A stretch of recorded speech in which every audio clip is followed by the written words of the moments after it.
Good morning, Seattle, and welcome back to PAX West 2023. We are live at PAX Arena, presented by DoorDash. My name is Tofu Elliott, and I am joined on the morning show for our final day of the event by TK Breezy and Rodney. Guys, how are you doing? Are you enjoying PAX? Man, no complaints. This is my first one. I got to say it's an 11 out of 10 experience. You know, just from every game that they've run this weekend as well, too. You know, we had some Fortnite earlier as well. Among Us, you know, we knocked that one out. A lot of fun. But now it's time for Street Fighter. I'm so excited. Yeah, man. Hold up. There we go. Hey, the Street Fighter. Yeah, no, we had a great time. You know, me, and I'm super down with some Street Fighter action. We've seen quite a bit of it so far. We're now sitting in the top 16, which means we got, you know, the end of the end, the best of the best here to try to make a little bit of that money. A little bit, or the lion's share of the 10K. That's what they're trying to get right there. Yep, absolutely, absolutely. So sorry, just come here a second, please. Camera guy, roaming camera. This is just see a little bit of there we go. Perfect. Thank you very much, Chris. Shout out to the cameraman. Look, we are presented by DoorDash all weekend long. Fuel up and stay in your game. Sign up for Dash Pass and get 50% up to $15 off your first order. That code, which is PAXW23, is valid from today until the 22nd of September. I don't think it's going to last that long, though. Oh, no, I definitely used it. I used it. I bought me some shawarma the first day. Yes.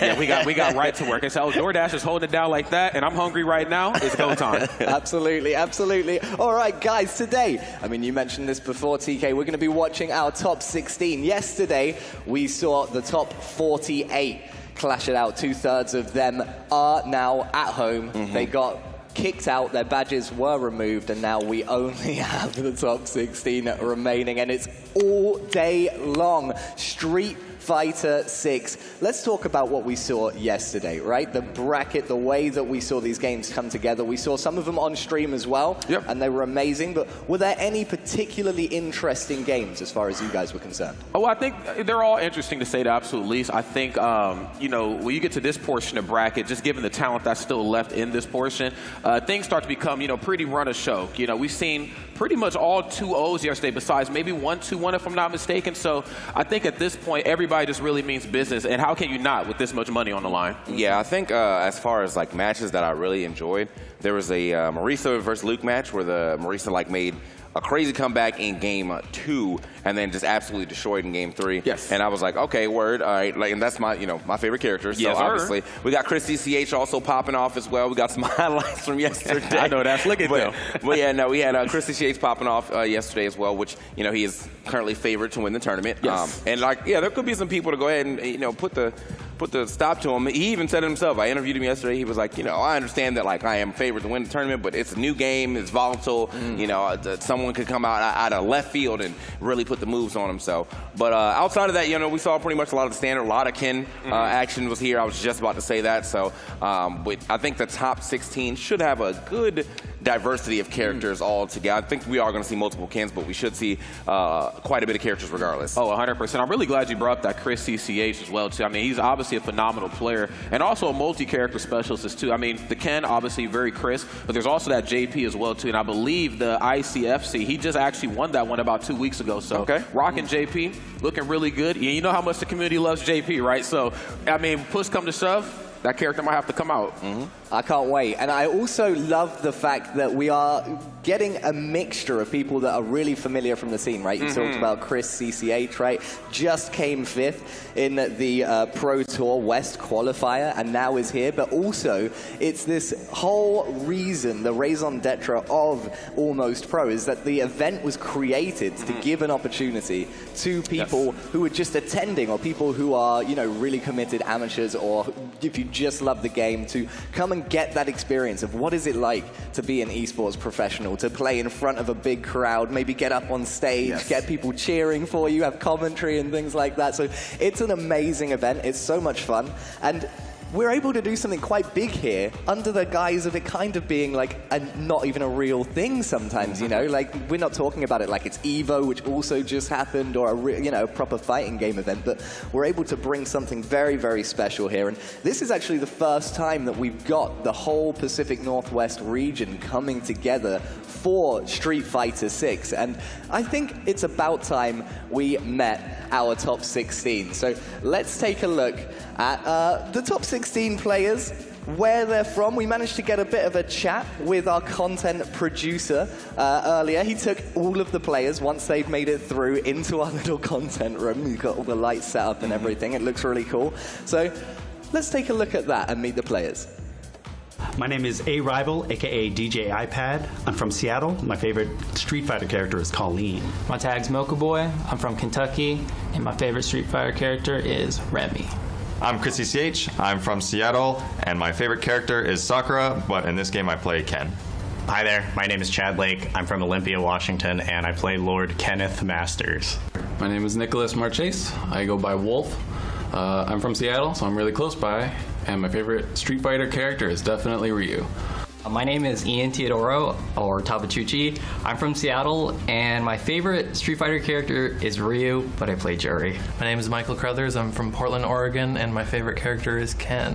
Hi, my name is Daniel Yang. People know me as Ham Bam in the FGC. I currently live in SoCal right now, and my favorite Street Fighter character of all time is Nash, but I play Luke in Street Fighter 6. My name is Christina Tran, and my gamer tag is Ceroblast. I'm from Vancouver, British Columbia, and my current main character is Ken. My name is Fizzgig. I'm from Seattle, Washington, and I play DJ. My name is Bruce. I'm from Vancouver, Canada, and I play Ken. My name is Nelson. I am from Portland, Oregon, and I play Blanca. My name is Silky Lynx. A lot of people know me as Lucidia. I'm from Iwa, and I play Edelmon Honda. My name is Alex. I go by Dixon. I'm from the Seattle Seattle area, and I play part-time Honda, part-time. It is awesome to see so many people coming together from all over, and we've got a fair bit of representation from Seattle, but we've also got people from Oregon, people from Canada, all coming down to play in this event, and that is so much fun. Now, you guys said before, like straight away, you're like, Chris CCH is the favorite, before I could even ask you, right? So are you both in agreement on that? And is there anyone else who you think could challenge it? I think, the conversations we were having backstage just a little bit ago, it was Chris CCH and Zero. I mean, I interviewed her just the other day. She said she's feeling really good, obviously very strong coming from Eastern Washington, but, she has quite the resume on her as well, too. So I feel like statistically, if there's anybody in this bracket that's going to give them a run for their money, or if not take the entire thing, it's her. Yeah, I think that'd probably be in agreement, too. I mean, I'm going to look at Chris CCH to take the whole thing, but, I want to see some surprises, too. Yeah. I mean, I at least want to see somebody be able to take a game or something from him if he doesn't, just go ahead and straight watch the tournament if he doesn't actually just win everything. But yeah, I think I'm still gonna just got to in my head statistically go with the favorite that Chris CCH is gonna take it. Did you hear? The amount of people that said Ken, bro. Jesus. Every season of Street Fighter has. I remember doing a Red Bull thing so many years ago, and I can't remember what season of Street Fighter V it was, but it was the season where we just had all these cameos and top 32s of most of these events, like CEO, Evo, and all those other wonderful events. So, the meta changes every so slightly. I think right now, obviously, it's the Ken show, but the great thing about Street Fighter 6 is that the meta is ever evolving. We could see a completely different character in a couple weeks. So yesterday on the desk, Rob and Cola, actually, I asked them, who's the best player in Street Fighter? And we did a countdown, and both at the exact same time, they said JP. Now, what do you guys make of that? Do you agree with that claim? Because you were saying it's the Ken show right now. Yeah, so, I don't know. The JP is such a weird area because I think that, there's a lot of JP downplay when that character does legitimately have it all. He's a zoner that can also scrap, that has an air throw, that has a invincible counter, that counters grabs. There's a lot going on with that character. So I think it's easy to say he's number one. I think it's also, there's a good argument for Ken being number one too. But I think if I had to just automatically say it, with no reckless abandon, I'm gonna say JP too. Yeah, I'm kind of in agreement with that. JP, just that control that he has up close and personal, like you mentioned, and of course the long range game. I think those are two very polarizing areas for a character, especially this early on in the Street Fighter meta to be in control of. Ken, of course, really good too. Big Guile fan myself. I still feel like that character, you can make a solid argument for 2 or 3, but JP obviously being definitively 1 right now. Because I also think, too, JP is some early meta stuff. Every fighting game has one, the character that just cleans everybody up. And then as the community begins to evolve and get a little better, then you see JP, start to fall down out of favor. Yeah. So I wanna ask another divisive question right now. Maybe a little bit more. Obviously, this is the new era of Street Fighter 6, and we have for the first time modern controls. The debate right now is raging: modern versus classic, and are modern controls cheating? I mean, go ahead. I feel like, I don't think it's cheating. I do think that you are playing a totally different game, though. When you're playing against somebody with modern controls who actually has, any semblance of reaction, jumping does not exist anymore. No. If you're playing modern, against modern, Luke, Ken, anybody with a DP, jumping does not exist anymore. That's dead. I do think it also cuts a slight barrier of entry for people who have, longer, more complicated combos. But the trade-off, obviously, is the damage. Now, sometimes I think the trade-off for the damage is not enough because being able to always hit your combos and some of them being a little complicated, I almost feel like, if I had to hit one extra combo instead, I'm not really going to feel like that's going to ruin my game. If I never have to worry about dropping a combo, So, wouldn't say it's cheating, but it's definitely you're a different type of guy. You're a different player. Yeah, I think I'm kind of in the same boat too. I feel like people talk about how polarizing it is and just how powerful it is for a player to be using that, and we've seen a good representation of that at EVO just so many weeks ago. I think the fact remains the same. Classic is still superior. The players that run Classic to that top professional level just seem to have that execution edge over a lot of the opponents. Not to say that Modern won't catch up. Again, not everybody can put those inputs in. I get it. There are people with you know, hand issues, finger issues. So, you know, that's really more for them. Sooner or later, they will catch up. But as it stands right now, I think Classic is reigning supreme. Yeah. It also kind of changes the tier list a little bit. Yes, it does. Like, there are certain characters that are just really, really, really good in Modern that, like, are still good in Classic, but being able to always have options or access to the options in, like, one button or, you know, one combination makes it a lot easier for you to, like, fully pull off what that character can do more reliably. So, you know, I think, like they say, like, Modern Luke's really good. Obviously, Modern Zangief, so you don't have to do SPDs and whatnot. Well, won't say good, but it's easier to use. That's right. But they do say Modern Luke is good, and, you know, characters like that. So, yeah. I mean, how long do you think it's going to be before we see a player win a real event with modern controls? I'm going to be honest, hopefully a very long time, because, God, I'm afraid to get on Twitter.com and see just the storm of tweets that happen when the first Modern player wins the first Super Major. It's coming. It was close, too. Yeah, it was close. We had the Chun-Li player was Modern Control in top 6. So, like, yeah, I mean, man, he got up there. He got up there. Yes, with not much time to practice as well. Right? Very true. You know, it's been a long time people have been practicing those combos, and then to come up and get top 6 with a brand new set of controls, I think definitely lends some credibility to the improved simplicity of those options. But look, it's got to happen. And we were actually having a bit of discussion, you know, I think Kohler especially was saying, you know, this is going to add more mind games. Because, you know, you were saying jumping doesn't exist, right? Because the reaction time's just so much quicker. On classic controls, you know, you might literally have like 30 frames to do a complicated combo, and now it's just right button. Right. You know? But he was saying we're seeing more like fake jumps, you know, and things like that to bait out the response that's too quick. Yeah. And, I'm really looking forward to see over the next couple of years how the mind game aspect of Street Fighter 6 starts to evolve. That's right. Yeah, I think mind games are certainly a big aspect in all fighting games, but especially this one too, where, you know, sometimes it might feel like your movement options are a little linear. Yeah, I think, you know, again, like I've mentioned before, Modern is good, and I think when it comes to fighting games, the whole thing is execution. That's what separates us from some of the other games, is that we can remember those button combinations. We know what to do, X, Y, and Z. If this happens, I have these set of options. Modern kind of throws a wrench in that plan, but hopefully, you know what I'm saying, it splits off and it creates a new class of player. Like I mentioned before, I don't know if I'm ready for them to win the first Super Major yet, but we'll see how Almost Pro goes. Yeah. All right, well, shout out to CLX, by the way, who are providing some very, very awesome machines for us to run these matches on. That's been really, really fun to have those up on stage. They look awesome. But we are getting into our top 16 today, and this is the final day, the grand finale, as we take a look at that machine just stacked on center stage, ready for our competitors to get up and battle it out. Top 16 becomes one champion to be crowned. We know about Chris CCH, but the matchups that we've got planned for today, especially like the beginning of the day, I want to know, like, who would it be an upset if they were knocked into the lower bracket or the losers bracket? Because this is FGC and we're allowed to say that.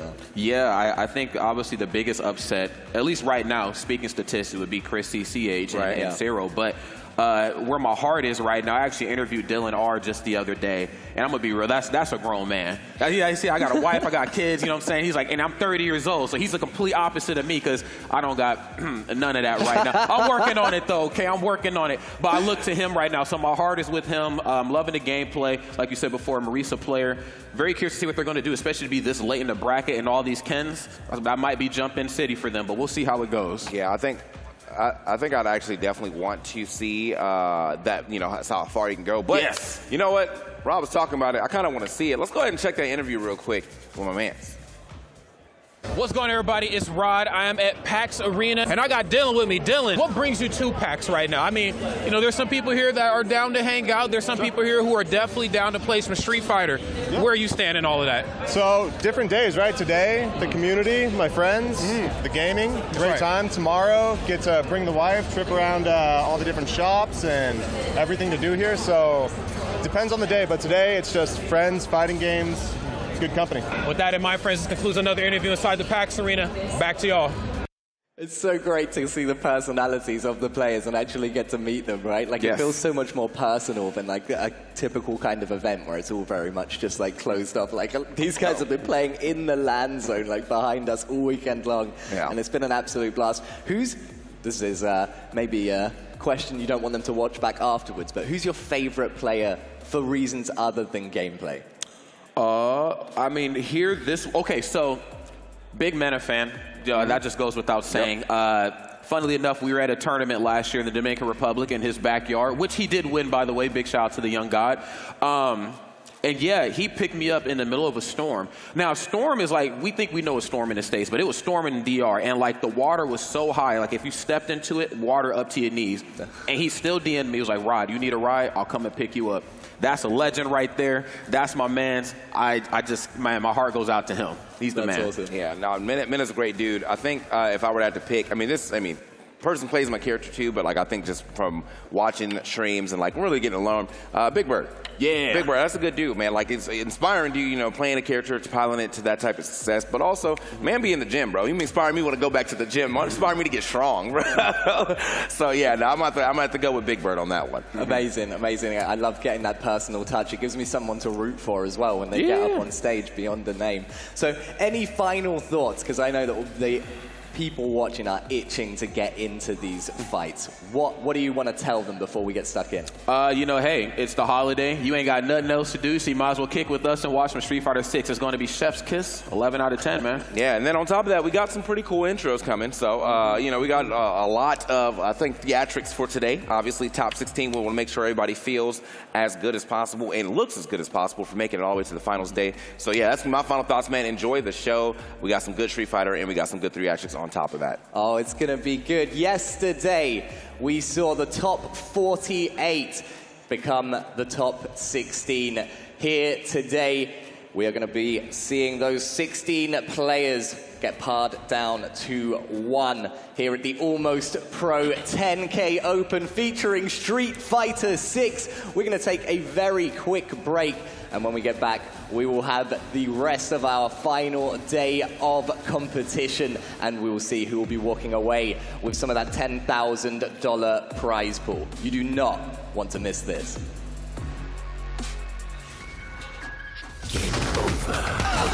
Get wrecked, son. Maybe this will help with the sting.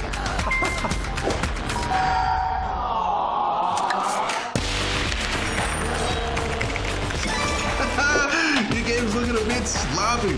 Here, let me help you clean that up.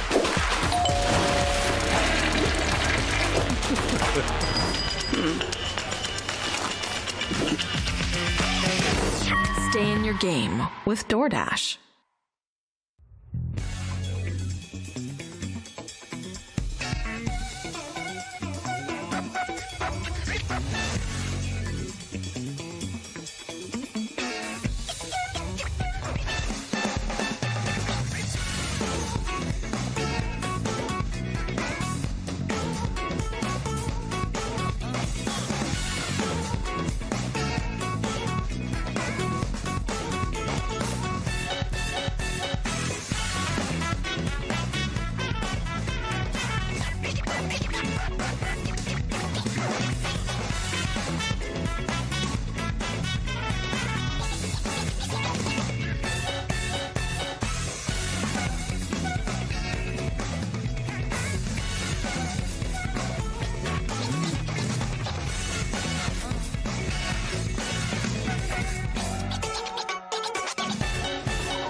We're hanging out at the Almost Pro 10K Street Fighter 6 tournament.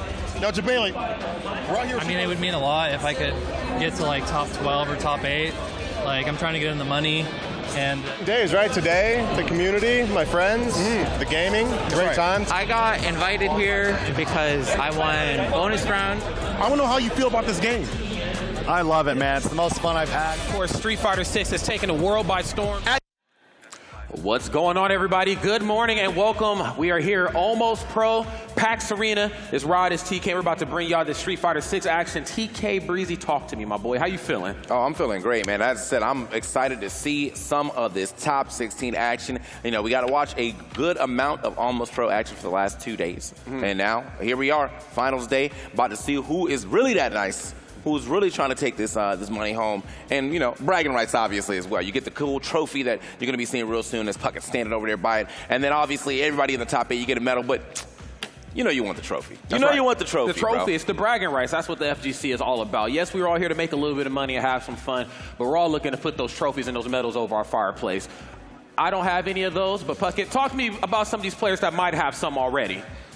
Oh, we're going to have a party today. We've got some of the best from the West all competing live here in Seattle in our Street Fighter 6 $10,000 Open. Anyone can sign up, but today it's just your top 16. We got our winner's bracket, we got our loser's bracket, and it's time to meet our players. Before we bring out player number 1, though, this young lady was the first one in the audience and needs a DoorDash hat. Thank you so much for coming out. Let me crown you before we begin. And with that said, it's time to meet our competitors still in the winner's bracket. Please make some noise for A Rival. Come on in, Rival.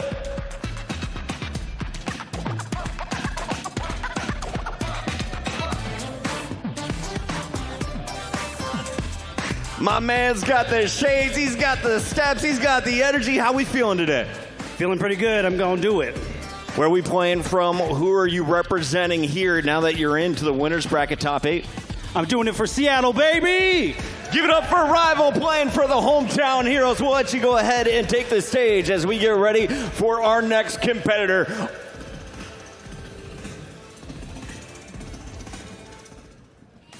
Please make some noise for Chris CCH.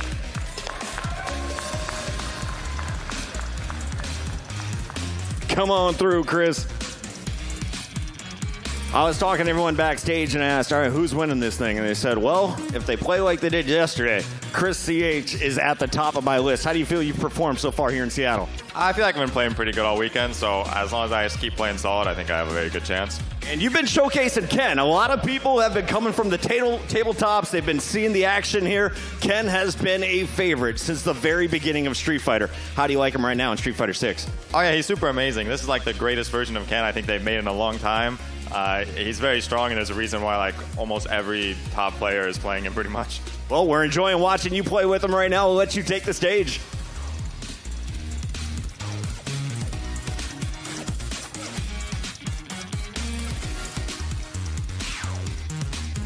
Let's send it on over to the desk to kick this baby off. Fellas, take it away.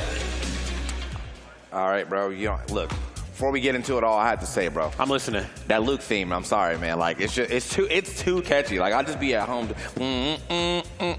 Like, what am I doing, bro? Like, what am I doing? I don't even listen. I don't even listen to the game like that. But I don't even play the character. Right. But like, anytime I'm in the training room, I put Luke on the other side, put his theme on, bro. Man, that's a vibe. That's a vibe. That's what the fighting game community is all about. Also, big shout out to the music in the fighting game community here. Whether it's, you know, the tournaments, working with actual artists, getting mixtapes and things made. I've seen that at Combo Breaker, CEO, and Evo. Or if it's just the end-game music. They're giving you something to vibe to, and that's what I'm here for, man. It's going to be fire. Yeah, man. So as you guys saw, though, our first match will be Chris CCH versus a rival. You know, and that's going to be a good one. I think looking at the screen, as you can see right, you can actually kind of see it on the side for us. But we got Luke and Ken coming up, two with really like some flagship characters this game. I know that Luke is really like the main character per se of SF6, but like when it comes to the tournament edition of this game, that's right. Ken is definitely the main character when it comes to some tournament gameplay. You're gonna see quite a bit of Ken today. I don't know if you're just tuning in. We had interviews for all of the players. And they gave us their favorite character and or their main if their favorite character is not in the game. And let me tell you, man, that boy Kenneth Masters was said a lot. Kenneth Masters is going to get real busy in this game, okay? I think we've seen it these last so many tournaments, just how polarizing the character is, you know, from the jump ins, you know, just to the long-range gameplay, even just like the footwork. I mean, we have seen just how powerful this character is from top to bottom, but it doesn't matter how good they are statistically. All that matters is the player piloting them. We're going to see what these two players on stage are going to bring for us. So excited to see this. All right, man. So you getting ready, you see them all set up, getting ready to go, get the controls going. My man playing on that. Looked like a modified version of Obsidian. I don't know. Maybe Obsidian's doing leverless too. But yeah, like his you know, like the hardware he's using. Obviously got some leverless here on the other side as well. So yeah, boy, the boys is out, man. The buttons are being pressed and only being pressed. Ain't no stick on this controller. No. It's all buttons all day. That's right, all buttons all day. But it's going to come down to who's going to be pressing the right combination of buttons. Of course, throughout the course of their weekend here, they've been pressing the right ones. Of course, find themselves both on the winner's side. But the unfortunate part about this portion of the bracket is that only one person can stay on winners. Somebody's going to have to drop down into the shark-infested waters. That's going to be the loser side of bracket. Very curious to see how this is going to go. I know statistically in the pre-match show, we talked about how good Chris CCH has been playing, but I ain't trying to take anything away from the other side as well, too. A-Rival's name is A-Rival for a reason, because he's everybody's rival. Let's see how it goes. Yeah, man, here we go. Getting into it. Yeah, we're starting off. Not a lot has been taken off yet, you know, you didn't miss much, but yeah, they're going to be playing some intense news here, especially with the way that drive system works in this game. If you can get any type of confirm, any type of mid-range confirm, you can confirm that to big damage and a huge combo. That's right. Here we go. Okay, yeah, we're going to rush right in. Okay, quick throw. Waste a little to no time. And yeah, this is the Ken show right now. Force you into that corner. That's right. Rinse and repeat the throw loops. They are present. No, don't touch me. That's correct. Okay, here we go. My man, yeah, you are getting absolutely looped right now, man. We on a roller coaster with these throw loops. Man, my man hit the loopy-loop a couple times. Oh, that should be it right here, though. Wait a minute, into the DP. Yep. Easy stuff for Chris CCH. Yeah, once he put A-Rab into the corner, I mean, that's really just almost like a checkmate situation if you're not ready to deal with some throw loops and just Ken's pressure in the corner anyway. Boom. And yeah, I like to imagine that first round. You know, it was a little bit of a download, of course. You know, we got to shake the jitters out. I'm sure we're a little warmed up. Yeah, that's right. A-Rival showing me something a little bit more right now. Okay, backing off a little bit. And again, the throws. I mean, you got to be just a certain level of fearless. Against the wall was good. Okay, he was almost on time with the reaction to getting up out of there, too. You saw the colors start to come out, but it's not a frame one activation on the armor of... okay, hold up. Hold on. I would say, of the drive impact. So, I'm back in there again. Also, punish counter. You're down. Yeah, good dive. My goodness. Yeah, that's going to go ahead and wrap it up right there. KO and in style to kick off this first round of the first game here. Top 16, that's how you do that. Let's go, we're running it right back. Yeah, man. Best of 5 territory is mind you as well, friends, if you're just tuning in, that's right. We're in this one for the long haul. Coming through, what's good? I mean, straight up, man, with the way that Chris CCH did that, too. Like, I'm loving the usage of his parries, but getting the perfect parry into the immediate drive rush for a punish counter like that, I'm out the corner. I'm getting out. He knows better. Okay, making it back towards center stage. But, man, all these Shoryus just finding the mark right now. Another rush. Rush into this player. I mean, he did get out, but I mean, he took quite a bit of damage for it. Got at least away from the corner, but now, okay, both of them, these guys in burnout, so no worry about actually hitting that wall. Do you have to worry about Chip now, though? Yes, Chip is most definitely a thing. Everything, I believe, being +4 now, that's going to be a very dicey situation to try to navigate right here. Both sides just trying to play the long game, but play it as you may. Chris CCH find a way to overcome. That's right, giving himself a round of applause. If ain't nobody going to cheer for you, better cheer for yourself. Come on, man. Hey, Rival trying to pump it up real quick. Say, hey, man, hold up. I got to get back into the game. Gonna be back into these fists, though. Another OD Shoryu. Now, he just really has not been able to, like, get any type of, of capital here, like, as far as land. And here we go, back into the corner, too. My man lives here. That's right. Got real estate in this corner. Boom. That's right. He said, I am homeless. I live on these corners. What's going on, man? She took everything, but you gonna take one of these, though. Great stuff right here. Chris CCH looking as powerful as ever. Statistically, I know we talked about them kind of being favored to do damage, and they're certainly living up to that. But that's okay, though. I ain't taking anything away from A-Rival just yet. Okay, that Luke was definitely getting busy, especially in that second round.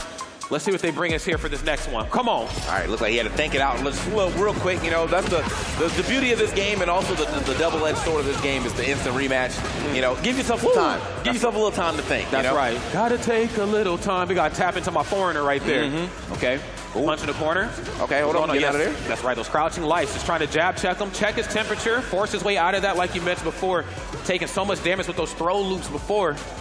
Definitely want to make sure you preserve that health a little bit better here. Oh, okay, the dash in. Risky with it, but managed to make it work. And now, A rival kind of bringing it to Chris CH. Now he put him in the corner. First time. Your time to shine. Turn this into something. Both, oh yeah, I got anti-airs too. You ain't jumping in on me. Yeah, we can't do that. Okay, like, again, loving how he's playing, and Chris CH not reacting in time. That is definitely going to be the first round for A rival. Finally get himself onto the board. Not going to get himself a game, though. Got to get another round here. That is the $1,000,000 question right here. Chris CH trying to draw blood first with the crouch. Here's the Tatsu. Them boots getting busy right now. It ain't your turn.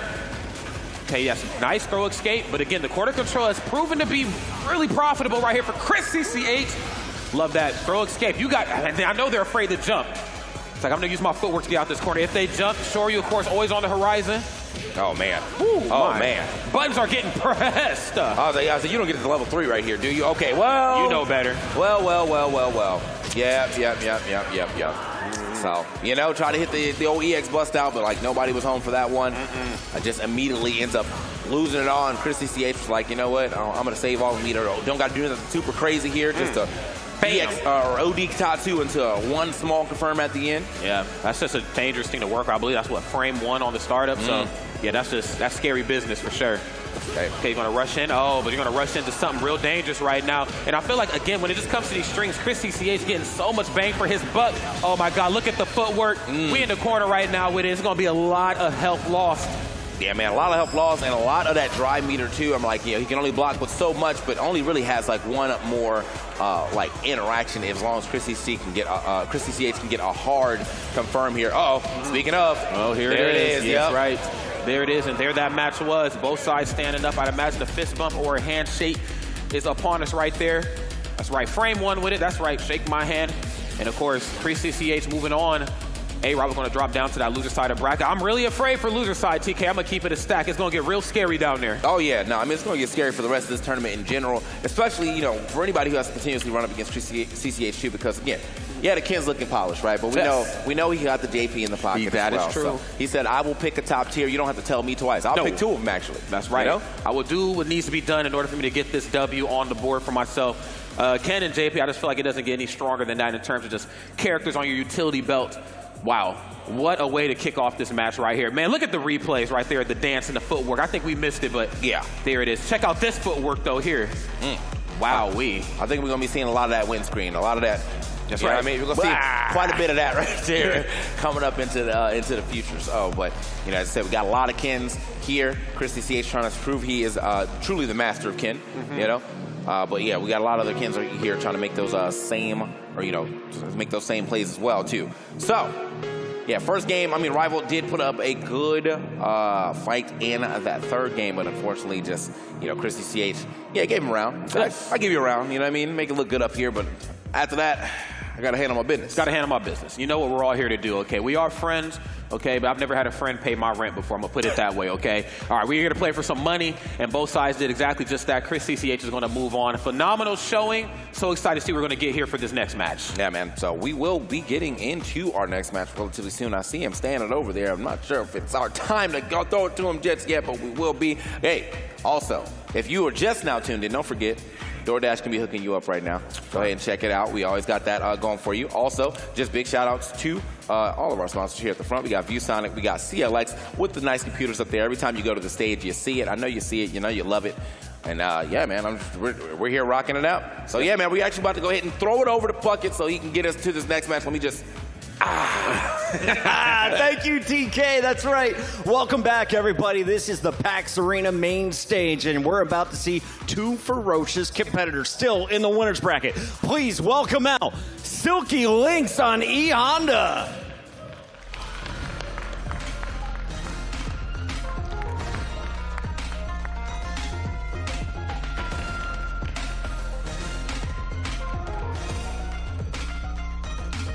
All right, come talk to me about these stickers. What do we got here on the keys? All right. We got Sonic. Shout outs to Chad Drawthings. He's in the top 16. We got my girl Shermie, CYS. And you know what? You're a third-rate duelist with a third-rate deck. Third-rate duelist with a third-rate deck taking the stage. Silky Lynx ready to do work on Honda. But it's not going to be easy because up next, you're facing off against Dylan R. Please come on out to the stage, Dylan.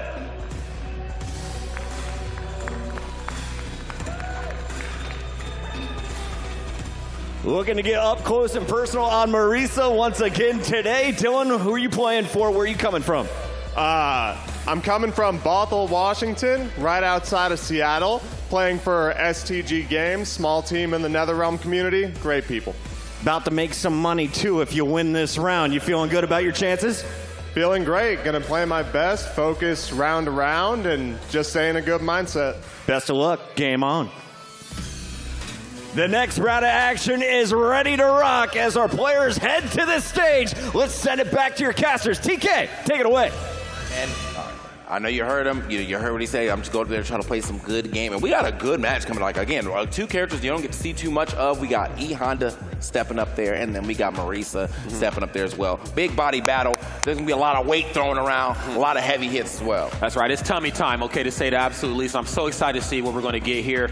I think, again, that's the beautiful thing about brackets like these is that, you know, you get characters that, you know, you're used to seeing, like, you know, the Kens and the JPs, of course, but those invitational style brackets, you get to see players that you might not be as familiar with, and most importantly, you get to see that character representation, okay? That's right. The meta's not quite as over-centralized as you were led to believe, okay? E Honda, Marisa about to give us something great, bro. Yeah, man. I'm always, as I said, I'm always excited to see some characters I don't get to see too much of.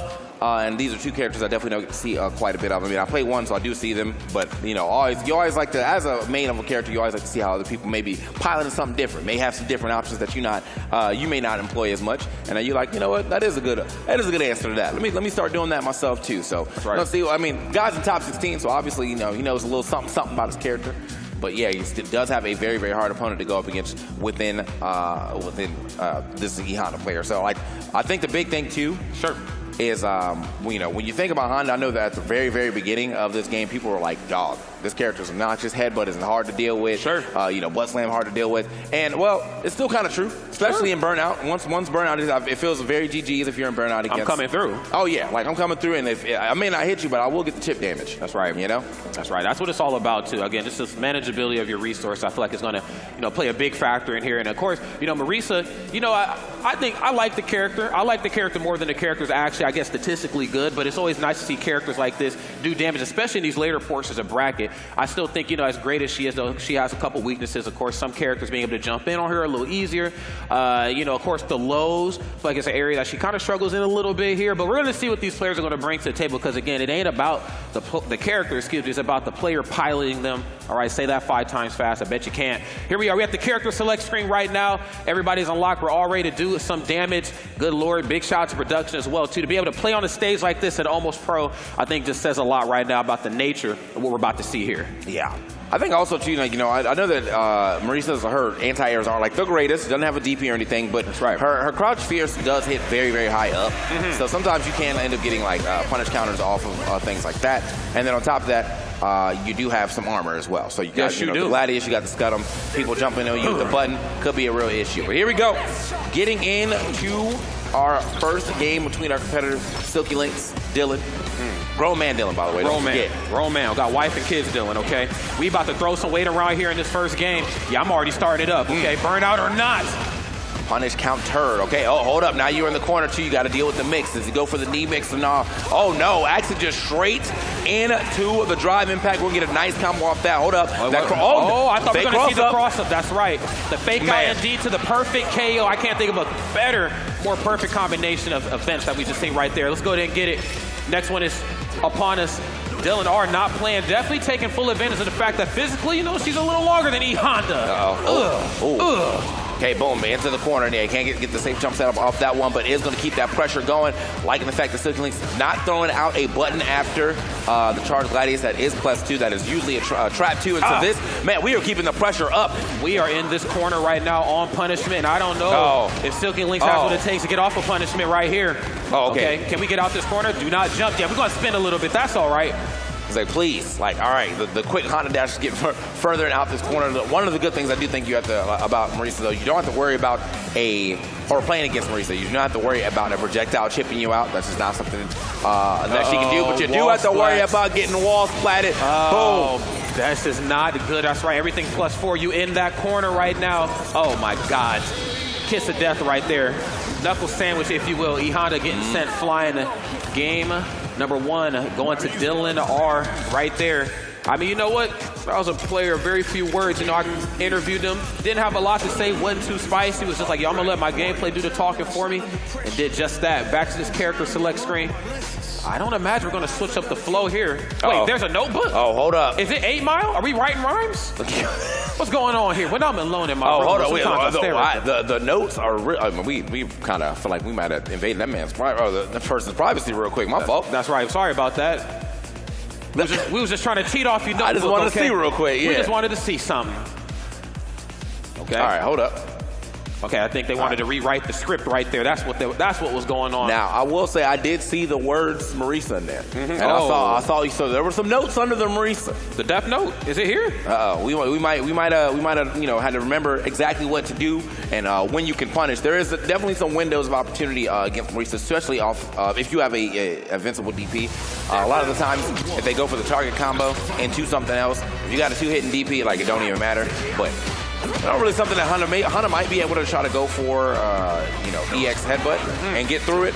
It's really all depends. I haven't seen a crazy amount. You saw him. These counter hits. Yep, trying to go for it right there. Didn't work out. Oh, scooped up. Bam. Boom. Watch the back of your dome. That's right. And the sand. Schoolyard bully. You're going to eat this sand right now. Marisa right now the biggest bully in the sandbox, to say the absolute least. Yeah, don't even get it started. Perfect KO. I'm talking summer games done quick. What event are we at right now? That was a speed run. Cannot do that. Like, I still, one of the things that Marisa has definitely going for her as well is that she can disrespect this game's systems, okay? You thought you was going to get super armor? I'll break through that. Oh, you think that I'm in burnout? Actually, I got a move that breaks through that as well, too. I want to see, some more neutral come out here. From Silky Links, this is just anything but good right now. I know E Honda, a standing light jab, pretty good. Wait a minute. That's right. Come here. In the corner. All right, and we got the burnout, too. This could be big, but you got to watch out. We do have level 3, so got to be smart about when we decide to go for this plat. Oh, we just getting damaged, though. This is what I was talking about. Man. This is what I was talking about before. Just being able to jump in a little bit easier right now against the wall. It do not seem to matter. E Honda, my goodness. Boom. What up? Yeah, you thought. Here I come. That was a good comeback. That was. Literally one throw into the corner, and it was all that we needed to see from Silky Links. Go ahead and take that game. Man, that was a silky match right there. Smooth, if you will. Okay, there ain't nothing more smooth than what Dylan R is bringing to the table here. Looking at like a rinse and repeat for what we've seen in that first round right now. Again, center stage looking powerful in the corner. Come on, show me some parry. Okay, it's tummy time.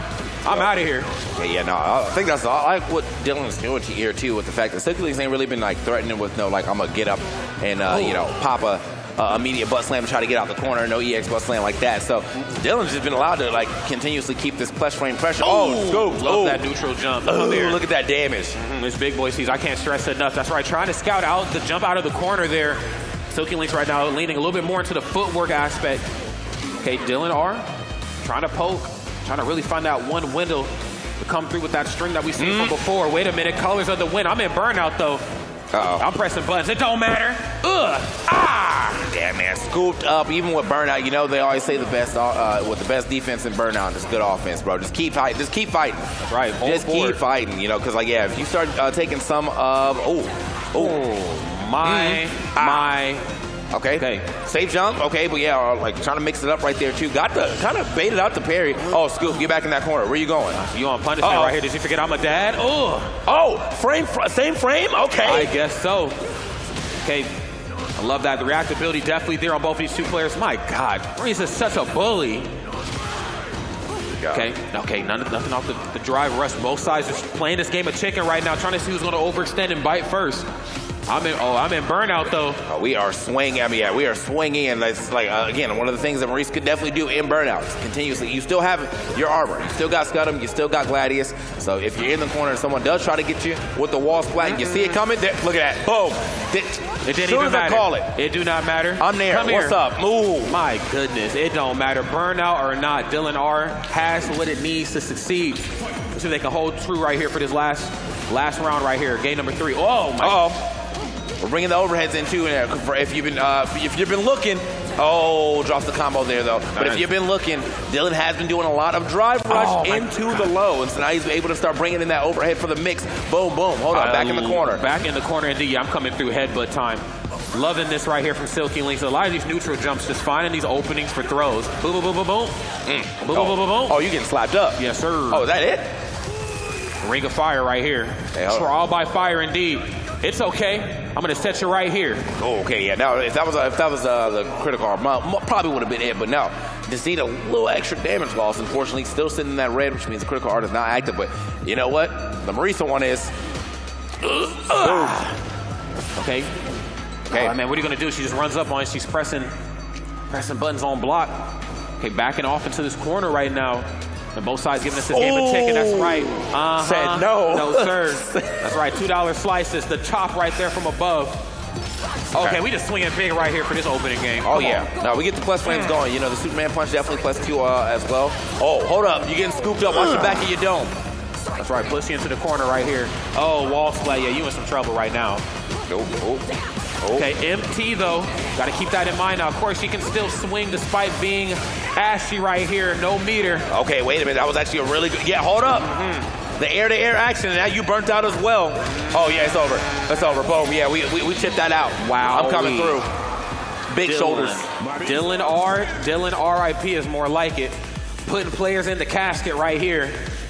That was awesome. Oh yeah. Silky Links. I mean, we've shown some promise right there, especially in the middle of that last game right here, but it's coming up a little short. Curious to see what she's going to do right now. The notes worked. I will say, I mean, whatever was in that notebook, it definitely helped out. We got a game here from Silky Links, as she said. Here to see what she can do here in this next one. Boom, boom. Okay, now let me get some of that corner. Yeah, she's studying. Oh, that's right. Trial by fire. Boom. Oh, okay. Even man, that was a very late, headbutt, but it was able to hit and push Dylan back in that corner. Oh, luckily, too early. Okay, I don't know about putting yourself in burnout here though. You guys gonna have to just get a safer combo because you need to be able to block. Fortunately though, not gonna be able to get that W. But yeah, now if you put himself in burnout with that type, you was getting chipped out for free. Oh yeah, definitely can't let your opponent have that. Love the anti-air, understanding the slam was coming through early on. Okay, again, the jumps. I got to give it to Silky Links, just being fearless. Jumping in airs where most opponents would definitely think twice. She ain't thinking twice about it. This ain't Kingdom Hearts. Yeah, you got to jump up and out of there though, because normally you've seen the way that Dylan's been able to put that pressure on when it comes through with the sky. Oh, I'm out. Not out though. You tried it. Don't ever try things though. Chopped. Okay, yeah, we corner control right here. Damn, that was a quick round. All right, and quick rematch. We back into it. Game 5 just like that. Dylan R, Silky Links. Who's going to be taking it and moving further in this bracket to get to see that top 8 side of things? That's right. Winner side. Woke up immediately. OD'd out of there. Okay, you ain't getting nothing off of these lows. These standing options. Oh my goodness. Okay, yeah. Corner. Yeah, the wall, man. This is such a rough spot for Silky Links to be in. Fake cross up. Okay. Again. That's right. Got to keep on your toes. Again, against the wall. You got to figure out a way to get out of here. It just feels like some of your options to jump out of the corner are just a little too telegraphed, especially when it comes to E Honda. But these empty jumps have been paying off in a big way right here for Silky Links. Come here. Oh, absolutely created some space too. Interesting trade, but kind of worked out. I feel like more so for Silky Links. Silky Links now, though. In burnout, you got to watch yourself. Oh, the big overhead, but yeah, unless you're churning a level 1, which you do not have right now, that was pretty much it. Didn't matter what he used, as long as it was a special, he can get that chip going. That's right. Fortunately enough, right here, Silky Links kind of back against the wall, figuratively and quite literally here. Rinse and repeat. Dylan R, ain't gonna be no cross-ups. Wait a minute, I control the cross-ups. Get in this corner. Oh, he said, I'm out of here. I'm jumping right back out. I am out of here. Okay, hold up. Slap on the way back down, too. We getting some big damage off that. I'm gonna fight my way out the corner, too. Boom. Oh, the stomp. Okay, little safe jump setup as well. So I squish you like a bug. Come on. Okay, okay, wait a minute. I'm in burnout, though. I'm backing off a little bit more. Yes, I know things are +4 on me. Remember, it don't matter though. The Marisa burnout is fake, bro. It's not real. It's fake. It's not a real burnout. Like, now you in burnout. That's right. It's not verified. It's a paid for check mark. It ain't real. Hey, yeah, no, it's like no company on this burnout. Hold up though. This is real rough. It's gonna allow Dylan to get back out, so now can block again, getting back into the corner. Oh, the hands is out. Yeah, that's gonna be it though. Now you know better than that. Shake my hand, my friend. That's okay. We still got the loser side of things right here for you. Ain't out just yet. Dylan R, though, bringing some of that grown man energy like we talked about in the interview before. The Marisa getting it done right here for myself, and especially TK. I know that one meant a lot to you. Oh, yeah, we was up here taking notes. We was up here taking notes. Nah, I seen some things I got to do in the corner now, bro. Like, the corner pressure right there from Dylan, literally never back down. Neither one of them, though. These two characters just feel like you can't do that. Like, you got to... Han is literally a sumo wrestler. So, he's all about pushing you into or out of the ring, really. So pushing you into the corner about the same thing. And then, that Marisa, the less space between you and her, the better. That's right. And I think that's the tough part about E-Honda is that the same tools, the same sort of mentality that you have when you push players in the corner, you don't really have a lot of options to get out. But I think, to kind of circumvent that, Silken Links did a lot of like these neutral jumps into something, just really keeping Dylan on her toes. So, again, it goes back to what we talked about before, the whole, can you jump in on Marisa? Well, I mean, yes, on a less skilled Marisa on paper, yes, you can, but this is Dylan R. Dylan RIP, like I mentioned before, more like it. There ain't gonna be none of that going on here. Look at these replays, courtesy of DoorDash, delivering you something dangerous here. I think Dylan R too. I mean, like again, with the way that we were talking about, Marisa. Sometimes it can be a little hard to jump to deal with jump ins, but he used all the option tools to his advantage. You saw the gladiators every time. Oh, I'm powering through your hit, and I'm getting a strong punish counter, and or just hit in general. He got that. He got that into the level 3. Yes. He got that. He avoided getting wall splat by using Gladius. So, that is fact. Yeah, man. Gladius is king. You know what I'm saying? Hit one of those, you know what I mean? Hit one of those real quick. Weirdly enough, I was expecting, hey, look at the phenomenal EEVZU right there. That's my guy. Look at you. That's right. The Black Excellence. I know that's right. That's my man, 100 grand right there. We love to see it. And, of course, we love to see all you wonderful faces in the Twitch chat as well, too. Big thank you for everybody who's kicking it with us. Almost Pro at PAX Arena. We are live, locked and loaded, ready to have some more fun. If you're just tuning in, you've seen Silky Links, you've seen Dylan R. They absolutely threw down. Well, it looks like I think we got our next match here slightly upon us, TK. Yeah, it's going to be coming up real soon. But, first of all, before we leave, though, check my man's pin collection, bro. Check my man pin collection. I'm a super huge fan of doing that. Oh, in the back, Jesus. Whoa. My man is badged up, bro. He said, I'll be here all week. That's right. More utilities on them belts than Batman. Don't get too close to them, okay? That's right. It's PAX. It wouldn't be PAX if we weren't out here collecting pins. I hit the Pokemon booth earlier. Had to, hit it once or twice. Had to change up the fit a little bit so they didn't know I was there multiple times. But I got my pins, okay? I'm going to be the very best like no one ever was. Yeah, no, I'm definitely on the pin grind as well. I got the big pin board at home trying to fill that thing back up. I genuinely don't know what you're supposed to do with it when you're done collecting pins. Like, what if I don't want them anymore? And I had another friend, she was like, yeah, I just sell mine online. I was like, wait, they do that? It's a thing. But I got some pretty old pins, though. So, yeah, you really start making some money off that. If I ever go broke, y'all ever see me online with some pins, that's right. That's what you know. That's right. We're going to call that. We're going to call that pin to win right there. I know that's right. Look at all these beautiful faces out there. Give it up for yourself out there in the audience. You can clap it up for yourself. That's right. We are kicking things off hot and ready right here, courtesy of DoorDash. PAX Arena Street Fighter 6. I cannot explain any further about how happy I am to be here. This is my first PAX, and I'm telling you right now, TK does not disappoint. Yeah, and I think I got to say for the people in the crowd, too, man, I very much appreciate you coming over here. We're in the new building this time. So this one, it was not open the last PAX. They have now opened it up. We are in the Summit building. We've got tabletop stuff going on here. We also have the area downstairs. Tekken was down there as well. So we got all kind of cool things just going on in this building, too, but it has been nice to see people finding their way back over to the arena and hanging out with us for a little bit as we get through some of the Street Fighter action. Yeah, absolutely. I think that's just the beautiful thing about PAX, that there's a little something for everybody. Usually events of this stature, you hear about a tournament, you hear, yeah, look at that hat, look at that, ready for the next battle. I know that's right. But you get tournaments like these, and sometimes you hear about fighting game tournaments, you're like, wow, they're really going to run a tournament? But then if you think about it historically, just the level of production that PAX has always brought to the table, the prize pool, the talent, to the commentary, all the way down to the production. I mean, the PAX Arena, it never misses. And of course, with DoorDash on our side this time, we're delivering you something super duper awesome here. I am just excited to be a part of history, finally able to put my stamp, my name in those books, from the pins to the production. Wow, no complaints, bro. Yeah, man. Also, if you are here and you wanted to actually mess around with the game, you can rent a controller. You can. Yeah, you can go back there. We got a bunch of CLX towers back there as well, too. We got controllers, we got pads. We don't have leverless, But we do got sticks, you know, so if you're a pad player or you're a stick player, yeah, you can get in the back and mess around with some Street Fighter as well, man. Don't be a slouch, you know. If you was thinking about trying to invest in some time, I saw some dudes back there in training mode. Man. I was like, oh, all right, y'all, they gonna get their games in though. I know that's right, bro. It gets sweaty here at PAX, okay? But of course, you also got to hit that marketplace area as well, too. If we don't have the controller for you, there are multiple venues, multiple rooms here between this building and the ones just across the street as well. They're selling controllers, selling sticks, leverless, you name it. We got something for you. That's right. Treat yourself, don't cheat yourself here at PAX. We got everything for you. All ages as well, too. I think that's another really cool thing that I'm loving about PAX Arena is that we've seen small children, you know what I'm saying, get locked in. We've seen people our age as well, too. That's right. And then, of course, we've seen older people who were kind of there when the Street Fighter magic was created and then maybe fell out of love with it. Fret not, PAX Arena reinstalling that love for all these people here. Yeah, man. Also, you were talking about the controllers. I remember there was I was down in I think the Arch.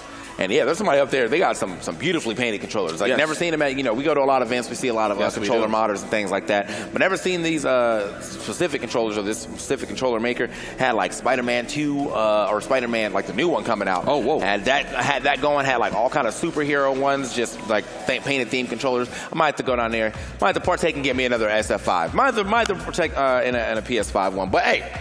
Guys, we're going to try to get something figured out here up on the stage, get our competitors up there real soon. But before that, we are going to take a small break. So don't go anywhere. PAX Arena will be right back.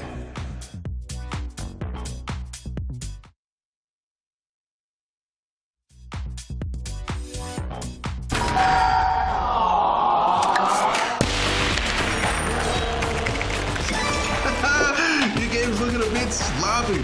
Here, let me help you clean that up.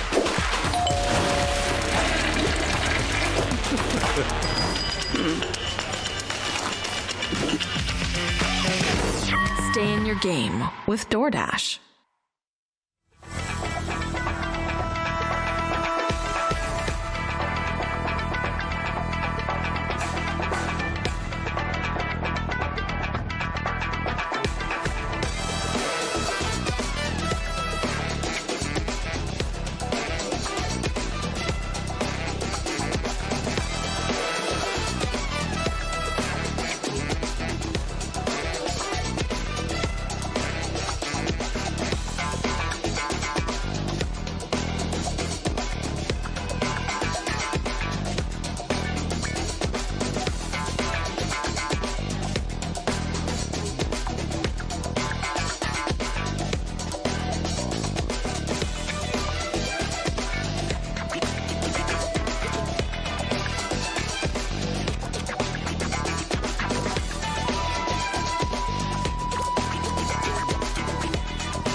Hey, welcome back to PAX Arena. You know what time it is, Almost Pro 10K Open. We're trying to see who's making a big chunk of that change of that 10K here in this top 16. We already had a couple of good matches, but we got even more good matches coming up for you. I'm TK Breezy, joined with Rod again. How y'all doing? How you doing? I'm doing really good, and I'm glad everybody out there viewing in the audience and, of course, in the Twitch chat is doing really well as well. Of course, we've kicked off this day with just some electrifying matches, and obviously the fun ain't stopping right there. Again, PAX Arena, can't stress it enough. We got some of the best players in the world, and then we also have a lot of really great players as well too that you might not be familiarized with, but with the launch pad that is PAX Arena, they're going to become a household name here very soon. So excited to be a part of that history with them. Yeah, man, and like what I've loving to see so far, as I said, we got a fan favorite, yes, really, or like a considered favorite here, but we definitely still got some great competition, some great players regardless, who are going to really show you what they can do. But we got to see who those players are, so let's go ahead and throw it to Puckett to get him out here. Seattle, make some noise. We are still in the winners bracket, and it's time to meet your next round of competitors. Let's hear it for Cero Blast.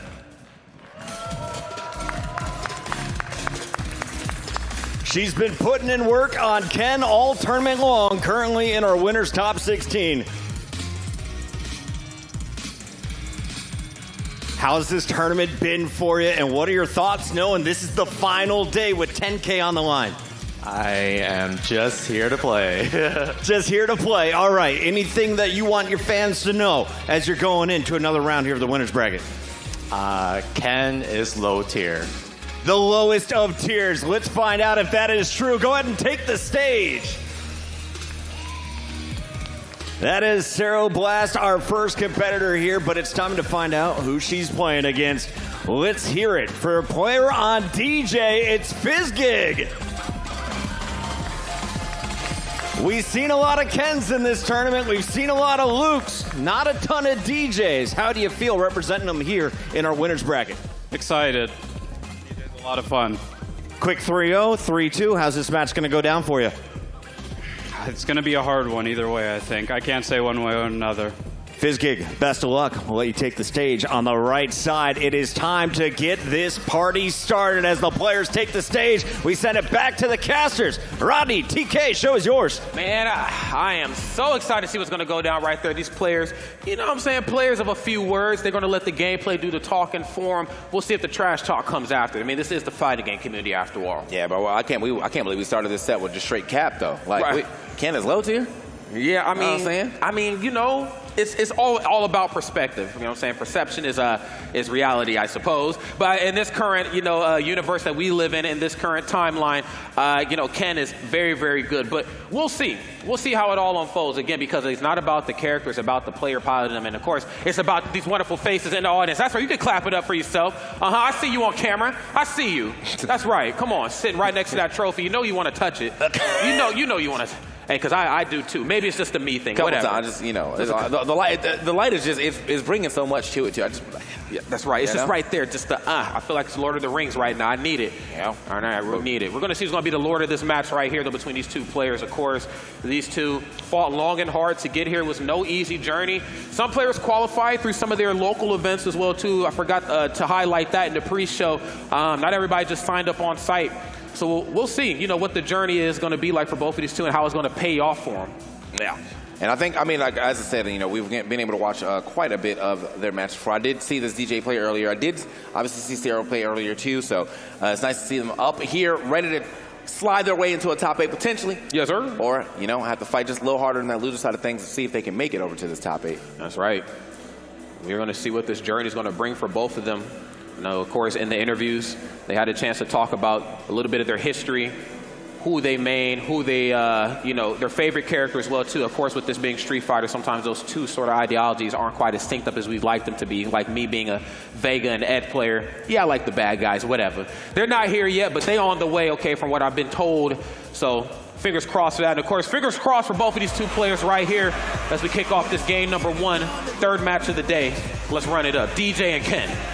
No, I think all the next 3 characters after Rashid they're all bad guys. Yes, they are. They say, yeah, we got to bring some villains in this game, man. That's right. We heard you like baddies, so we brought a bunch of bad guys, okay? All right. And then there's me. I'm just bad at everything. It don't matter. Let's go ahead and get it. Ken and DJ, lock it in for this first game. Ooh, already. Oh, yeah, starting that one off nice. The EX Fireball is going to break through and allow Cereblast to really put Fizzgig already in the corner.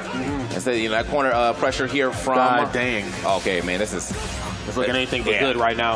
Yeah, we got to get a hit out. We got to get out the corner. Okay, we finally found a hit here. We're getting some of these long limbs of DJ's kicks right here to finally get some damage up. Can't jump, though. I like the fact that we're even getting that type of anti-air. No, back in his corner. Yeah. Like the fact we're even getting anti-air on jump 2 okay, because like that is it cuts like DJ's jump short, and on top of that, it's just like a long-lasting hitbox, and sometimes very hard to deal with. Okay.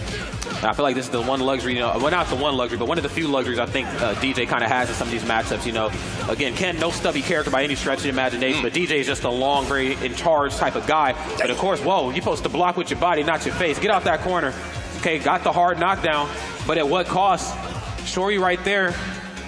Still caught in the bad spot, trying to drive press out of a sticky situation. But this is the first time where Fizzgig has been able to kind of get a little corner control.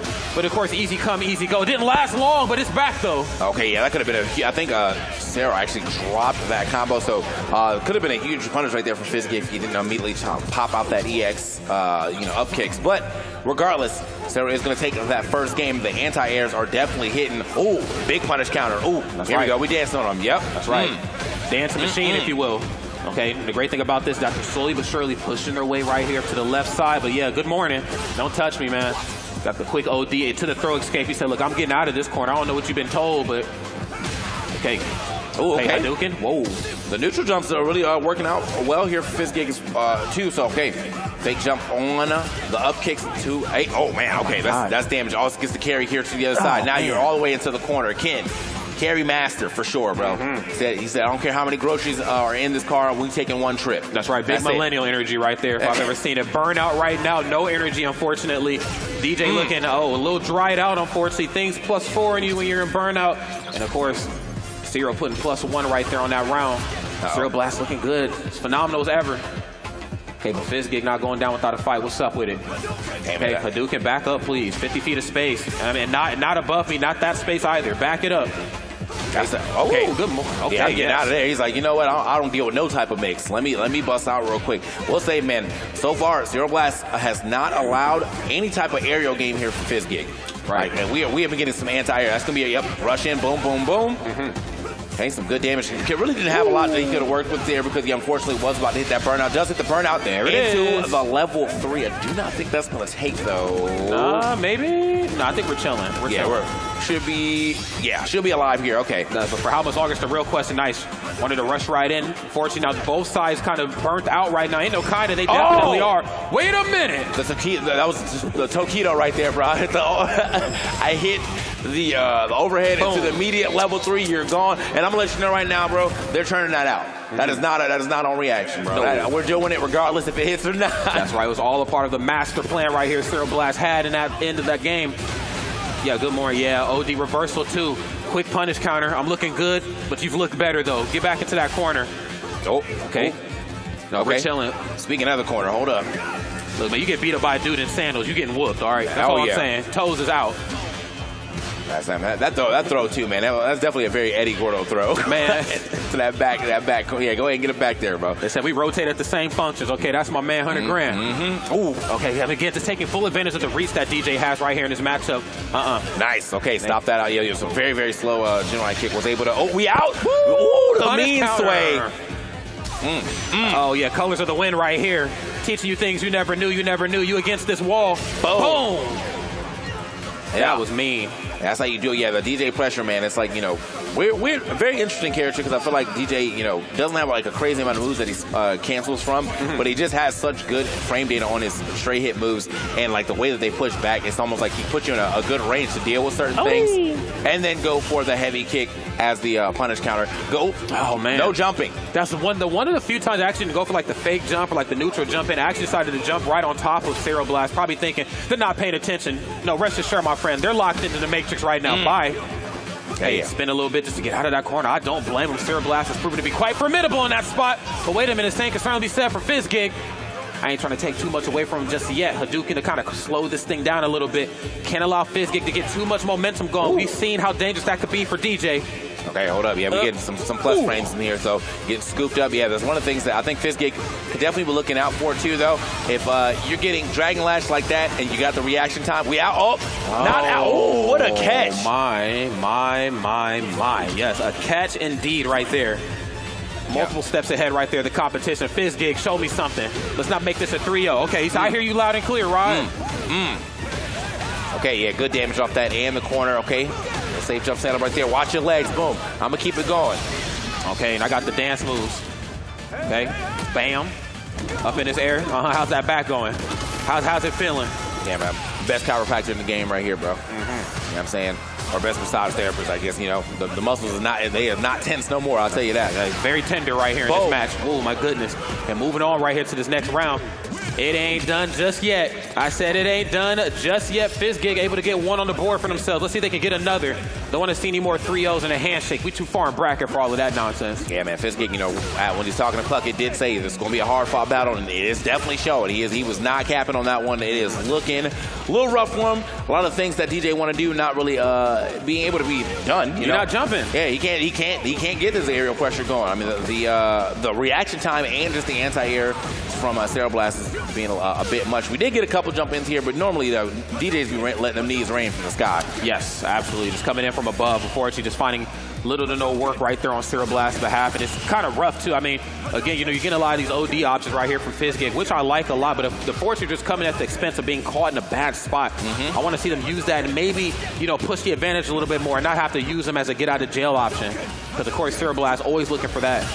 Here, hold one of these. 2 of those, if you will. I'm in burnout, though. Oh, yeah, we've got to play the range game here. Oh, no, we're getting in, though. The range bros, top of the morning to you. Yeah, definitely pulled up to his house like that, man. That's right, top of the morning. Top of the morning. Top of the morning. All right, Sarah Blast now 1 round away. Ooh. Okay, oh, no, don't run into that. I know the DJ drive rush is nice, but the foot was out already. That's right. Okay, again, you're not jumping in anymore. When will you learn your actions have consequences? Okay, slide in. Oh, again, another whiff throw attempt. Unfortunately, just going to take a lot of health about to be lost right here. Unfortunately, a lot of these opportunities where Fizzgig probably gets throws on lesser opponents. This is Sarah Blast right here, rocking this Ken, and you getting rocked in this corner. Sarah Blast looking powerful. Shake my hand, Fizzgig right there. Of course, looking strong as well, too. About to be a party down there in that loser side of bracket. It's about to get scary. Yeah, man. That was a very, very nice last game there from Sarah Blast. So like the pressure was definitely on again. One of the things I would have liked to see, is maybe a couple drive impacts here on these Dragon Lashes. You got to really put the Kens in checks on certain things. Not allow the pressure to just be up there all the time. Dragon Lashes can get drive impacts. If they go for too crazy of an option off of Genrai kicks, you can also drive impact that as well too. But we didn't get to see much of that. I mean, I feel like we didn't get to see a lot of Fizzgig's gameplay come to fruition with the way that Sarah Blast was able to play it up. So yeah, I just felt like there was certainly a game plan in hand, but like Mike Tyson said, everybody has a plan until you get punched in the face. And unfortunately, with this trial by fire sort of mentality both of these two players had, no pre-match talk. I felt like that was maybe a tactic to not give the other side, any sort of insight on what they're going to bring to the table. And of course, with that being said, whatever Sarah Blast brought to the table right there, and especially at the end of that last game, was definitely very formidable.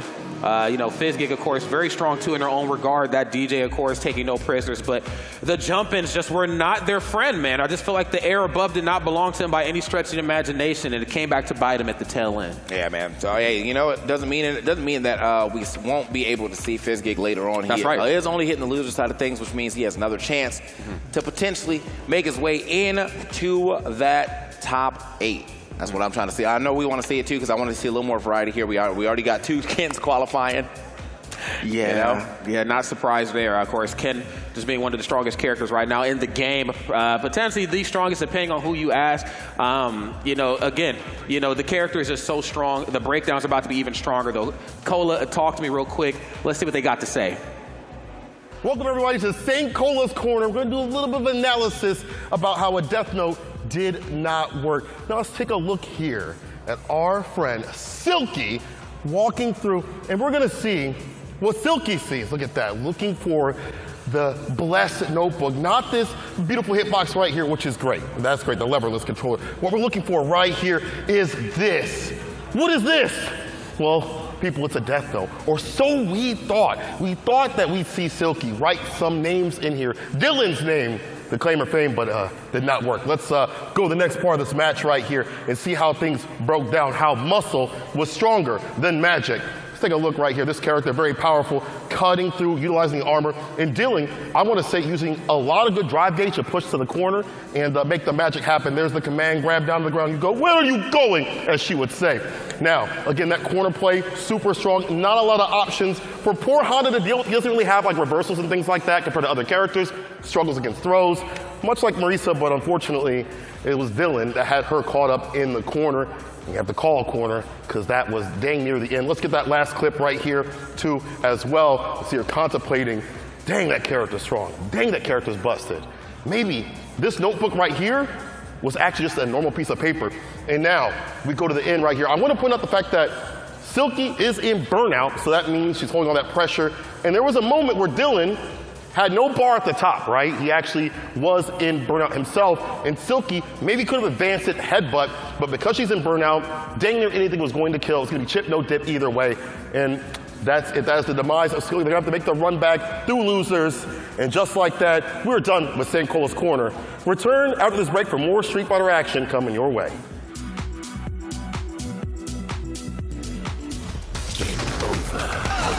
Get right, son. Maybe this will help with the sting.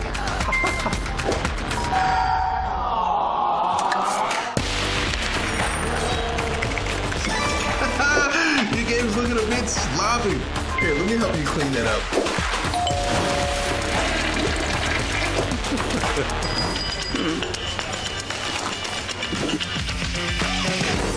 Stay in your game with DoorDash.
Hey, man. You're not going. Oh, I thought I was deferring to you. All right, That's bro. going to be this whole cast, so I'm just getting used to it. All It's going to be this whole cast, I'm just getting used to it. I don't know. right, man. Welcome back to PAX Arena.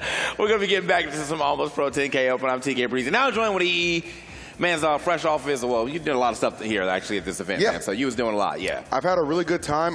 Definitely was looking forward to this throughout the entirety of the event, man. I always know, whenever PAX Arena puts on a show, it is certainly one that I love to be a part of. So I'm very eager to be here for the 10K Open, no doubt about that. Almost Pro. I don't know, TK, the way I'm watching these folks play, they're looking like a lot of pros to me. Ain't no almost in there. Yeah, no, I think we might have weeded out a lot of the almost. I think we call this the Pro 10K Open now, man. With a lot of these people probably have won a couple tournaments in their time. Obviously Chris CH, he has been a large tournament placer and actually did win a couple things recently. I think he won one of the last ICFCs or something like that. So yeah, my man has been doing it up too, obviously, but don't want to just talk only about him. I know we got all kind of great players, and we actually got even more action coming up for you as we got to see who makes it to the top 8 on the loose side of things. I was going to say, man, definitely like that. The winner's side action was immaculate, but you know what? Something about having your back put up against the wall when you have to fight out of losers trying to qualify for top 8. Because remember, you're trying to get paid. You're trying to get your chunk of this 10K, which is on the line. Yeah, man. So with that being said, we do have to find out who's going to get up on the stage and fight next, and only one man can give us that information. Puckett, take it away. Thank you so much, gentlemen. And how good is it to see you up there rocking his badge? Take it off. They're going to Photoshop it, my friend. It's time to get into this next round of action. We're going into the losers bracket, and it's time to send some players home. It's not a fun time, but we have to do it before we can hand out the cash. So without further ado, it's time to meet your next player, another Ken main. Let's hear it for Bruce. Bruce, getting loose, my friend. How are we feeling today? I'm feeling all right. Hopefully I do well on stage, How long have we been playing, Ken? This is Street Fighter 6. How many games are we going back? I played Ken at the very start of SF6 and the end of SF5. All right, and last but not least, who are you representing? Where are you playing from? Vancouver, Canada. Canadian in the building. Go ahead and take the stage. Bruce, playing on the left side of your screen tonight. On the right side of the stage, though, we got to welcome in a Cammy main. Let's hear it for Dixon.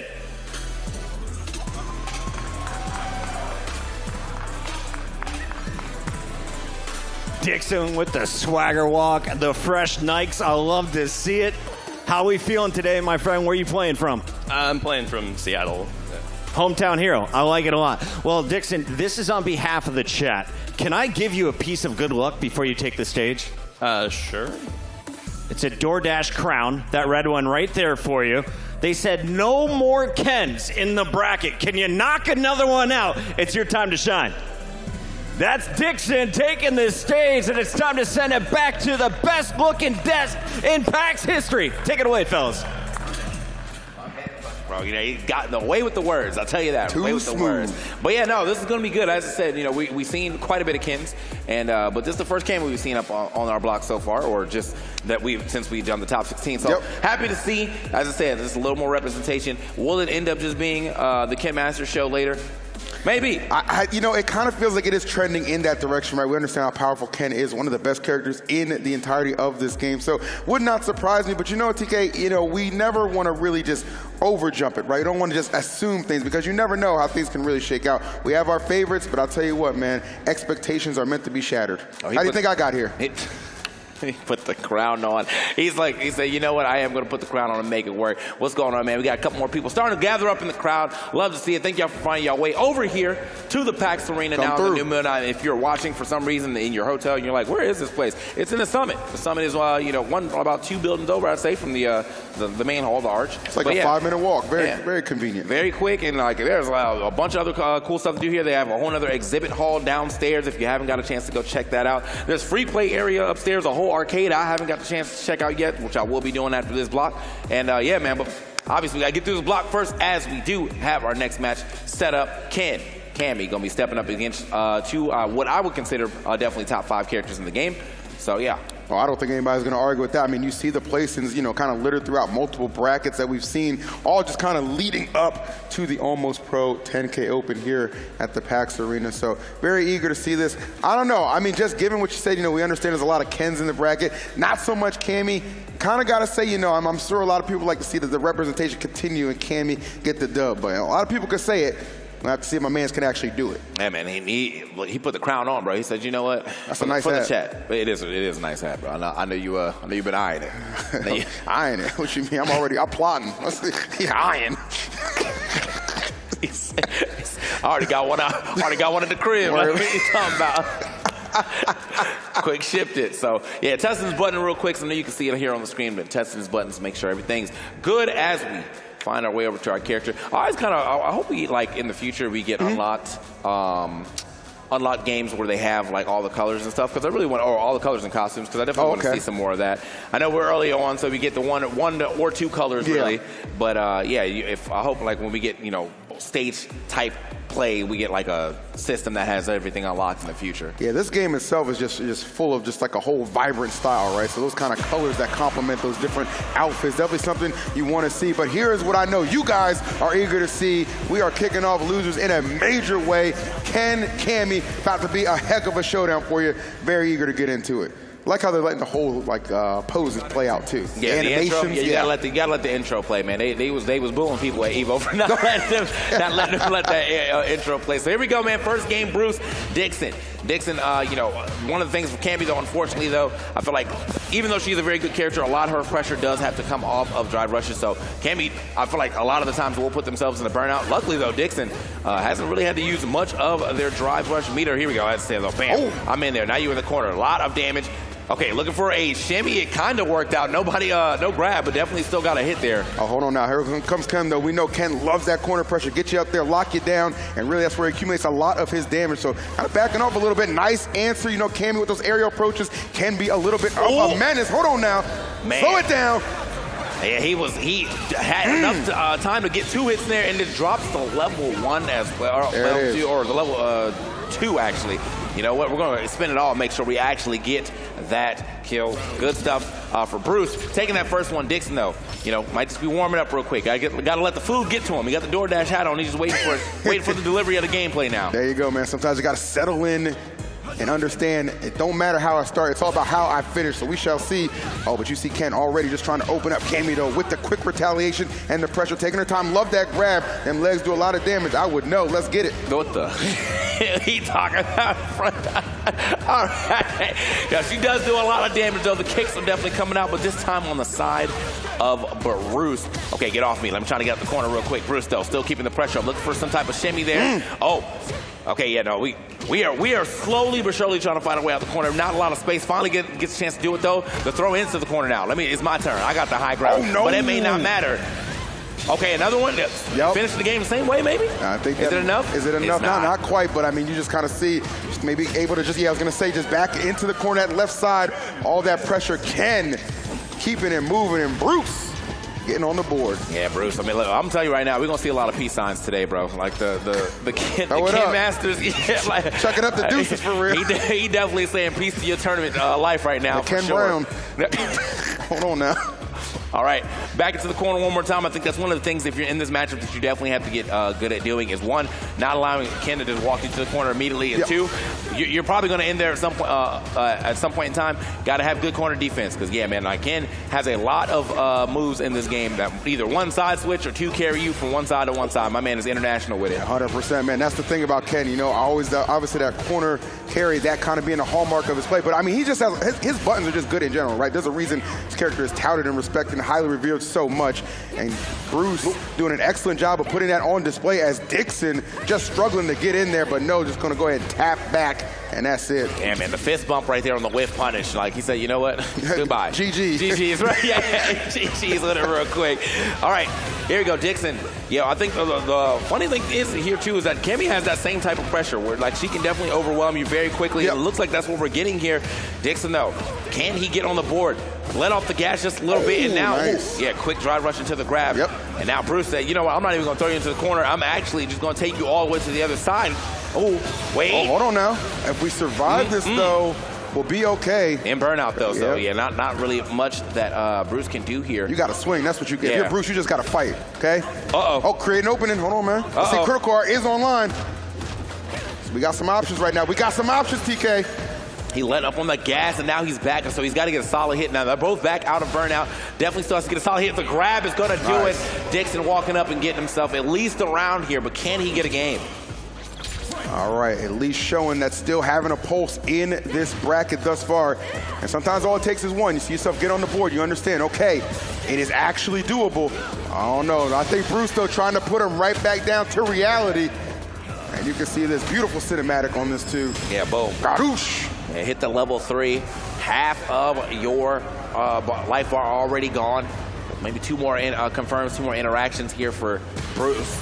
Really can take it, but boom. Okay, it's another grab. People in the back going crazy for those grabs. Look at the horses like, shit. Hold up. So the horses in the back, the grabs in the front. Hold on now. All right. All right, oh man, so again, a lot of punish counters coming out from the side of Bruce. He's playing at such a good range. Not gonna be enough yet, but yeah, one more. Oh, try to Dragon Lash there. Uh-oh, watch the mix. I was gonna say, looking very deadly. Got all of that opening just off of a great aerial approach from Ken. Just coming from the skies and just completely bullying Cammy into that corner, inevitably into surrender as Bruce looking pretty damn good right now, TK. Yeah, Bruce definitely trying to take this one as quick as possible. Looking like Dixon walked directly into that one. Dixon, where's the defense at, brother? All right, here we go. All right, he's found a way to hold back to block. Here we go. I was like, man, we taking a lot of hits to the face for sure. Finds a way out the corner, but like has not really been able to put any hits onto Bruce yet. Oh, nice.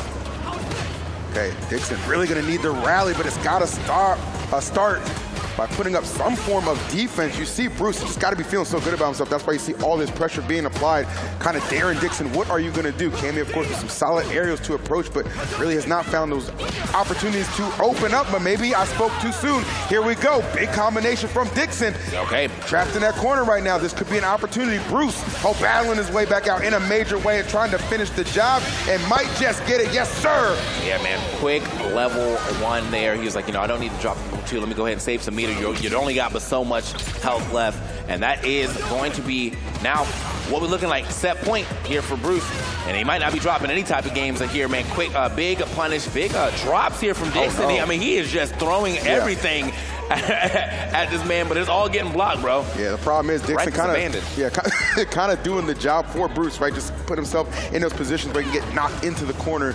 Of course, that is where Ken excels, but even doesn't matter where Ken is on the stage. Definitely proven to be an incredible threat. Here we go, Bruce. Make something count. Oh, no. Okay, EX, DP to get out the corner. Yep.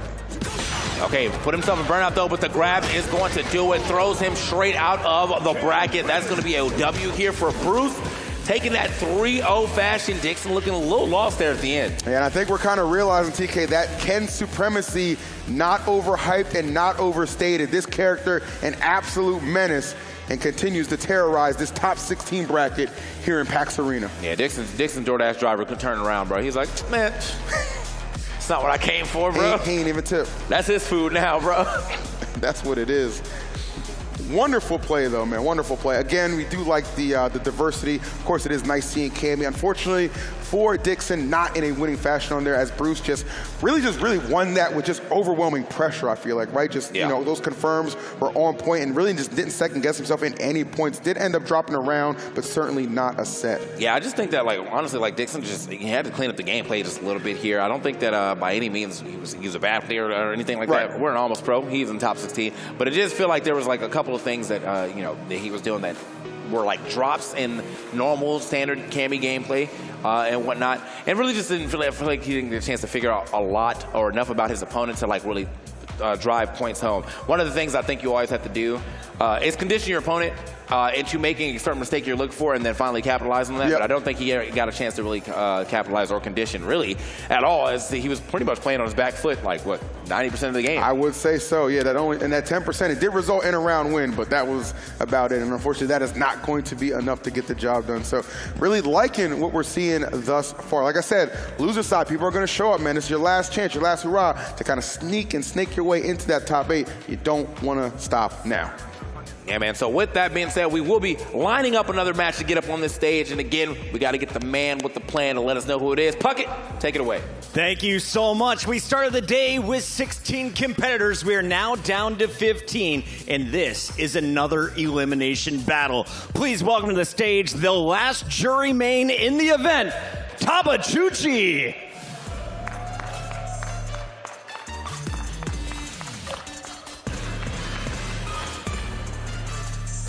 Come on up, my friend. Welcome in. You made it to the final day of competition, and if you win this matchup, $350 are going into your bank account. Have you ever won money playing video games? Yeah, but I don't think to this extent. You ready to make some more? I really hope so. Best of luck. We'll let you take the stage. That is player number one, but on the right side of the stage, we've got another Ken main, and Kens have been causing chaos. So please, make some noise for Mikesy.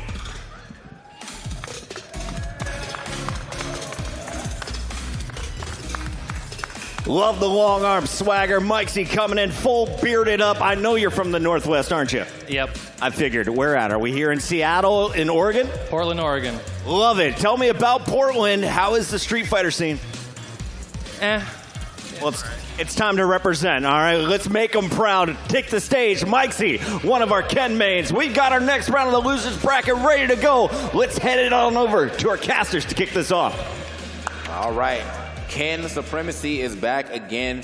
Can we get one of these? Look, I'm not asking for him to lose, okay? I understand what you're saying. But you know what I'm saying? Yeah, okay? I understand. I don't want him to lose, you know, just to for the spirit of competition. But I would like someone on the other side to win. That's what. That is listen, that's very fair. I understand that. You know, obviously Ken is a very cool character, very popular character, obviously so. But yeah, you kind of do want to break up that monotony a little bit. Maybe Jury is the character to do that for sure. I mean, listen.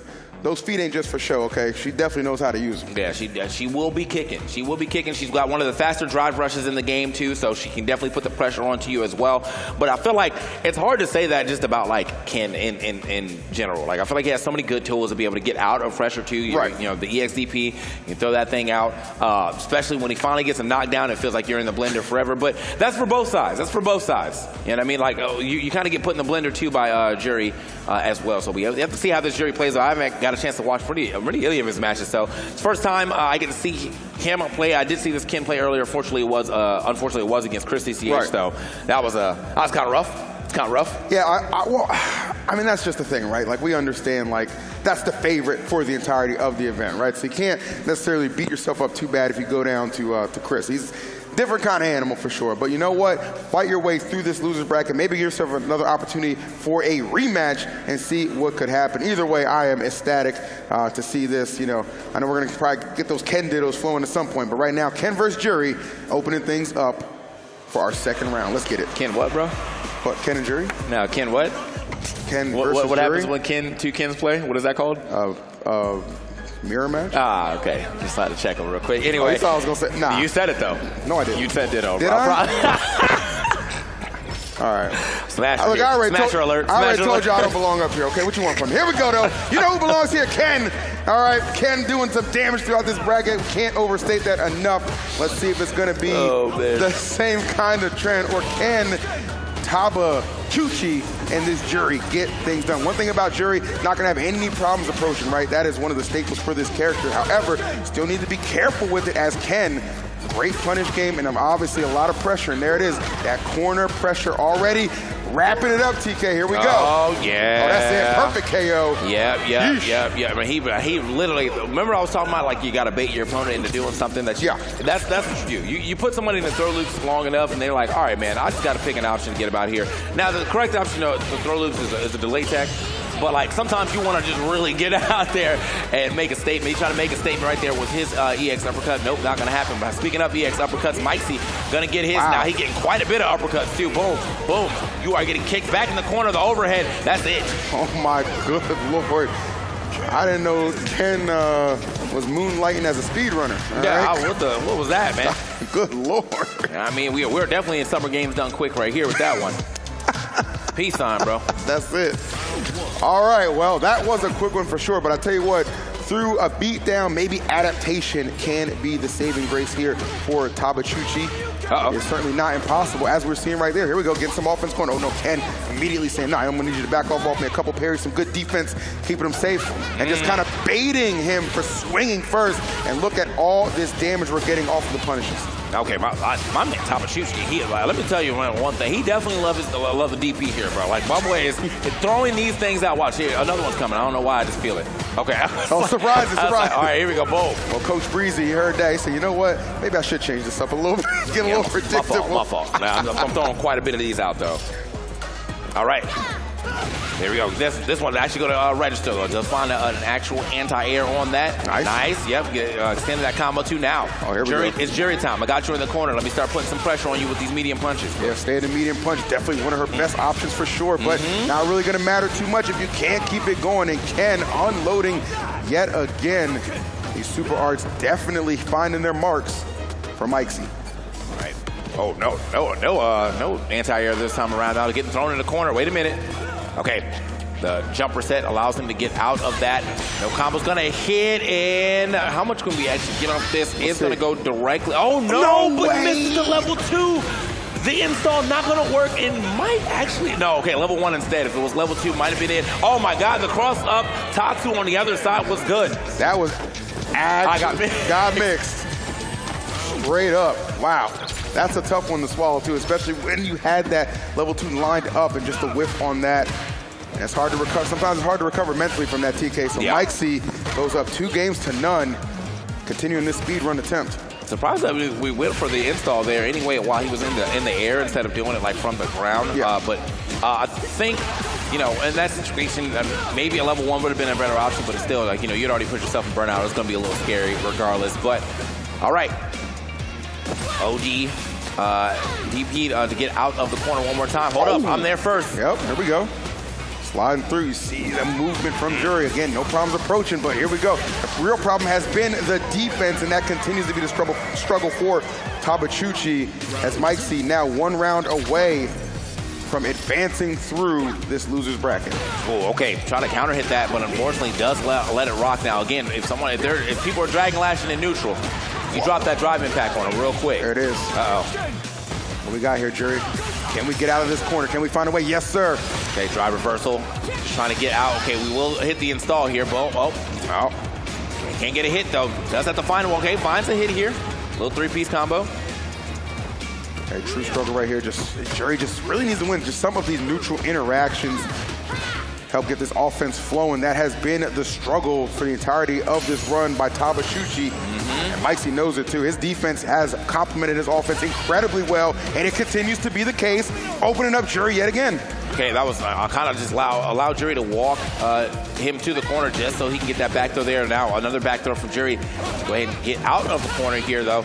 Oh, a little off of the mark. Yeah, we are pretty, I think we're 1 throw away actually if he's able to get his hands on him. Nice. Little anti-air action. Okay, can we turn this into a W? Wait a minute. Oh, no, not actually. Only got a level 1 still. Oh, he drops it. Oh, man. I feel like we saw a couple really crucial drops from Jury that really helped Mikesy get through. Now, obviously, Mikesy was winning the majority of those exchanges for sure, evidently so. However, some real opportunities were there, but unable to capitalize it is going to be to the detriment of Tabachuchi. As we see a little celebration coming in from Mikesy, rightfully so. That was an impressive round. We could have definitely seen potentially another round there. I think if he was able to drop that level 1, if it was not going to at least take the round, it would have put him in one more position where he needed like any hit, like just a short, a jab, anything wouldn't matter. But yeah, just wasn't able to do it. Oh, DoorDash replays, they're raising the roof up there. Appreciate those guys, man, keeping the energy up here in the PAX Arena. Absolutely, man. It's very easy to stay energized when you have crazy combinations like this from Mikesy. Like we said, he was the star of the show, really putting on the pressure, unrelenting, in fact.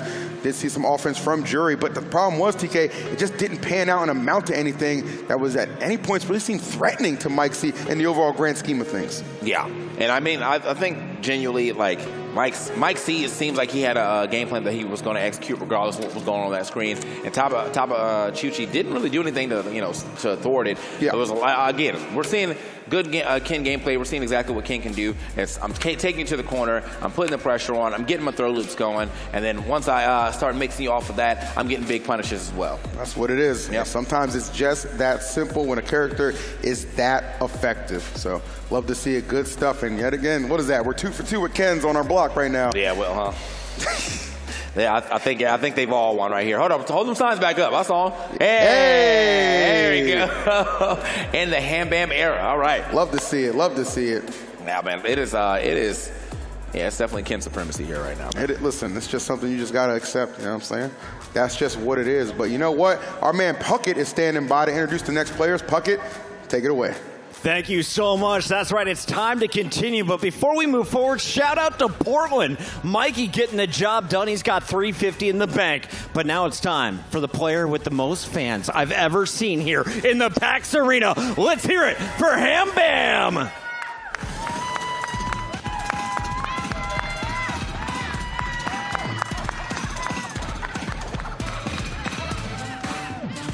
Ham, I see signs all over this arena. Your fan support is through the roof. Tell me about your game. How you feeling so far in the tournament?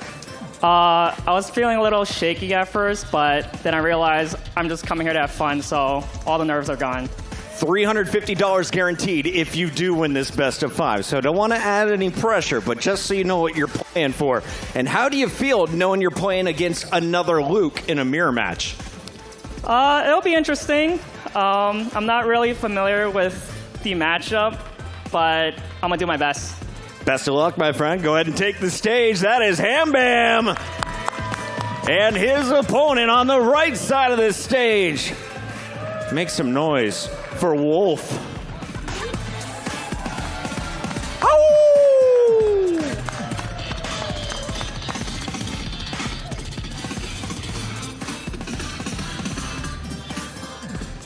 Wolf, welcome on in. I love what you got right here. Tell me a little bit about your stick and how confident are we coming into the final day? My stick is a cross-up, and it helps me cheat. And I'm feeling pretty comfortable. It's a Luke mirror, which is like a 7-3 for me, so I should be fine. Best of luck, my friend. We'll let you take the stage. Big fight on our hands, and it starts right now as we send it back over to the casters. Fellas, take it away. All right. Damn, that was some confidence from him. You heard that? 7-3 in my way. He said I'm cheating too. Like, that's crazy, bro. Like, just a minute out loud here in the open. Yeah, imagine that. So real big fight feel here developing as we continue on through this losers bracket. The excitement, man, continues. I'm very much so eager to see a little bit of different, a little bit more variety. The Luke Ditto. Yeah, bro. That's a little bit different, you know what I'm saying? It's coming at you a little different. But Luke, he's one of those characters that's definitely up there on the tier list as well. I don't know where you would maybe like place him if you have a...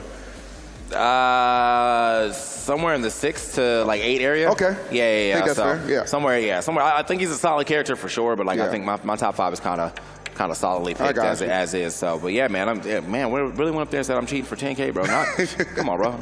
Aspire higher, bro. There you go, I man. got the king right here. Anyway, talk to him, baby. I know I did. So we got the Luke Ditto right here. It's going to be just a battle of honest characters, right? We understand, Luke, not the greatest mix-ups, doesn't really need him, right? Just a lot of high damage output, especially if your execution is on point. So really, whatever Luke is kind of delivering on firing on all cylinders should get the W in this exchange. Oh, yeah.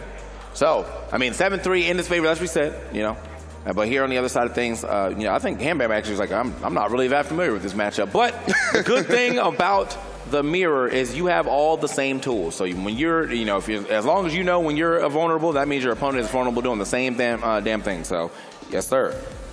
All right. Excitement building for sure. Very eager to see who's going to take this. At the very least, we know not another Ken is advancing through right now, at least in this exchange between Ham Bam and Wolf. I like that name, Ham Bam. I'd love to know the origin of that, actually. Some names just kind of grip me and compel me, you know what I mean? That's one Ham of them. Bam. Ham Bam. Was he just hungry? Was he like the Flintstones? Boy, stay hungry here, guys. They're going to let him play it out here. My boy Luke, man. Always pointing. Come on now. That's his jam, bro. His character funny. All right, here we go. All right, let's go. Game number 1. Very eager to see who is going to pull this one out. I start off a little bit of a tight neutral. She's going to try and open things up first. There we go. Sandblast. One of the best projectiles in this game, in my opinion. I mean, it's up there. I mean, it's definitely a very quick projectile. I think I was talking to Silky Links, though, about it, and they were like, yeah, the one thing about Sandblast is you are fully locked into that animation. Like, like, although it is very fast, there's a lot of animation before the fireball comes out. So, damn, hold up, bro. God, can we get out of this corner? Handband, please. I'm saying, don't let him do this to you. All right, here we go. Now we got him in the corner. Boom, slam. Another one? No, he just jumped straight out. Hambam, though, is going to get some damage for him trying to get that jump out. Boom, boom. Okay. Oh, okay. I think Hambam's starting to settle in a little bit. His offense definitely cooking. Here we go. Got some mix-ups. It's burnout, bros. And we got level 1s on deck, too. He's turning. Wait a minute. No way. Oh, he got him! The pressure had him trapped in that corner, second-guessing everything, and just completely 180s that game to steal that first round. All right, man. You know, a silent killer up there, man. You saw when we come over to his camera, Hambam looking poised up there.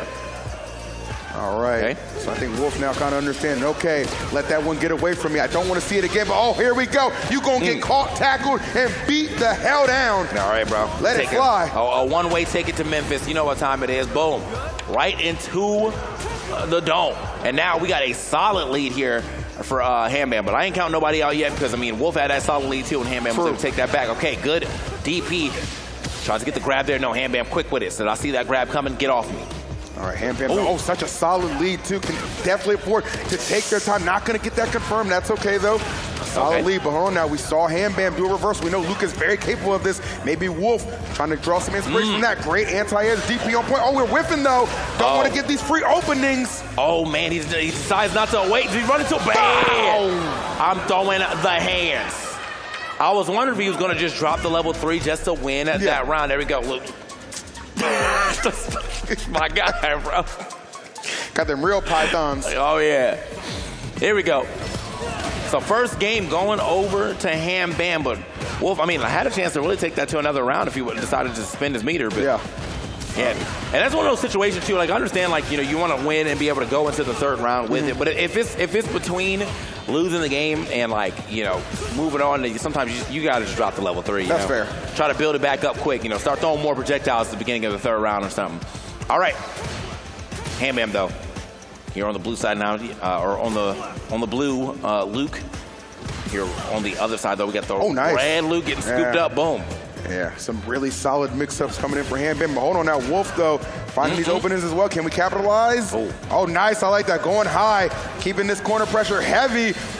Bada boom. Hold on now. Oh, he was too early on the overhead, though. Wow. And I feel like he had the right option, too. I'm pretty sure he ducked. And now in the corner, wall splatted. No time you about to lose right here, bro. It's over. It's over. TK, this is looking like deja vu. Wait. Oh, no, but they're dropping things on each side. But luckily, Hambam keeping the composure. Sandblast to end it. But it was definitely looking like that was all tailor-made for Wolf. Could not finish the deal. Yeah, no, Hambam not getting the perfect on that on the knuckle, so was not able to. Well, you got to get the perfects for that so you can keep the combos going. Yep. Yeah, he wasn't able to get the perfect on that. So unfortunately, it did not really matter too much for Wolf, though he did get another chance to live. But boom, good Lord, just getting all of that damage accumulated very quickly. Okay. My man is sandblasting. He said, "Burnout be damned." I'm swinging. I gotta get up out of here. Okay, boom, slam him, put him back down to the ground, and now, he kind of walks. He's kind of walked all the way down to the corner. Okay, reaction time though. Ooh. Nice. We don't do that. Okay, just takes the free throw. Want the corner instead. Could have got a lot of damage there, but I'm down for positioning too. Yep, nice stuff from Wolf though, capitalizing off of a whiff from Hambam. Still got to fight a little bit of an uphill battle though. And just exchanging a couple of projectiles. Let's see. Oh, no. Okay. Good anti-air. Just the great awareness right now from both of these players. Yeah, Hambam really has not been able to get too many jump ins. He's still opting to go for him. Yep. But I mean, Wolf lane, these DPs look like modern controls, bro. Is that what the crossed up do? Like the cheat bots let you play with both? I got modern control. I got classic damage, modern control reactions. What's up? It's got to feel good not to have to pick your poison, and it's got to feel good to be up 2 games to none right now. Hambam looking to deliver a 3-0 to Wolf, who's really got to find a way to get this offense going. This mirror match not going his way at all. Great decision to just kind of bait that out, keep him trapped in this corner, and now get some grabs as well. Okay, try to get the loops going, but yeah, no, he got a lot of his drive meter back too. You know, getting in this situation when you're way out of drive meter. Oh, he's turning, just in case. Don't do nothing crazy. He might end up dropping that level 1 on you. Okay. Oh, that's going to be it. Now listen, okay. Talk to me. I just wanted to be said. Okay. My buddy walked up there with the utmost confidence. He did. 7-3 matchup. I'm the 7 basically. All right. Now I don't know if he knows how matchups work, but normally when you're the bigger number. Now 7-3 though also does mean, and 3 out of 5 situation though, that does mean he may have maybe if we went, you know, maybe if we went to game 10 here somehow, he would have won the next 7 games. But currently that 3 is happening right now, brother. That 3 is happening. Oh my Lord. Can we get out of this corner? Can we do anything? Just please cool off Hambam. It has definitely been really just TK essentially a one-sided battle. Oh my goodness, maybe he baited that out, just landing behind him. Grab you up, you knew that was coming. And it's not gonna take much to end this. Okay, hold up. But he doesn't have enough. It doesn't matter though, you don't have the health for it, yep. Gotta have that health if you wanna stand up to the man. But that was not the case, and a 3-0 delivered. Hambam. Yeah, bro. Doing it big. Hey, I'll be taking my 3 immediately. It could be 7-3, but I'll be taking my 3 right here, right now, bro. Give me that. Let me have that, bro. Ugh. Hambam. Got the crowd on the side too. Big W went up there, you know, lacking the confidence. You know, it was a ruse. I get it. Yeah, you know, I don't really know anything about this for real. Yeah, you know. Yeah, I know how it is. I've been here. Yeah. What you didn't see was that notebook tucked. All right.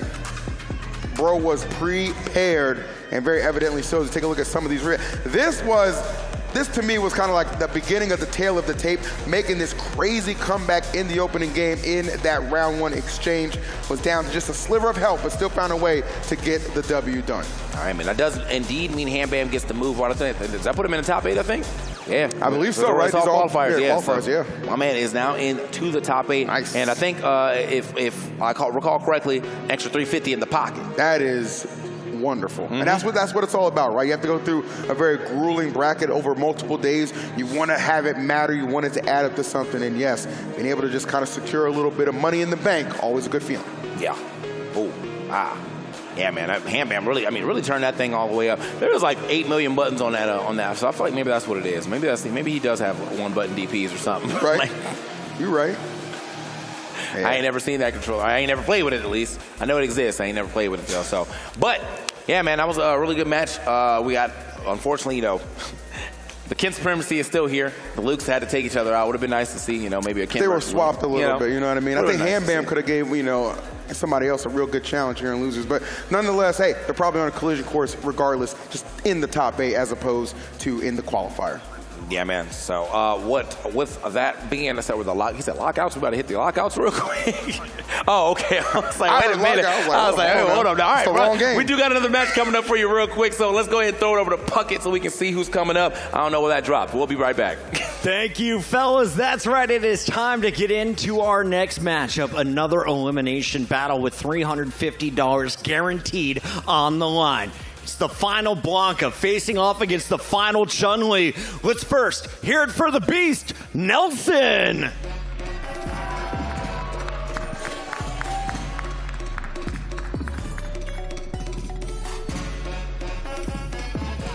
Nelson R with the swagger stick. I like it. You got the wood finish on this bad boy. Is this custom built?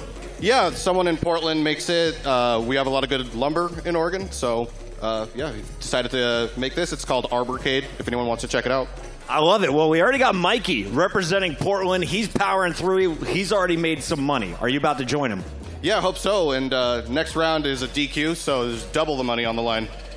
Time to double up. You got a DQ waiting for you. Go ahead and take the stage, my man. This best of 5 just got extra spicy. Going up against Blanca, though, we have the last remaining Chun-Li in the tournament. Chun-Li means make some noise for the one and only Blank Mauser.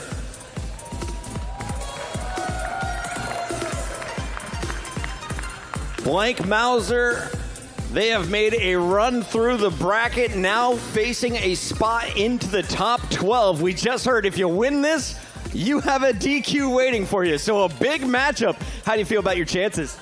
Honestly, I'm super nervous, but I'm here to have fun. And of course, I got to ask, who are you representing here? Where's your crew from? I love the FGC here. I love everyone here. I'm repping them. There we have it. Take the stage. It is time to play. Casters, take it away. Love that response. I would just like to say I love that response. It's not about me. It's not about me. It's about all of us, okay? And I'm representing, holding it down. Much respect. I'm expecting an amazing match out of these two competitors. Yeah, man. We got, you know, say I'm doing it for the squad, bro. And the squad is all of y'all. That's all we got. You ever played a fighting game? Doing it for you. That's what he said. That's what they said. So, all right, here we go.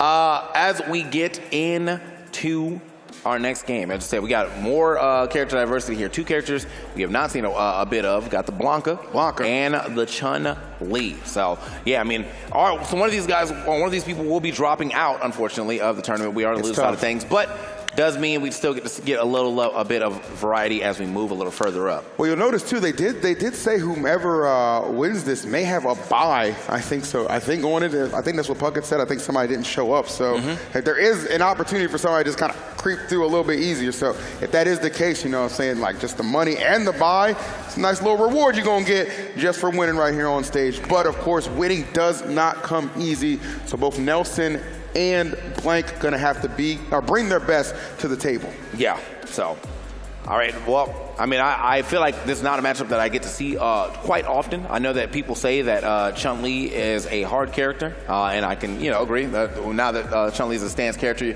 combo routes a little different. Sure. Here on the other side of things, I know that Blanca is a tricky character, and you know, you can't get overwhelmed, but I feel like at the same time, Blanca's, if you're good in the matchup, Blanca can sometimes get shut down pretty easily. You do have to watch out for the doll, though. If the doll starts getting set up, it might be a real issue for you. Yeah, I think we've all seen that. Those are when those combinations really can go crazy, and those extensions can really be a problem for sure. So understanding that Blanca, as you said, TK, one of the more tricky characters in the game. Chun, though, I mean, look, there's a character, great ground speed, great walk speed, all that stuff, and just the way she can approach too, can definitely keep herself safe, right? Definitely keep herself safe at a distance as well. So we'll see how it pans out. I'm eager to see who's going to advance on through make it to our top 8. Yeah. All right. Here we go, bro. You got the blue Blanca out there? I like that one. That's like when they changed Mr. Popo, made him blue on 4Kids. Remember that? Why'd you change it? We'll talk about that. We definitely had questions. Definitely had some questions. All right, well, my question is, who is going to win right now between Nelson R and Blank? Let's get it. Game number 1. I'm excited. Hold on. What we got now? Oh, Blanca immediately trying to come right in. Oh, not trying to, doing just that. Yeah, man. Ate that first. Okay, hold up. Yeah, got the EX command grab. You got to be ready for that now. If you see it coming, you get the neutral jump out the way. It's a huge punish. Oh, can't even get out the corner. That's one of the good things for Chun too, is being able to jump out of the corner by using the wall jump. But like if you snuff it out, you snuff it out. Get off me, bro. Yeah, not getting any of that. Man, slam down. Oh, the pressure is Nelson is doing it up. Gone. Blank Mauser. Looking like the controller might not even be working right now the way Nelson was playing. Let's go check the controller, bro. Now, they did say they were nervous, okay? So, you know, sometimes you got to shake off those jitters in the, you know, out the gate. I understand that. Maybe shaking it off right now. Oh, shaking something right now because that Chun is moving, and that's what you want to see. Yeah, let me get up this corner real quick, though. You see it. I'm just immediately busting out with the drive impact. Even if it doesn't hit, still creates a lot of separation. Short jump on the flip. Here we go. Oh, nice. Using that fireball to open things up. Can approach behind it as well. Chun with some great options. Definitely try and keep this slight lead intact. Let's see. Slow and steady trying to win this race right now, but Nelson trying to be that beast that Blanca is, coming through right above and letting things fly. Is this going to be enough? Oh, no. Hold on now. Okay, yeah. He does have the level 2 activation, though, so it does allow him. Now he's going to set up. Oh, the jump over. Doll as well. Oh, it's still hit. That is, I don't know how that was a thing, but okay, Blanca. We got options. Ooh. And, okay, great. Into the level 2. Yep. Yeah.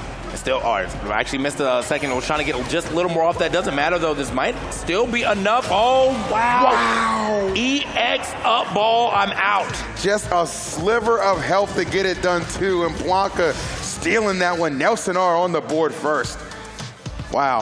That even Blank though did really like come alive though. Yes, 100%. Yeah. Blank was definitely showing, like, still got a pulse right here, and it's very early in this set, so it would be nice to see this one go the distance. We've seen a lot of 3-0s. Obviously, Blank not trying to be on the receiving end of that.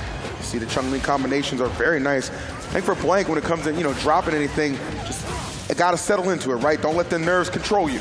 Here we go. A lot of good pickups right now. You see it, those thunder thighs, making some action. Oh, yeah, man. It's boom. Yeah, hold that, bro. Not going to be able to get through very quickly with the level 1 and also break that drive impact. But now, okay, lift combo. Try to go to the other side. Yeah, try to get a little mixy with it. Almost had to cross up. Not quite, though. Oh, no. Yeah, that's okay. that throw does quite a bit too. Yeah, but I think a drive impact actually started there, but no, just ends up getting beat out by the command throw. All right, Nelson R got to be feeling good about this right now. Blank, now is the time to strike. Got to get something going. Okay. Oh, little chase down action maybe? No. Trying to serve him up real quick. The standing medium punch for Blanca definitely has some reach. 100%. Go with it. Just kind of keep Chung at bay, and you see always just having the right option too.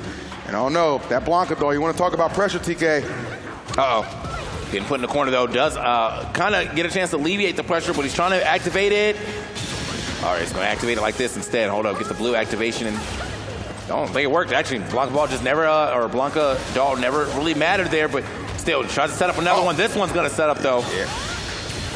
Oh, okay. Wait, destroyed it. Yeah, I was going to say it nullified it. Okay.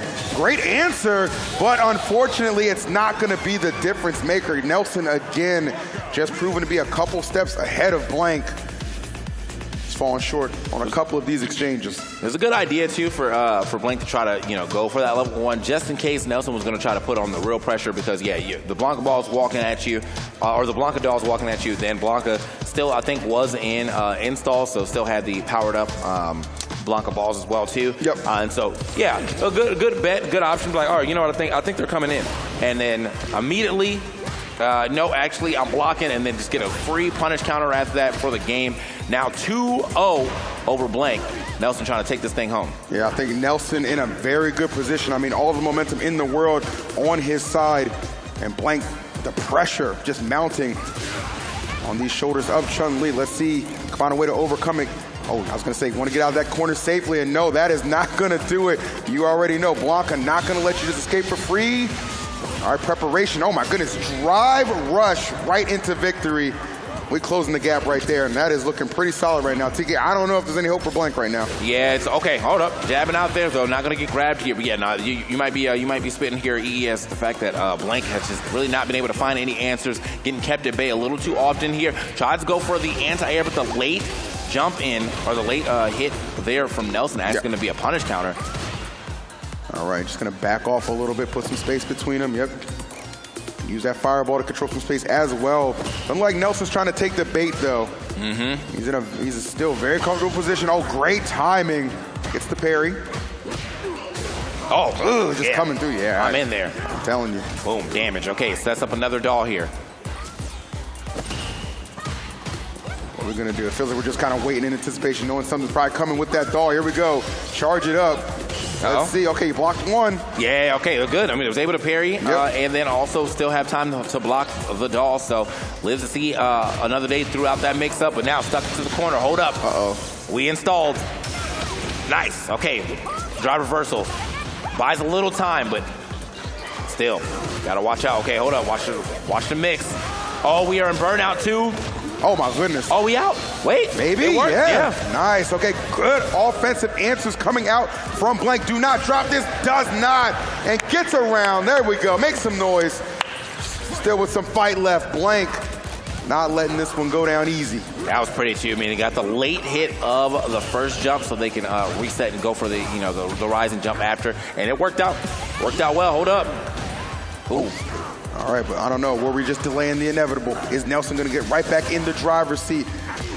Trying to find that momentum. He's briefly let go, but I think it's coming back in space, TK. Yeah, no, we're right back in burnout again. Puts the level 1 out. Get off of me. I need some space. But I got to find their way out the corner. Does do it. Hold up. Hold on now. Burnout not being that much. Oh, that was actually a great hit. Can we counter off of it? This is good. Yeah, this is good for Blank. Look at the amount of meter that Blank was able to get back just off offense alone. Yep. Okay, gonna install one more time. Yep. Luckily though. Oh no, yeah. It's not lucky at all. I was gonna say, luckily though, we were back in, out of burnout, but just ends up getting hit by that jump and Fierce. And yeah, after that easy combo for Nelson to go ahead and take that Blank, man, very close to potentially getting the game there. Got around. They get around, okay, and that's really, obviously it was a rocky start, it was a rough start, but being able to at least get something there cooking is just the fact. I think Nelson at that point had just accumulated way too much confidence, momentum, and obviously the confirms were on point. Blanka, you said one of the more trickier characters in the game. I think Nelson just demonstrated why. Oh, yeah. And, I think, with the trickier character things, the tricky character against technical character, sometimes, when you're not playing at your 100% best as a technical character, you drop a lot of damage. You lose a lot, of your advantage there, playing a character with so many options or so many ways to do things. But, yeah, Nelson had a game plan, executed perfectly, had good baits there, the Blanka doll baits. Never got, a super long Blanka doll confirmed, but they definitely still did their, their due diligence of causing diversion. Yes, really. 100%. And that's a great way to put it, the diversion, right? The doll not necessarily always has to initiate the offense, but the threat of it is enough to kind of rattle your opponent sometimes, and those are the openings you can certainly capitalize off. Yeah, man. We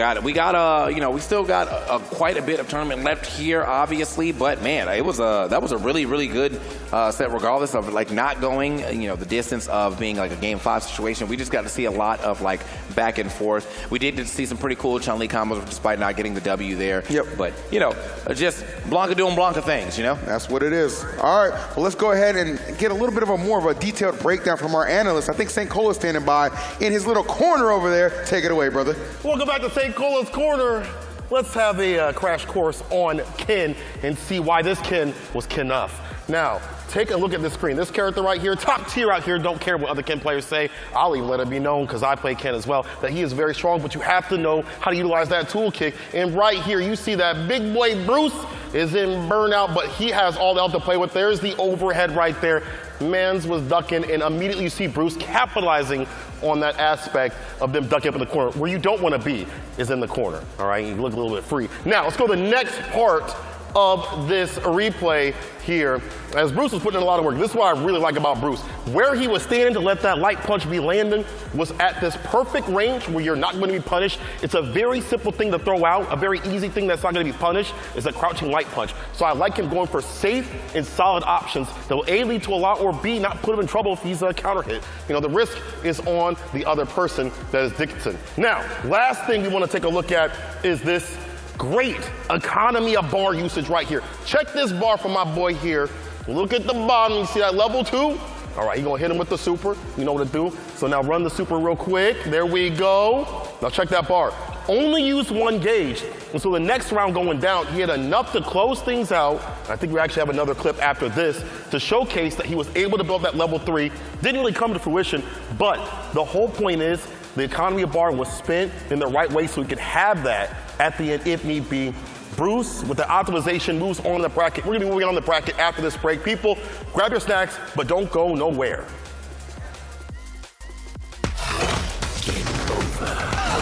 Get wrecked, son. Maybe this will help with the sting.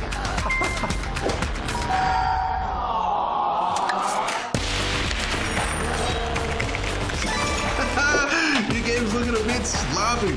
Here, let me help you clean that up.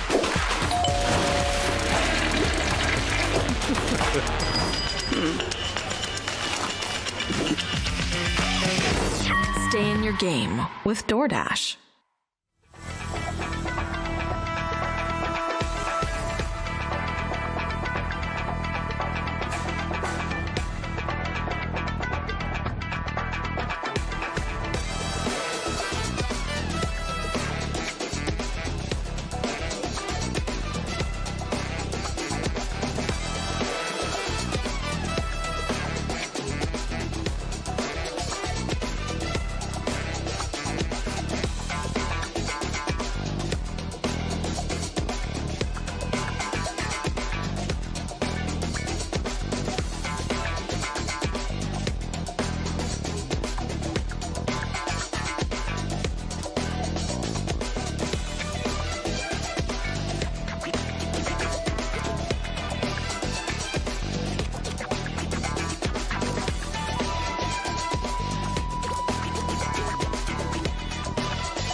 Welcome back into the PAX Arena, everybody. Seattle, how we feeling?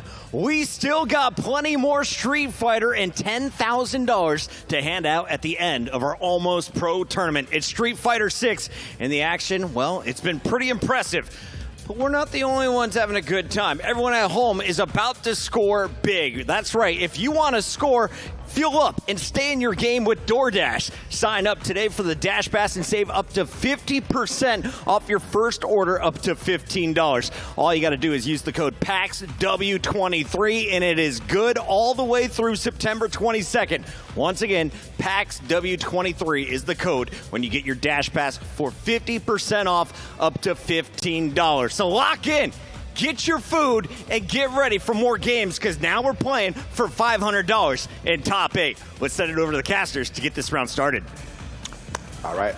Welcome back. We are doing it one more time here on this desk. We got more matches for you. We got more high-flying action in the Street Fighter 6. And obviously, you got us, man. TKEE back in the building for another like 2 to 3 matches, something like that. And then obviously, we'll be getting to the deeper part of the bracket. Yeah, I think we're in somewhere around top 12 now, if I'm not mistaken. Yeah, so there's still a few more matches to go through before that top 8 is really like solidified and rounded out. So you are definitely in for a treat, as I've been saying the entirety of our blog. Once you get into that losers bracket, that's when those claws really come out. Understand it's your last chance to really get it done. And as Puckett said on the stream, hey, you win here, a little $500 guaranteed, feels pretty good. Yeah. So they're trying to fight their way. I think these are the top 8 qualifiers here then. So yeah, we can try to fight our way in there. We did see, we got an actual Luke versus Ken match now. I was wondering if he was going to get it, but here it is. I'm with that. Let's get it. All right, let's see. Anytime we've seen Ken thus far throughout our block on this screen, it has resulted in a W, so it's going to be hard to kind of bet against this character. But I'll tell you what, Luke may just be the answer to the problem. Buttons. Little check real quick, making sure everything's working out. A rival in Bruce. Okay. All right, well, slow rolling it. Yeah, man, it might have been just a slight mishap here on their own controls. It's like you're trying to figure some things out, but it happens. Yeah, we're just gonna go ahead and restart that match and do it all over again. Make sure we got the controls in right this time. You know what I mean? No doubt about that, man. Competitive integrity, all that matters. So get that situated real quick. Hope you guys are doing wonderful, both in the building and watching from the comfort of your own home. Really enjoyed PAX Arena this year for sure. Obviously, I think just putting it in this new building is really cool, because we're really getting to see just how much space you can really use and just optimize. And I think a lot of people are going to get hip to that over the coming years for sure. So it's definitely a good spot. And of course, what a heck of a way to kick off a new building, but with a new game, TK, that being Street Fighter 6, which has not disappointed. And it looks like we're going to get back into the action. All of those buttons seem to have been configured and figured out. So yes, here we go. Game number 1. Ken versus Luke. Let's go. Yeah, man. So yeah, a rival and Bruce.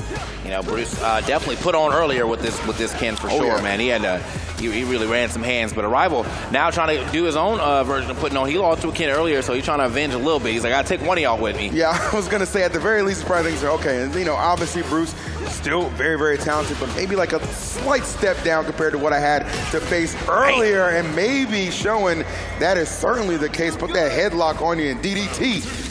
Yeah, don't get to see that too often. It's not the most optimal finish for that, but I think to finish a round is definitely very stylish, bro.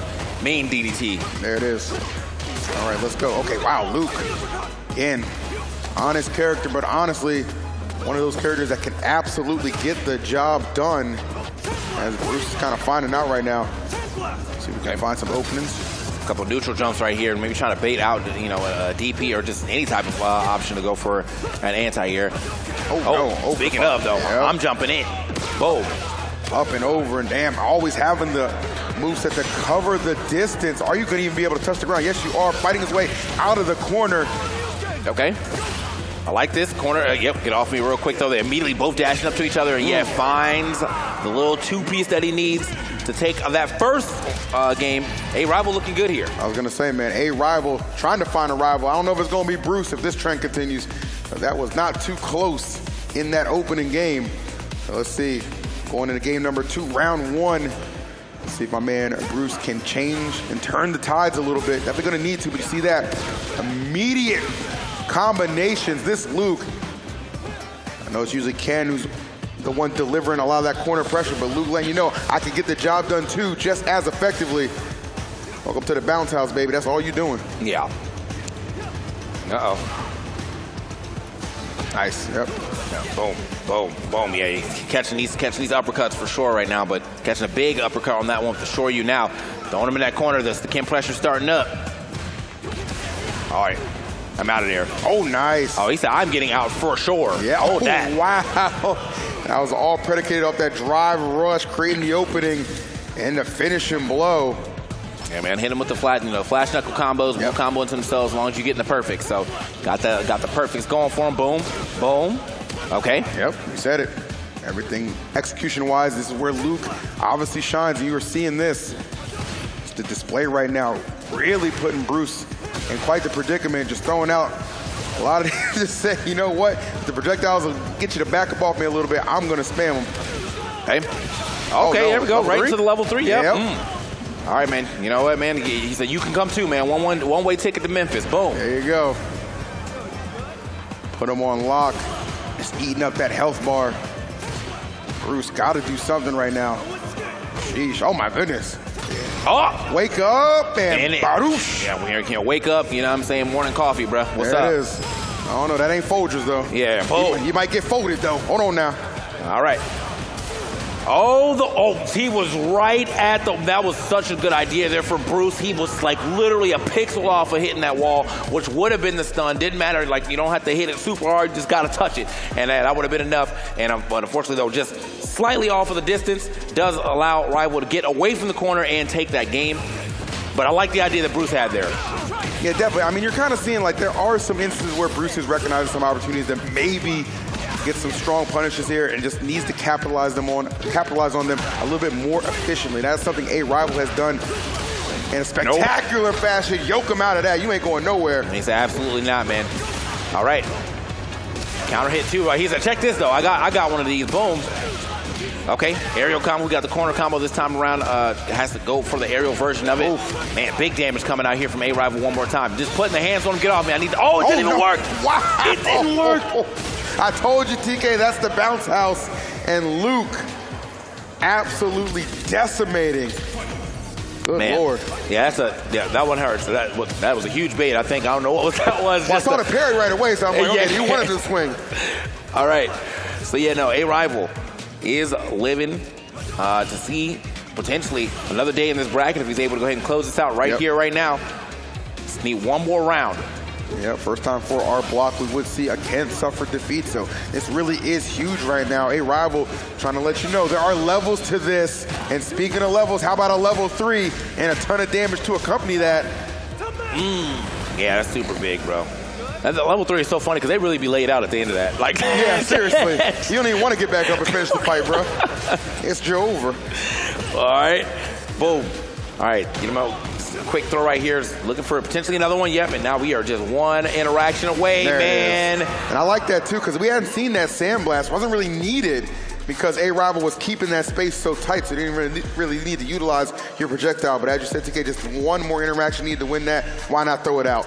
Yeah. That was good stuff, man. A good round of games right there for A Rival to make his entry into the top 8. And on top of that, very, very strong and very dominant fashion. So I know he's got to feel good about that, man. Like, it wasn't no fluke, no mistake. He's like, I was supposed to be here. None of that. That is all efficiency and all victory. A Rival, we saw him showing off the dance moves earlier in winners, all right? Had to boogie on down to losers, but keeping that dance going and makes it into top 8. Yeah, bro. He said, I'm about to hit the Magic Mike 3 on you, bro. Like, what you talking about? I might have not hit the first one, but I won the second movie. Now we got, say Last Dance coming up for him, bro.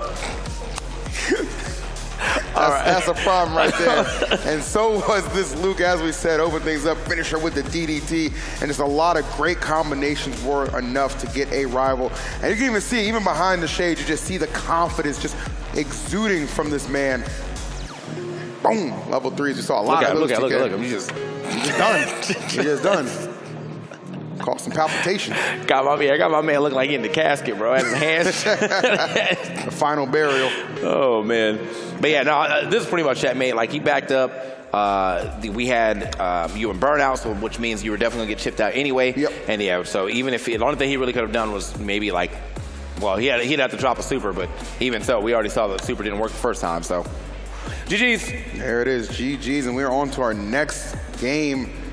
Silky Lynx and Mikesies, two individuals we saw compete earlier. Even in a losing effort, doesn't really matter.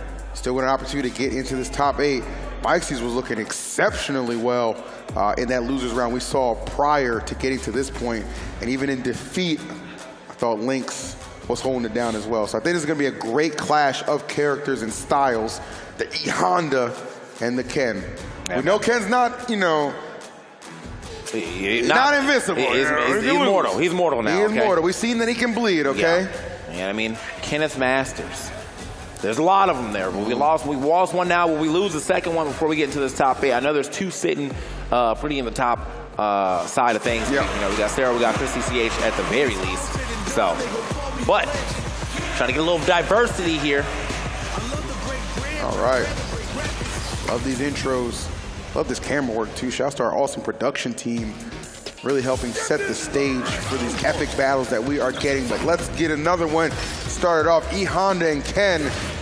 You know, one thing that Ken does, right, he's so good at overwhelming you. Don't want to see E-Honda have to be in that situation, TK, where he has to play from behind. I feel like that just makes it so much more difficult for this character to get a win. Oh, yeah. All right. Mikesy. Now, Silky Lynx, I feel like, you know, maybe kind of got overwhelmed a little earlier by the Marisa's, you know, not a super common matchup right now. Sure. But this is, and I think as long as you, like, if the notes in Silky Lynx Death Note are real good, then I think we could be seeing the Silky Lynx W here. But Mikesy, though, he ain't no slouch, man. Look at that. We got the Ken corner pressure started up. Yeah, you're really seeing kind of that lack of defense on the part of E-Honda. Not doing Silky Lynx any favors. Meanwhile, Ken, perfect positioning to get all these punches, just opening things up, and that is a clean round going the way of Ken Masters. The meaty drive impact on a character that does not have good reversals is so rough to look at. Like, yeah, bro, it's hard for you to get out of there, so. All right, so that was obviously a rough round. Let's see, though. Get a bounce back. Oh, nice. Okay. Oh, yep. Step back again. He's like, hold up, bro. Yeah. Oh, yeah, I got those. Oh, yes, we do. Level 1 out the corner. Will not be allowing myself to get wall splat. That's one of the things in Street Fighter specifically, though, for anybody who is, like, you know, getting familiar with this game. Nice backdash, by the way, out the corner to avoid that grab. But, yeah, familiar with this game. Normally, when someone's at the wall, that's when you really got to start looking out for drive impacts, because getting wall splatted by a drive impact is never fun. Nice, I like that. Quick little mix. I'm going to tap you real quick, then grab you, put the hands on it, and get that game number 1 in the books. Ken, up to his old tricks. Yeah, here we go. My man's an Usher fan, bro. Peace up, A-Town down. A-Time, bro. What you talking about? Find out we got Kiki Palmer in the back cheering. What the heck? Somebody told me your boyfriend was looking at for me? Oh, what the? Come on now. It's crazy. All right. Boom. All right, good overhead right there. Boom. All right, we're going to keep that pressure up again. He is just rinse and repeating on Silky Lynx right now. Good Lord. A lot of pressure again. E-Honda at his worst, having to fight from the corner, but fighting out of the corner. That is exactly what Silky Lynx is doing. Oh, no. Big whiff. Oh, and that's man. all she wrote. Yeah, wow. Yeah, and the idea for sure from Silky Lynx was good. You know, someone in the corner, not jumping back, not jumping out, means it's free command grab territory, but unfortunately just a little too far back. And, okay, we're going to drop the level 2 just like that. Okay. Yep. We already know, man. Obviously, Ken great at those whiff punishes, too, so cannot afford to leave yourself open like that. Can ill afford to be in this corner, too. Can't overstate that. Not sure it's even going to matter, though. Man. This is brutal right now, TK. This is brutal. The cannon Oh, the bait! That was beautiful to get the perfect KO going overhead and leaving you dead. That's what we like to see. He said the cannon's burnt out, but the only person get burnt here is you for sure, bro. That was crazy. Sheesh. That was, yeah, I mean, straight up, he put himself in burnout. Reckless Bandit, though, didn't even care. He's like, I'll put myself in burnout for the pressure. You're in the corner. You haven't figured out how to deal with my corner pressure yet. So I'm just going to keep it moving. That one. Sheesh. Oh, that was about as impressive as you would expect. Right back to the drawing board right now for Silky Lynx. Having to figure this one out, down 2 games right now, TK. That is going to be a heck of a hill to climb. I need to see the book open, bro. I'm looking over here right now. She has not opened the book. Let's check these notes. Let's check these notes. Yep. I wonder if we get a change of character. No change of character, though. Is going to keep it going with the Honda.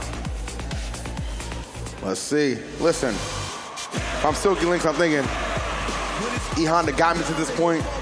No reason to even think about switching off at this point, right? It is what it is. I just always want to know if somebody does have a second character, though. But I feel like everybody does, but it's probably not as polished as that main one that they present to the audience, to the competitors. You know what I mean? So, yeah. But E-Honda, we already know, not one of those upper echelon characters. Got to work a little bit harder, and in the case of going against Ken, a lot harder, as has been displayed. As Mike C really starting to apply that pressure early on. Let's see. All right. They say the pressure is indeed on full. Nice. Oh, yeah. All right, we're going to get the little quick little 3-piece there now, keeping that pressure right up. Get off me, though. This is where it could get a little crazy for Silky Lynx. And the match earlier against the Marisa, this is when things popped off. Again, just not able to get a wall splat, though. Mike C has been on the lookout. Nice mix on that as well. Big punish counter grab. Just one little tap from Mike C should wrap this one up. Yeah, I mean, you ain't jumping here, bro. Exactly. I don't know if that was like a Hail Mary approach, but it was not the one you probably wanted to select in that situation. As Mike C piloting this Ken to perfect success. Catching you reaching a little bit. Oh, here we go. Yes, sir. We got those supers for you. Yeah, dropping to level 1 real quick. Again, Mike C definitely playing this Ken Masters to ultimate efficiency against Silky Lynx right now. Silky Lynx, last round, potentially of the tournament, and still has not really figured out the keys to victory here. Okay. Definitely trying to get in there, but man, I'm telling you, just this offense from Ken, just so smothering, so overwhelming. And the last place you want to be, and potentially the last round, is that corner trapped in the left side. Man. And Ken says, your burial plot, I got that for you right there. Another dominating performance from Mike C. That was the double shimmy. That was a shimmy out, shimmy in. I shimmied, didn't give you the fur, you didn't grab, do nothing. You're not even going to expect it, so I'm just going to walk right back in and give you the grab that you was looking for. So, yeah, GG's. Crazy stuff for sure, but just goes to show you the competition, the level of competition just continuing to elevate and get harder and harder. It is a beautiful thing to see. Right. All right, take a look at some of these replays. I mean, I'm going to be right. This is, saying it's replays, more like a Mike C highlight reel if you ask me, okay? Because that's basically all we saw. No, I think he definitely, whatever Ken was supposed to do in this matchup was done, Sure. I locked down Honda. I put you in the corner. I mixed you in the corner. I got the W. That's what that was the whole time. So we will have one more losers match here to go ahead and see who gets into the top 8 on the loser side of things. Yeah, we know it's Mike C's for sure, as these DoorDash replays are demonstrating. Again, big shout out to DoorDash for being a part of the PAX arena. Definitely picked a good one to show up for. Okay. I think we got maybe one more for you, if I'm not mistaken. Yeah, Fizz Gig and Ham Bam. This is going to be a good one. So things I'm feeling like 2 fan favorites because, Fizz Gig, the only DJ in the bracket. Sure. And the Ham Bam got the Ham Bam Club back there. So, It's going to be a good one. Yeah, definitely, might split the crowd a little bit. I'm sure everybody, though, can agree some excellent gameplay is on the way. Not going to waste too much time. Select those characters up and let things fly. Yeah. Remember when I started out, I was playing at the beginning. It seemed like DJ was just running amok all online. I think everybody just loves the style and flair of DJ. You know what I mean? He's that guy. Well, you DJ, always want him at a party. DJ was an unplayable character in Street Fighter 4. Right. That character was that bad. You don't play it. So I think a DJ returned to form of being a good character has got a lot of people want to check DJ out. Sure. And then 2, character's just fun. I mean, I picked up DJ for a couple of weeks as well. I'm Marisa main, but I definitely got a DJ pocket because the character was just fun. What up, Joe? See you sitting in the crowd chilling. All right. Everybody's showing up for some good Street Fighter action. How could you not? Match has been so good, and we're not even in the top 8 yet. But I'll tell you what, one of these competitors will be making it into the top 8, getting one of those coveted spots, and of course a shot at not only the prize money, TK, but that beautiful trophy we have on display in the middle of the arena. You know that meme that Thanos twerking meme? Yeah, I've seen that. DJ definitely do that. Like during his like animation after this, he hit the knees. I'm like, hey, chill out, bro. Like DJ said, I'm just happy to be here. All right, and everybody needs to know it. Let's go. Oh man. All right, here we go. Fizz Gig, Ham Bam going at it. They're trying to figure out who is going to be the last person to round out our top 8 before we get into that. It's going to be some good action on that side of things. Brought to you by Rob and St. Cola, of course, from the commentary. Yes, sir. Can't wait for that. Kill it on comms all the time, much like these two opponents trying to kill each other, taking some big swings. Nice. All right. We already know Ham Bam definitely. Oh, man. Slow it down. Drive impact. Hold on now. And he's just, okay. Yeah, that wasn't even close. Okay. We saw last time that Ham Bam kind of struggled a little bit against Wolf in the opening round and had to make a crazy comeback. That time, though, just pure domination right out the gate being displayed from Ham Bam and continuing that trend right now as Fizz Gig, Lord have mercy, I'm telling you, fizzing out right now. That overhead, so that when he just bring that thing down, watch out. Okay, yeah, watch out. They're trying to maybe create an opening. DJ using that air slasher to help out a little bit. Okay. All right, we're jumping back in, boom. All right, watch your legs, though. Hold on, I'm right back in here again. Oh, okay, now we're getting all kind of damage being put on. That is going to definitely be enough. The level 3 with that amount of health. Yeah, bro, we're taking a one-way trip to Memphis. One more time. Boom, laid out. There it is, man. Ham Bam, but all I see is the Bam. Sheesh, that was tough. Man, DJ laid out. Like, he got his arms up. Man, come on, man. Fight back. See, that's the DJ from Street Fighter 4. Yeah, that was we done going backwards. All right, here we go. Fizz Gig. Well, now I'm gonna have to try to, figure out what he can do against Ham Bam's offense right now. Ham Bam's been playing a very, very solid loot game. Yep. Okay. Just a little micro space in here, boom. All right, coming through, trying to get some offense. I like it. There we go, the pressure. Okay, no, Luke not gonna allow that grab to connect. Yeah, that 4 medium kick definitely is a very good move to be throwing out. It is got good range and it's plus on block. Yeah. So yeah, it's something real nice to do, especially out of drive rush, even if it is blocked. If it hits, you get a good combo. If it's blocked, you still got quite a bit of advantage. So, all right. So still holding, stepping back though. A couple sand blasts. They're playing quite well from this mid-range, though. One of them looks like they're playing right in that I'm trying to get you to whiff range. Yeah. Nice check right there, though, to the sway. And now into the corner. Ham Bam stepping back, though. Okay, now. Giving up some space. 100% loving the exchanges right now. Trying to play a tight neutral, but you see Luke. Oh, nicely done. Just said, you think you got to punish? No, no, no. Just out of range, and here I come.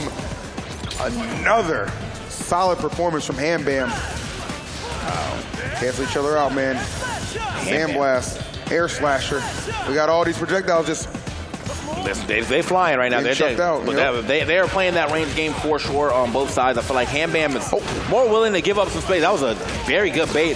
Fizz Gig looking for maybe Ham Bam to get up there, try to put some pressure on, maybe an overhead, but instead only takes a huge punish counter. Okay, nice parries. Yeah, that was solid. Yeah. See DJ, Fizz Gig trying to find a way in, but just being thwarted. And you see, oh no, is that level, is that gonna connect? Yeah, that level 3. Is that gonna be enough though? I think it's enough. Yeah, here we go. The fatal blow. Yeah. Man. Empty out the clip. Laid out again, just in the other corner. I hate to see it, bro. I feel that in my soul, man. You know what I mean? I'm half Jamaican myself, but I felt all of that. Yeesh. Boom. All right, immediately starting off with some grabs here. Ham Bam, though, still, putting up that good pressure. It's crazy to see, though. I feel Fizz Gig is playing, I feel like just one range too far. Because sometimes there's some relatively stubby buttons that Luke has, while we have some very long-reaching buttons from DJ. And so, you could be trying to bait out some punish counters here. Like that. There it is. That's good, yep. Okay. Nice. Make this count. Make this count. All the damage you can get. Nice, the safe jump situation. It's like he should be good here. Oh, the wall. Yep, nice. That's it. Yeah. Machine gun upper 2. Easy. All right, nice DJ. Showing that Fizz Gig certainly has some life left. Not quite written down. We've seen a couple times though, TK. You'll get around, but that doesn't mean you'll get the entirety of the game, right? So you got to really capitalize off of that victory and keep this momentum going, as well as these strings, trying to find it. No, Luke though with the reverse, putting you back into the corner, but DJ fighting his way back out. Just a slugfest right now unfolding. Yeah, they said, you know what? We had enough time to space out, man. No more social distancing. Let's get in here. That's it. Let's get. Oh! Okay, it worked out, but he actually doesn't get punished for it too late on the punish from Ham Bam. So Fizzgig does live to see another day. Yep. Like, yeah, normally if someone whiffs a DP like that, or you know, or up kick or flash kick, anything like that, you're supposed to go crazy on the punish. But yeah, but just a little too late for it. Didn't get the correct punish on it. Now, back to some neutral. Hold up, can't jump on me though. Yep. All right, interesting to see though. Fizzgig does have that level 3 on deck. Doesn't have it available. We create an opening, an opportunity for it though. Ham Bam so solid though in the offense, and maybe just one tap away. Yeah, and there it is. Ham Bam definitely going to get themselves back onto the board, and this game specifically needing one more round now to go ahead and take it and move into the top 8. Yep, right there. And who don't love being in the top 8? I'm telling you, just right there, you can taste that victory. Nice, good toss. All right, just backing away, yep. Yeah, let me step back, bro. You're a little too close for me. You got to. Okay, both Luke and DJ now with those level 3s online. Oh, no need just yet.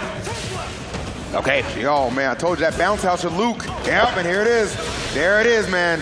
I think that, no, we might be living this one. We might be living it, but just with a sliver of health. Oh, no, not even going to be the case. Never mind. Yeah. I was for sure he was going to live that one, but like, no scaling, I guess, man. No. He only hit him once before that, so max damage on the, on the level 3. And yeah, I mean, man, I felt like maybe with like 1% more of health, he might have been able to live, but just gone, bro. Yeah, that one biggest punch to the face. Yeah, definitely caught us by surprise, but obviously Ham Bam not disappointing, getting the 3-0 over Fizzgig. Good match for sure, but you know, just, I mean, at some point, just a little one-sided, and when somebody's just snowballing out of control, it's very hard to stop that, as evidently seen. Yeah. Man, Ham Bam really held it down. But obviously, you know who's going to hold it down and really tell us about those matches? It's my man Cola in the Cola's Corner. Cola, let's talk. Welcome back, people, to the St. Cola Corner. We're going to break down a little bit again of drive bar usage and how I like people utilizing reversals. Now let's take a look over at this screen right here. First of all, let's take a look at these glasses right here from A-Rival. I'm going to do a wheel, by the way. Look at this fantastic glass. I don't know how he is seeing the frames with these heavy glasses on, but I guess that is DJ iPad and how he just operates. So let's get that out of the way and let's get back to his play. One of the things I want to point out, though, again, this is a point at Bruce, that Bruce was doing fantastic, was this situation right here on Wake Up. Because you see, look at Bruce's bar. He ain't got nothing for drive gauge, right? So he needs to make some magic happen. He's going to wake up with this critical art. If you're going to wake up with something, you don't want to use the drive gauge. You want to use the CA if you're going to make that big play at the end, because you'll have another chance to at least fight back. And we're going to see it right here. Let's play that rest of this clip right here. Wake Up, CA. See me for a little bit more of this dance, and that means he still has some drive gauge to utilize right here when it comes back, and it builds some more back for Bruce, right? So if you're going to make that bet, don't do DP, don't do ODDP. Use your super at the bottom if you're going to make that big bet either way. Now, next clip, let's run it. Get this out of here. He didn't win, unfortunately. I'm going to look at what A-Rival did in the end to secure his spot at the top 8. We're going to see it right here. So, unfortunately, Bruce, losing bar as things are going down. He's caught up in the corner. A-Rival getting aggressive and building up his bar. Yada, yada. He has him up in the corner. Let's continue a little bit. I'm going to move on a little bit. Yes, into the level 3. We see from A-Rival what that level 3 will do is sap away the bar from Bruce. This is imperative. How things happen early in the round dictates how things go down later on. And A-Rival's going to build up some bar on his side, but that's not important. What's important right now is the fact that Bruce is losing bar. Let's continue. Let's move it on. All right, so watch that bar. Bruce is going to be sapped away a little bit. And we're not going to show you all the things that happened, that occurred after this. We are going to show you that Bruce in this next sequence, look at how much bar. My man's not living so well. And now, look, in the gray, and that leads to this situation right here. Drive rush throw, A-Rival able to drive rush in and get the throw, and this is it. Bruce, no health. In the gray, broke as hell. Not enough money for DoorDash. Let's run it. Look at what happens right here. Only one decision here necessary for A-Rival, and it's OD fireball for the finish. If you manage your drive bar right, you'll be all right. And people, It's time to get right because we're going to move into the top 8 after this break. Don't go nowhere. Thank you so much, Saint. I'm going to steal the show, and we're going to have a party here on the main stage. Welcome in, everybody, because I got to talk with Ham Bam. You had to face in the previous round against another Luke, but now you had a different matchup. How do you feel your game went? I think it went really well. My training partner actually mains DJ, so I play with them a lot on a regular basis, so I was really familiar with that matchup, so I wasn't worried at all. You looked extra comfortable, and we were kind of talking about it. You are now into that final 8. You are one of few out of a 250-plus player tournament. How does this event at PAX compare to your previous events? Well, this is definitely a bigger scale event. I like how the production is run, and yeah, it was just a really fun time overall. And of course, you have now banked $500. So let me ask you, who are you ordering on DoorDash first? Definitely Popeyes. Going Popeyes, you can't beat the chicken sandwich. We are done here on the stage. Ham Bam, congratulations, best of luck moving forward. Don't go anywhere. We have plenty more Street Fighter 6 to go. It's live from Seattle with PAX Arena. We'll see you in a minute.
Maybe this will help with the sting.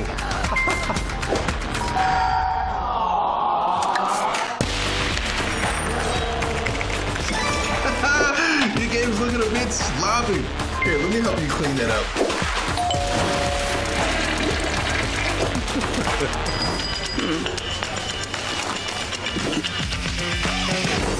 Stay in your game with DoorDash.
Yes, sir. You should already know what time it is. The Almost Pro 10K Street Fighter 6 tournament here at PAX West. I am Big Hollywood, Rob TV, and I am joined here with the one and the only St. Cola. Are you ready for this top 8 action, my boy? More than ready to see who's going to take that top spot on the dot with all that guap. Again, thank you so much to DoorDash for sponsoring us and shouting out the FGC. But once again, you're about to see who's going to get that win, who's going to get that loss, bro. It's going to be nice, going to be tight, going to see a lot of Kens, might be seeing some upsets, but we're about to begin, and I hope y'all are ready. What's up, crowd? Y'all with me out there? Okay. Yeah. Okay, we ready. So we do have to send it over to none other than MLG Puckett. He got something special for us. That's right, fellas. Everyone else in the winner's bracket got a walkout. But Chad Draw's Thing's opponent was scared to play him this morning. So we wanted to give this legend of the Pacific Northwest his time to shine. Hailing from Olympia, please give it up for one of our top 8 finalists, Chad.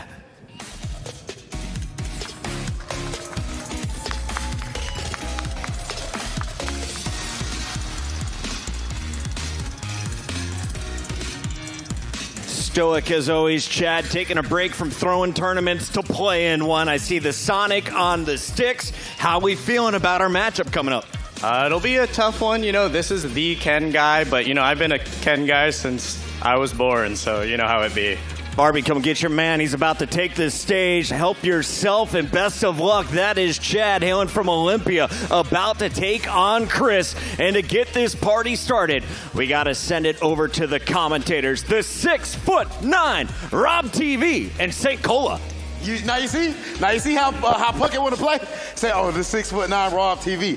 Listen to the thing, bruh. The FGC, y'all play too much. Y'all play with Big Hollywood's name. And at the end of the day, look at Saint. Look how Saint looking. St. Cola. Who's taller out of me and you, Saint? I don't know. Huh? I have no idea. We haven't tested this yet. You just got that big old afro. So people I think it counts. that it's... But it counts. I'm going to grow my afro out. You going to grow your afro out? Okay. Yeah. When that happens, then we can come back to it. But right now, I am the taller one right now. That's cap. That's actually straight disrespect. Now, that being the case, my man Chad Draws, he didn't pull it up. Now, look at this. Oh, now, look at this guy. Now, look at this. It doesn't even matter. Oh, my goodness. It doesn't even matter. This Bro, dude's a you giant. standing on, you got those big boots on. Yeah. He got on the, look, y'all ever see it? Was that a I'm going to get you sucker when dude got out of jail? Yeah. He got them on with the fish in his boots. Let's take a look at the bracket, guys. This is our top 8. Chad Draw Thing going up against Chris CCH. We've got Dylan R against Sarah Blast. That's our winner side. They have not taken a loss in the set yet. And then we have Ham Bam going up against Mike C. That kid's been looking insane. And A Rival head-to-head with Nelson R. A Rival actually beat Bruce 3-0 to qualify for top 8. That was one of the favorites right there, dog. Taking him down, dominating. I had Bruce making that top 8 for sure. I'm not going to lie. Shout out to A Rival, 100%. a.k.a. DJ iPad, cooking up, man. That's a beautiful thing to see. Yeah, it's about to see a lot of action again. Top 8 spot. We have losers, winners, and we're going to be, again, getting down to that nitty-gritty, down to the end. But as you can see on the stage, it's people's favorite thing. It's a mirror match like that. Ken versus Ken. Let's see it. And you heard Chad say that he's a Ken player since he was a child. You know what that makes me think? What's that? He black. You know what I'm saying? You know what they say? You know who the Ken players are, bro. I play Ken too. That's all I do. Chad is officially welcome to the cookout. Come get a plate. He might as well get him something. I bet he got some Lorries. A little bit of barbecue. A little bit of barbecue. You know what I'm saying? Yeah, the hot dog with the burn on the bottom a little bit, but it tastes good. You need that though. You need that though. Grandma put her foot in there. Oh, he know about that. All right. With their foot in somewhere else, though, up in this match. The first one of top 8 starts right now. Ken versus Ken. Chad versus Chris. Let's get it. Let's get into it. 1st to 3, baby. That means there's a whole lot of time for adaptation, but what there's no time for is to play around. They playing some Street Fighter, but it ain't a game, if you understand what I'm saying. Big punish immediately. Stop it. I'm a Ken player myself. I know the matchup. Understands how to deal with the gem rod kick, the throw loops, though. Taking these for free. No backdash round start. Tries to jump out. Here's the size, which I like that. Kill him up in the corner. Call up in the corner. It's not looking so good here for Chad. Love that right there. Of course, you got to be very good at caging your opponent in that corner right there. And that's what you saw Chris CCH do, being conscious of screen positioning instead of just damage. He's putting his opponent back in the corner. Keeping him there once again. Drive rush in. Bad situation. Crouch fears. Nothing really after it. Chris just needs one more hit, but Chad can take advantage of the fact that this man's in burnout. That means +4 or more depending on the move. Oh, stand heavy kick. Oh my gosh! Saucing. That's the reaction right there. He looking like he's a modern control player with that DP. But what do you see right there? That's classic though. That's straight That's classic. Okay. He's the modern one. He's a modern warrior himself, just as a player. Yes. And then earlier in the round, you saw Chris actually try to DP through a fireball. He was a little bit late. He stuck to his guns, and that time it worked out for him. I like that. Limit the fireball off the table. Oh, now we staying stable and sturdy with these gym ride kicks. Up in the corner, and this is bad once again. We'll bait. Yeah, I like that parry so you can get the max amount of bar back. And just like that, it's about to be a wrap. Run that level 3. Let me see the cutscene. Now, you see right there, that's something that's new to Street Fighter 6. Blocking used to be a good thing, Sank. Put your dukes up, you know what I'm saying? Keep your elbows tight, and that made sense. Sit there and lock up. But now it's different. You sit there blocking all day, you're going to get put into burnout. Just like in the boxing or something like that, or MMA. You can't sit there and just block all day, just sitting there. You got to fight back. It's dangerous. So right there, he get pushed into that corner, and they got ugly for him, putting the burnout. Chris CCH up 1-0. That's why active defense is so important. You got the parries, you got movement just in general, just even things like that, just not blocking is a better option than blocking. Look at that, as you pointed out. All that blocking making him drop him, bro. The sweep off the feet, the drive impact. This is looking bad again. In burnout is Chad.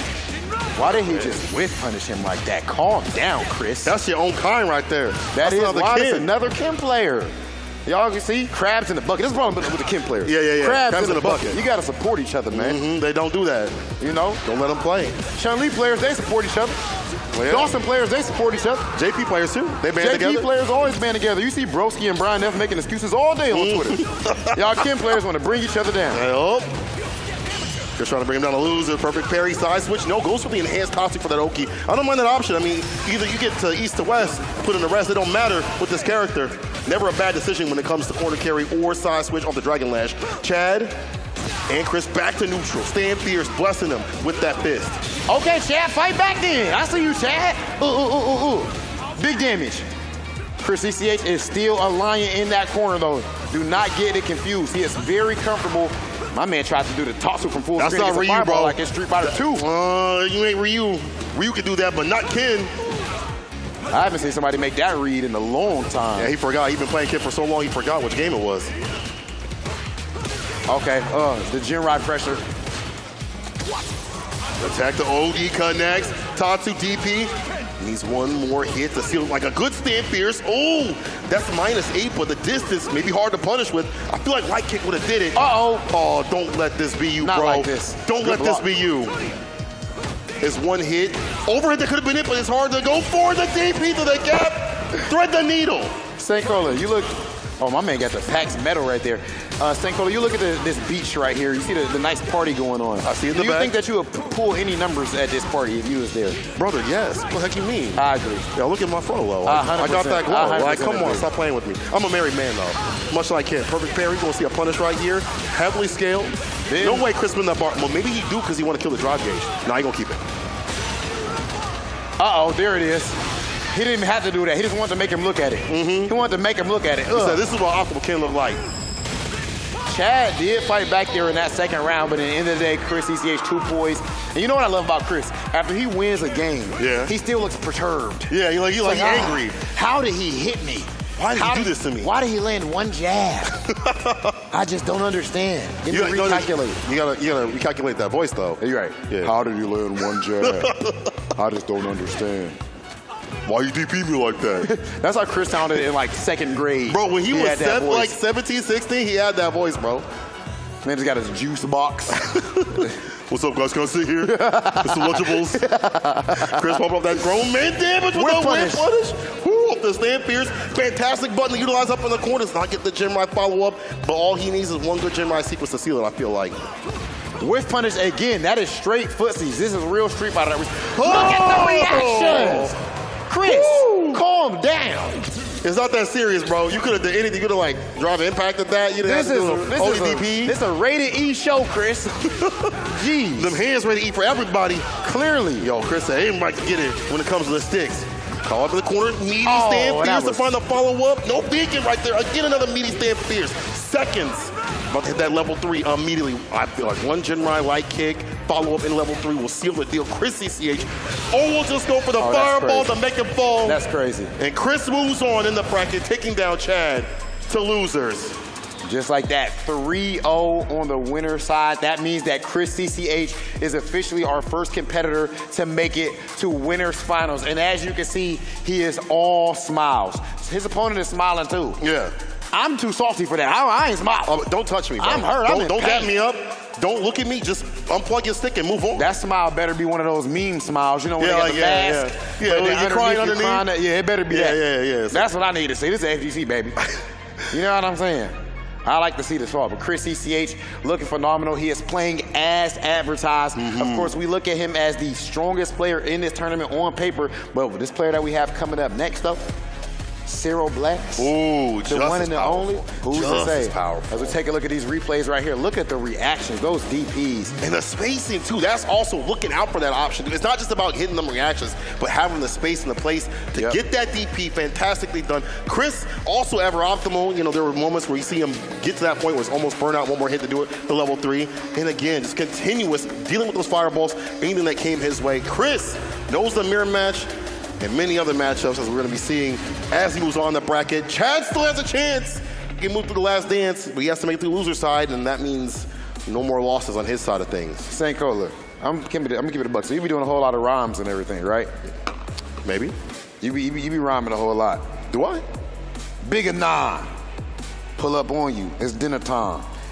Quick little. No. Don't make me. Nah, not on here. Not on here. Don't make me have to. I can't, because the mode that I'm in, Oh, it's different? It's E, bro. Oh, it's okay. E, you know what I'm saying? But when you battle, I'm not it gonna be ain't like, you know, Sesame Street. Oh. I'm still on the beat. Do not. We're gonna find out who's gonna meet defeat. Do not. Stop. See, now you're making jury player bars. Yeah, but now you're talking about the jury players. Bring that defeat. No. David, that's David's fault. Oh, look at Cyril Blast with the bling too. Cyril Blast don't even need it when the tournament. She already getting money. Yeah. That's almost 10K right there. Exactly. In her ear. She don't need that. She don't need this very money. clean. Why are you up here if you don't need that money? Okay, Cyril Blast, of course, about to see some of the most exciting play in the world of Street Fighter because it's straight aggression, ruthless aggression. Yes. Some of the best offense that we have seen in the history of Street Fighter, especially when it comes to Street Fighter 5 and then now and Street Fighter 6 as well. Yes. Even though as Saint says that she slowed down a whole lot. She did. You saw her slow down. I think it depends on the comp. Okay. I'll agree with you. I want to see Cyril Blast versus Chris CCH and see that style. Oh yeah. Show me that if she can make it there. If she makes it there. Oh, but we got the feminist icon. Yeah. The woman king. Viola Davis, move over. This is the woman king right here, Marisa. Definitely the king of this game. I'll be 100% with him when it comes to dealing out damage. 70% of your life on day near any interaction as long as she's got the bar. But I will tell you this, she lacks on defense. And I think that Ken is not a bad matchup for her. If you put up in the corner as Marisa, it's hard to get out because a lot of her things are dealt with by throws. And guess what? Ken got throw pressure for days. St. Cola, do you think you could beat Marisa in the arm wrestle? Do you think you could actually not get your arm snapped in half? Bro, no. Could you? No, I cannot. There we go. We being honest. But you can't beat Dawson either. No. Hold on. Nobody you beat not Dawson, beating bro. Dawson in an that arm dude's wrestle? like Luke. Ain't nobody gonna beat that. He just wrap around, bro. You think Dawson strong? Look at that. Yeah, that back throw. Wow. Hey, Dylan didn't get the memo. We talking about, Cyril Blast and Chris CCH that might be are the strongest two in this tournament. Dylan not trying to hear none of that whatsoever. He's still going to put some respect on his name. Hold up. Not the trade combo. Not the trade combo, though. Cyril ever ready and steady. Look at that. And you saw also how Cyril dealt with the target combo. That's not for free. You saw a jump out of just like a DP. Usually people go for like a reversal. She jumped out, got the side switch. Already knows this matchup. Dylan got to do something different with it. There we go. Yeah, drive rush, in fold. Where are you going? I like Sweet that. dreams. Sweet dreams. Put me to sleep. See, look at that, the raw sweep. I told you about that from Cyril Blast and Street Fighter 5. That's true. That's something that other Ken players don't do. It's a Cyril tendency. That's See? it. You're right. But it's even better in this game. I called that out yesterday. It's 8 frames, like -8, but it's like quick though. Like it's hella quick, so it's not something bad to throw out. No, in this game I don't think it's especially. bad. Definitely Yeah. But very smart option, I think, from her. You're right. Yeah, I agree. Look at that drive rush, the toss. Of course, for anyone that's newer to Street Fighter 6, the drop combo, because that could have been level 3. That could have been. Into GG's.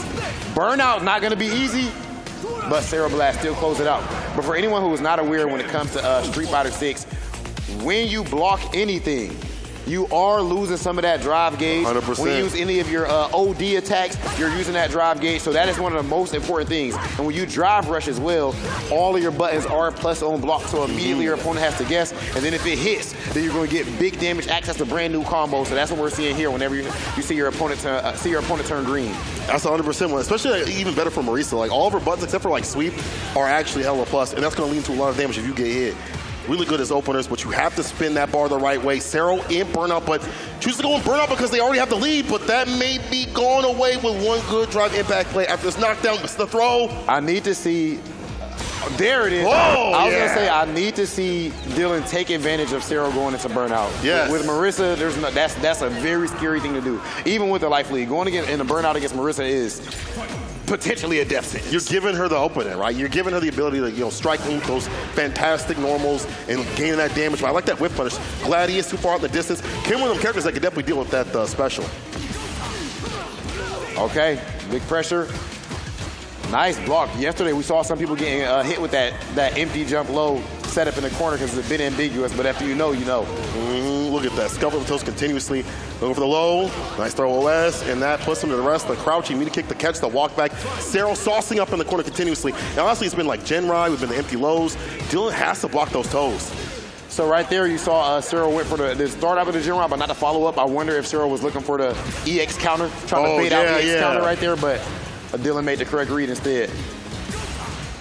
Might be something. So that's a mind game for us to look at in this matchup. Look, Cero forced to back off. Okay, right to the gap. Level 3 immediately. No matter what the follow-up that Dylan did after that medium punch target combo, level 3 was going to beat it. So very, very strong matchup knowledge from Cero Blast right there. Oh my gosh, with the cancel? Okay, Surprise! Take my love, yeah. To the corner you go. However, got to use drive rush to make this happen. Yeah, you have to use the drive rush impact. That's guaranteed, you're right. Yeah, you can't. You actually can't. After he landed that super, it was a guarantee. And the crowd showing some love to Dylan right now. Right now, I'm wondering, is this really Dylan or is this Dylon? Dylon. All the top 5. Yep, about to be the top 5, top 3, possibly up in this bracket. They can take down Cero Blast. Have to be careful about running that target combo. I feel like that's a big portion of why they keep getting punished and why Cero keeps getting that momentum. Drive rush off the crouching light kick again as a low opener. The bait! Oh my God, the perfect KO. You know they said that's the 800 credit score neutral jump heavy punch right there. Oh yeah? Him, that's Luke. the milli. That's the milli 100. Your credit score different. Your credit score different when you got one of those jump ins. The Luke jump heavy kick. You be living different. Your food be living different. Your groceries. Ooh-wee. $1 million character. I think Marisa also a $1 million character, but still only fireball, bro. Again, blowing up that defense up in the corner and making it biggest what they're gonna do against like strike and throw. Mistimed the meaty right there. Or was trying to bait out, maybe consciously whiffed to try to bait out a BP. The drop combo. You hate to see it. Cero, you love it. Perfect parry back throw. Give me that positional advantage. But look at the bar at the bottom. Close to burnout. Can Dylan get it? No, Cero. Cero Blast is so clutch for that because she was in such a horrible position after being in burnout in the corner right here. Had to convert off of those lights. That was tough, but Chad does not look like he is at all. He's not looking like he's at all in a.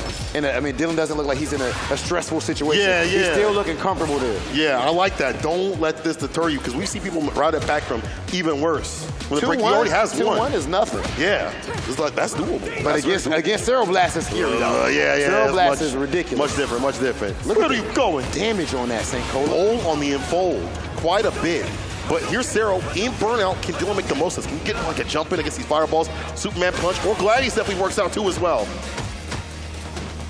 All right, no anti-air there. That is Marisa's biggest weakness is her anti-airs. They do start up slow. You see somebody jumping in against Marisa, it's not the easiest thing to shut them down. These lows again, it's so difficult. Driver's crushing moon kick, very difficult to deal with. The area right there, jump light kick. Misses the throw, no punish from Cero. Back to this neutral game. The tension is high. This round is huge. For Superman punch, possibly. It's 17 frames, so that's a little bit quick. Like to see that against the fireball. Hit him with that. Oh no. Fireball follow up though again. Another low. The crouching mini kicks are working out, and Cero puts himself on set point, looking to punch their ticket to fight Ken. All right. Sarah Blast officially on set point, trying to make it into that winner's finals. Dylan's back is against the ropes. Can he clutch out right here when he needs it most? Big wake up EXDP. Sarah Blast is feeling herself. Complete confidence. Another one. I think ODDPs like that are not only stopping drive rush, but also that confidence. Also, it just puts you back in the game. Like, they got to come to you to get that W now. Your strategy sometimes switches up. It's a better move. If I'm up, I know that you're nervous, I can switch up. I can afford to take more risks. That's true. What a drop impact. That's Hold it up. for this round. Oh, yeah. Hit that level 3. They will spin the win. Oh, You the drop. No, again. Another drop. Sankola, what is happening? Not like this. Don't let this be you, bro. No, you had the bar at the bottom. You probably didn't need level 3. You could probably hit meteorite to make a good night. I don't know. Sit down and shut up. And they're, at this point, close to burnout. Oh! Right wow. back. That should be a wrap. She No, walked no, forward with no to support. support. She's going to survive. Oh, you're right. Wow, Sarah Blast with the absolute clutch, dealing with a very rough drop at the end of that. That was crazy. Tragic drop, but for Sarah, great though to move on. Yeah, I mean, it's one thing for somebody to drop. It's another thing for the other person to pick it up, To capitalize. Exactly, consistently. We saw that throughout this entire set. We saw Sarah pick things up, watch the drops happen, watch the mistakes happen, and capitalize on the mistakes. Dylan, I felt like, was not crouch blocking enough, and that is hard against Ken. That drive rush crouching medium kick is a war crime. Look at that, 800 credit score jump heavy punch right there, my boy. You're making money. Stop. Yeah, so Sarah Blast, that whole set, I would say like the offense was ridiculous, but really I feel like she mainly won based off of her defense in key situations. Like over there that corner, I remember she got put in burnout, and then she specifically gets that light punch, stand light kick into the level 3. You know, because those spots, when she is in burnout, if you're in burnout against Marissa, especially if you're back to the corner, you are absolutely in danger. It only takes 1 or 2 hits. Yeah, put it down. Dang. Man, how about that level 3, though, off of the Gladius that Dylan landed? That was sick. Into the guaranteed drop impact setup. I like that sequencing. It's just like things like this drop that led to Sarah running it back. And these are moments where when you got the stage on you, the lights are on you, the money is right in front of you, almost at the finish line. You got to stay fine. To clutch up like that is difficult, but Sarah is the one that moves on. We'll be seeing Sarah and Chris for a West Coast Classic. Yeah, that is going to be fire. So we take a look at this bracket right here. Like you said, Chris TCH and Sarah Blast officially in winners finals. And then, of course, we have Ham Bam down there with my man's Mike. See, Mike's been cooking up, man. Yeah, I'm like, you got the early interview with him. I don't know if you knew that at that time that Mike C was going to be cooking up like this in this tournament. I mean, he was out on winner's side when we interviewed him, and I saw his Ken previously, like, playing. And I'm like, looking at the other people looking at his Ken, I was like, this dude is locked in. This is a good Ken player right here. But again, it's different when you're on that stage. I don't know if he's I know he ain't. And that's no offense to Mike, but probably has not been on something so massive. So it's amazing that he's performing this well with that being the case. Exactly, man. Yeah, that's a good thing. He's absolutely cooking up right now. Man's like Mike. Oh, you see him smiling? Yo, can we see that? Catch the crowd. Yeah. He only got the fingers and everything to the sides. And we got the Ham Bam Oh, that's a Ham section. Bam. Oh, yes. They've been turning up the whole time. Shout out to Team Ham Bam. Turning up. I don't know if that's the fan right there. I don't know exactly. Yeah, but look at the smile. Look at Ham Bam smiling over there. Yeah, much love to Ham Bam. I'm on TV.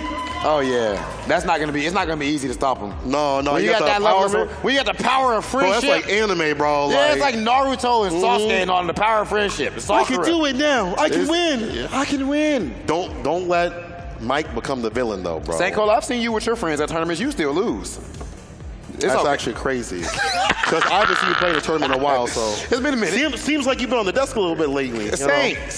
Listen, that's because I'm giving people a chance to just, I'm gonna let other people shine. I'm gonna remind you of a couple And you so much of my buddy, I just be like, oh, you know what, I'm gonna come chill with Sankola. Oh, okay. You know what I mean? That's me too. That's why I'm gonna stick like that. Oh, yeah. That makes sense. I just chill out here with all of you enjoying this great Street Fighter 6 action as we see who's gonna get the lion's share of that top 100. Oh, sorry, 10K. Hold on, 100. Boy, top 100. See, that's your placement in the tournament. Oh, top 100. Hey, that's good. I'll take that. If there's 100 people in the tournament. Oh, well, hold on now. If there's like 101 people in the relax. tournament. I got third at my local, so chill, okay? Oh, my God. I was cooking out there. I can imagine. I was cooking that day. Okay, but you see Mike's cooking. He knows the matchup now. It's perfect parry, gets a punish right after. I see a lot of people like drive rush or stay heavy kick. He knows how to deal with that fast fireball. Okay, you see immediately that parry against the against the charge. What do they call it? Oh, flash knuckle. Yeah, against the flash knuckle. So many nightmares of that move from the Street Fighter 5 days. It's just as good in this one, man. Still nice it's just as good.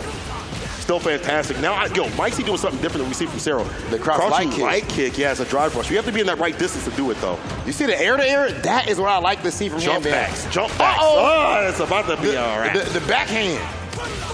The Cat Williams. With the perm and everything. Oh, another backhand again. This is greasy. Fireball. Okay. Low, Ham Bam. Ham Bam. Check your palm pilot. He said, I can't lose. They're watching me in the crowd.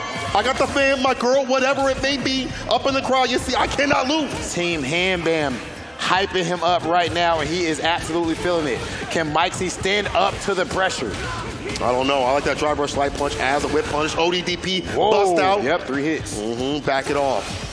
Of course, normally we see drop impacts against drop impact. Look at that reaction, a whiff punish with that low forward. But at what cost? Because now you are in burnout. Neutral jump, calling out the Dragon Lash. You know where we're going.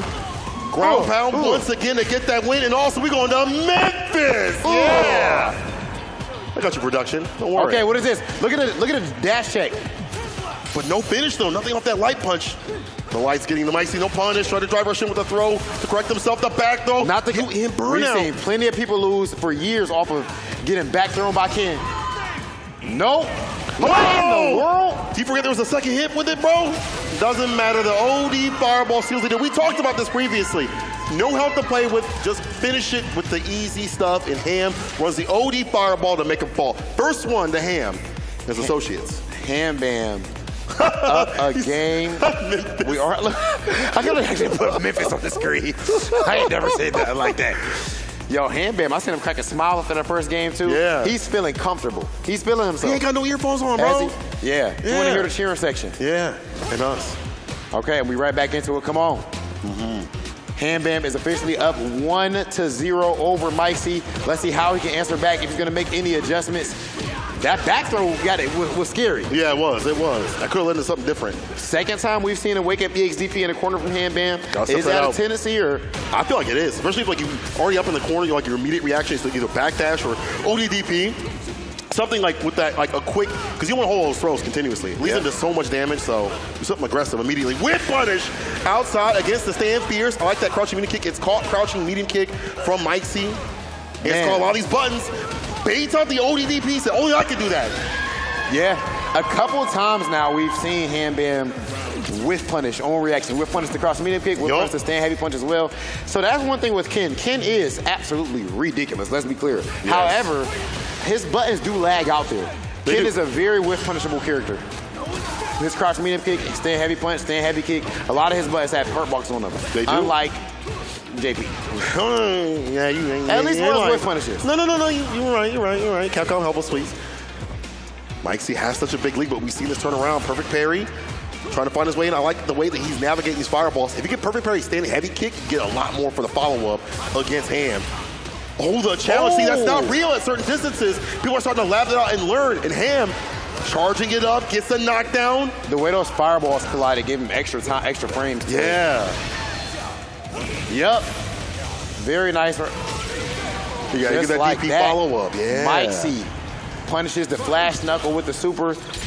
And it looked like he was already doing it. I don't think it was a reaction. I think he just had, he had made a read already. He had to do it. I mean, he's in burnout, so it makes sense. Like, why would just, spend the win. Back throw on the driver situation, not trying to hold nothing. The tech throw does not connect. Very brave tech, but now we see the drive impact. DP follow-up, the rising upper. Take this man down. Looking for the drive impact against the fireball. Not gonna happen. The slap. Uh-oh. The cat with the backhand. You got to keep it strong, Sankola. Can't keep it lacking and slacking. Level 3 immediately from Ham. Oh, of course it's going to kill. Don't even sit off the stage. You have to waste the time. Good night. Diddle plan is all the fist land as Ham is on game point. After I saw Mikesy, I said this cat maybe make it up at the top 4, but Ham, I didn't know your game like that. Now listen. Beast mode, baby. You see my man Mikesy Yeah. He does the nod right there after he lost, the little slow nod. Yeah. Now, there's 2 different slow nods in esports, St. Cola. I'm going to put y'all on game. Talk to me. Now, there's the slow nod after you lose of, okay, I see what's going on. This is against some strategy. Yeah. And then there's the, you really don't know what the hell just happened, but you just nodding anyway. Right. Like, oh, yeah, I lost. Yeah. You're trying to look I'm like about to go home. You just like, I'm about to go home now. Yeah, I'm about to put my handshake, I'm about to run. You're already planning dinner. Oh, yeah, see, that's a planning dinner DP right there. I'm about to eat something nice. I'm about to treat myself. Yeah, there's one thing he's not eating is ham. He ain't having no ham tonight. Oh, it's all beef right now. Ham eating him tonight. It's definitely all beef. Oh, I just hear from Ham. Put him in the bro with the fireballs. It's looking real bad. One good jump in, just like that. If he would have got that light knuckle, that would have been the win, but it's still one touch away. I feel like one sequence off of like any of these like target combos from Luke should seal the deal. Okay, Mikesy not done yet. Okay, Mikesy, great anti-air. Oh, traded. Just like that, Ham Bam is officially on match point. This is loser side. Mikesy has to fight back from the brink of elimination from this tournament. That's a lot of bar to spin right here. Maybe someone in that corner position.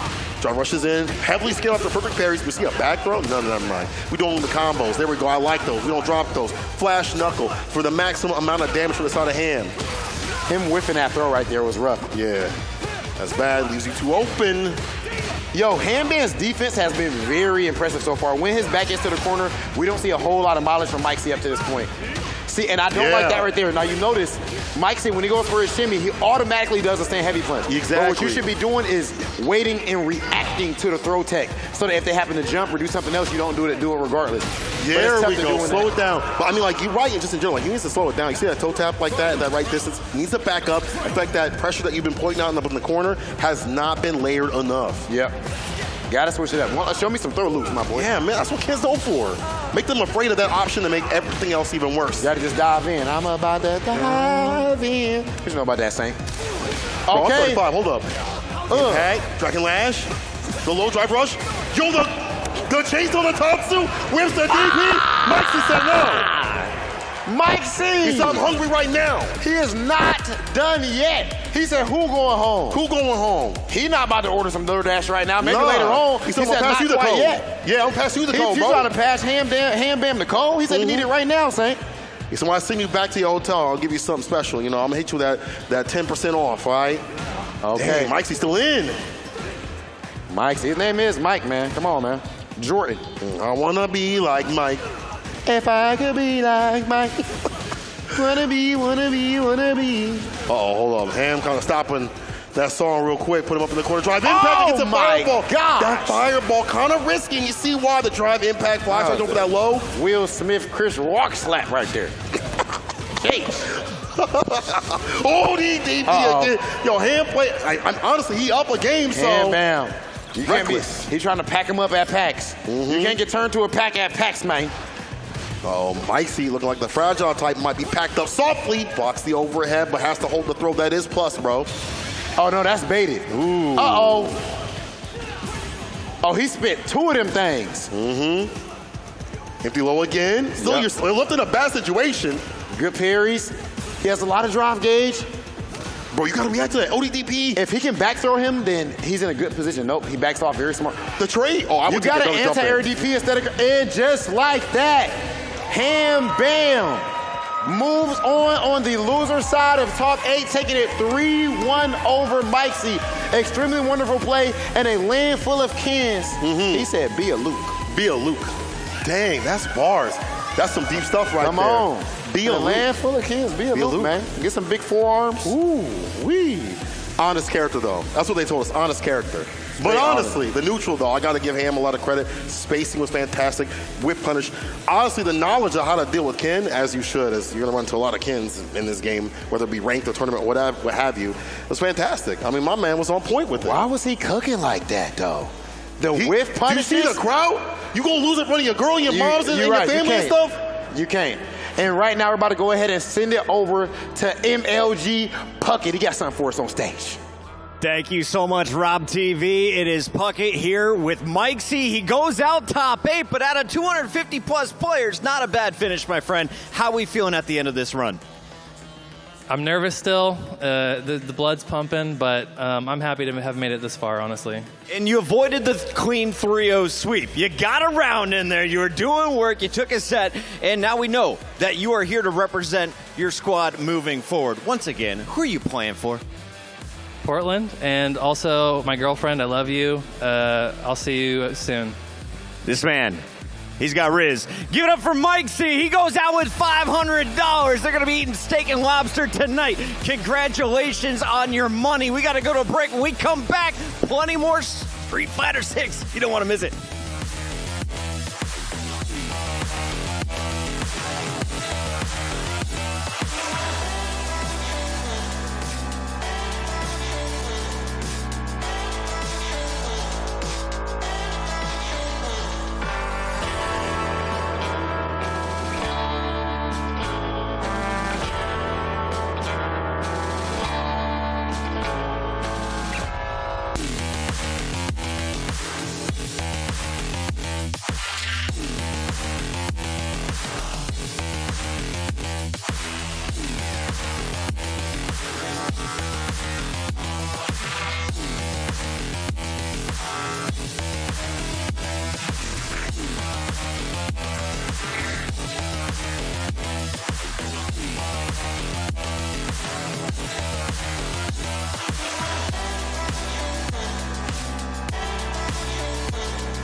Maybe this will help with the sting.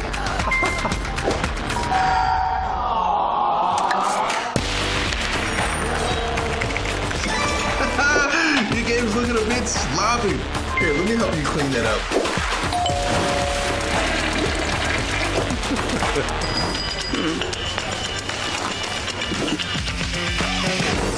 Stay in your game with DoorDash.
Welcome back to the Almost Pro 10K Street Fighter 6 tournament here at PAX West. We are in Seattle. We are already in our top 8, and the matches have been absolutely ridiculous. St. Cola, what has been going on up to this point, bro? Oh my goodness. Violence in these streets, brother. Violence as they vie for that top spot, for the lion's share of that 10K, and more importantly, to become maybe a pro after this. We talked about how these players are enhanced by going through this process, but we still have a lot more action on the way. We are making our way through losers. We already sent some people home, and it's time to send some more on their way. It's also time for me to send you guys a very important message, and that is to fuel up and stay in your game. Sign up for Dash Pass, and you're going to get 50% off of your first order with the code PAXW23, and that is valid from September 1st all the way through the 22nd. Don't play yourself, pay yourself, man. Make sure you use that code PAXW23. Now, St. Cola, I got a question for you. And I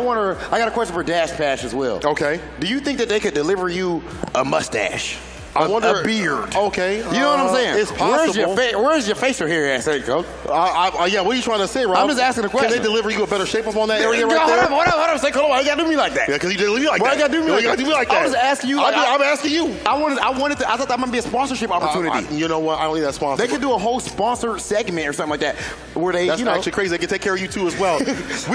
I'll tell you one thing. With this amount of money, you could definitely, either of us can get a shape up. This is true. As necessary. Who's up next? Right now, you see our winners finals. We'll check out this bracket presented by DoorDash. We have Chris, CCH, and Sarah Blast in winners finals, which is what we expected. And then on the loser side of things, we just seen Ham Bam beat Mike C 3-1. Ham Bam, of course, had the cheering section and everything. And now we have A Rival going head to head with Nelson R. Now, A Rival, of course, is rocking the Luke, and then Nelson has that Blanca. This is a matchup that A Rival has been working on tremendously. He did beat Bruce. Oh, they talking crazy. The push-ups?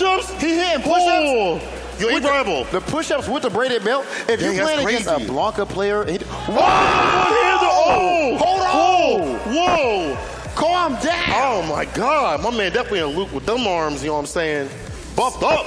St. Cola, I think you wouldn't even have an elbow left if you tried to do that move right there. I don't know if you have looked at my arms lately, but they are definitely buff. They looking good, St.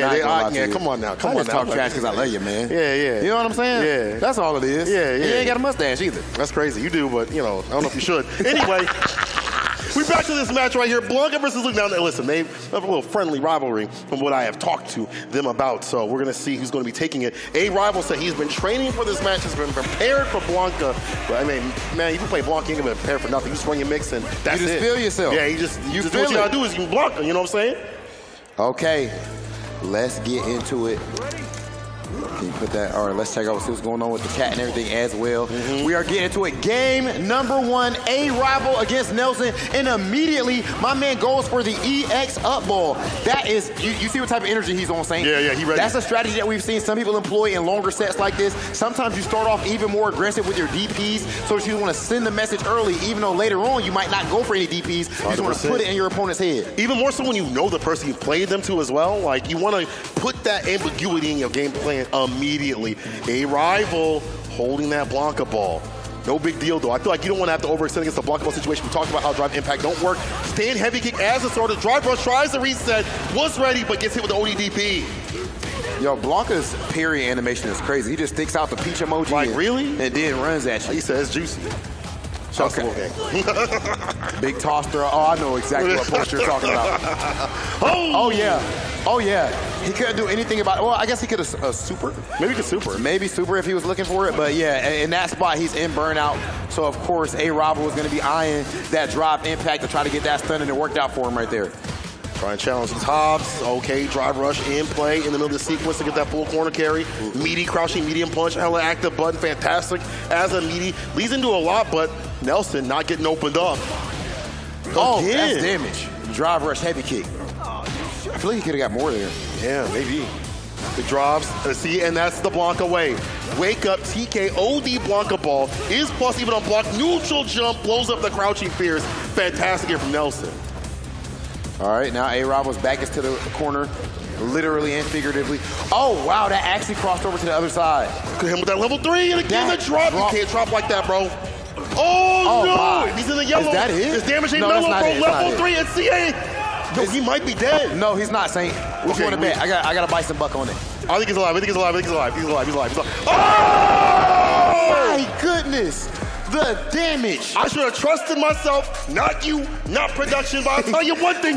A-Rival trusted in his Luke. Bro, that did like 6 million damage. It's, generally speaking, when you are in yellow, yeah, CA will kill. But there are circumstances that you point out, like depending on how the things start off. Just put him into it. Just put. But even then, like, you know, there are scaling instances where that doesn't work out. But dang, Luke players saying the character's honest. It's crazy to me. Oh, that's insanity. Yeah.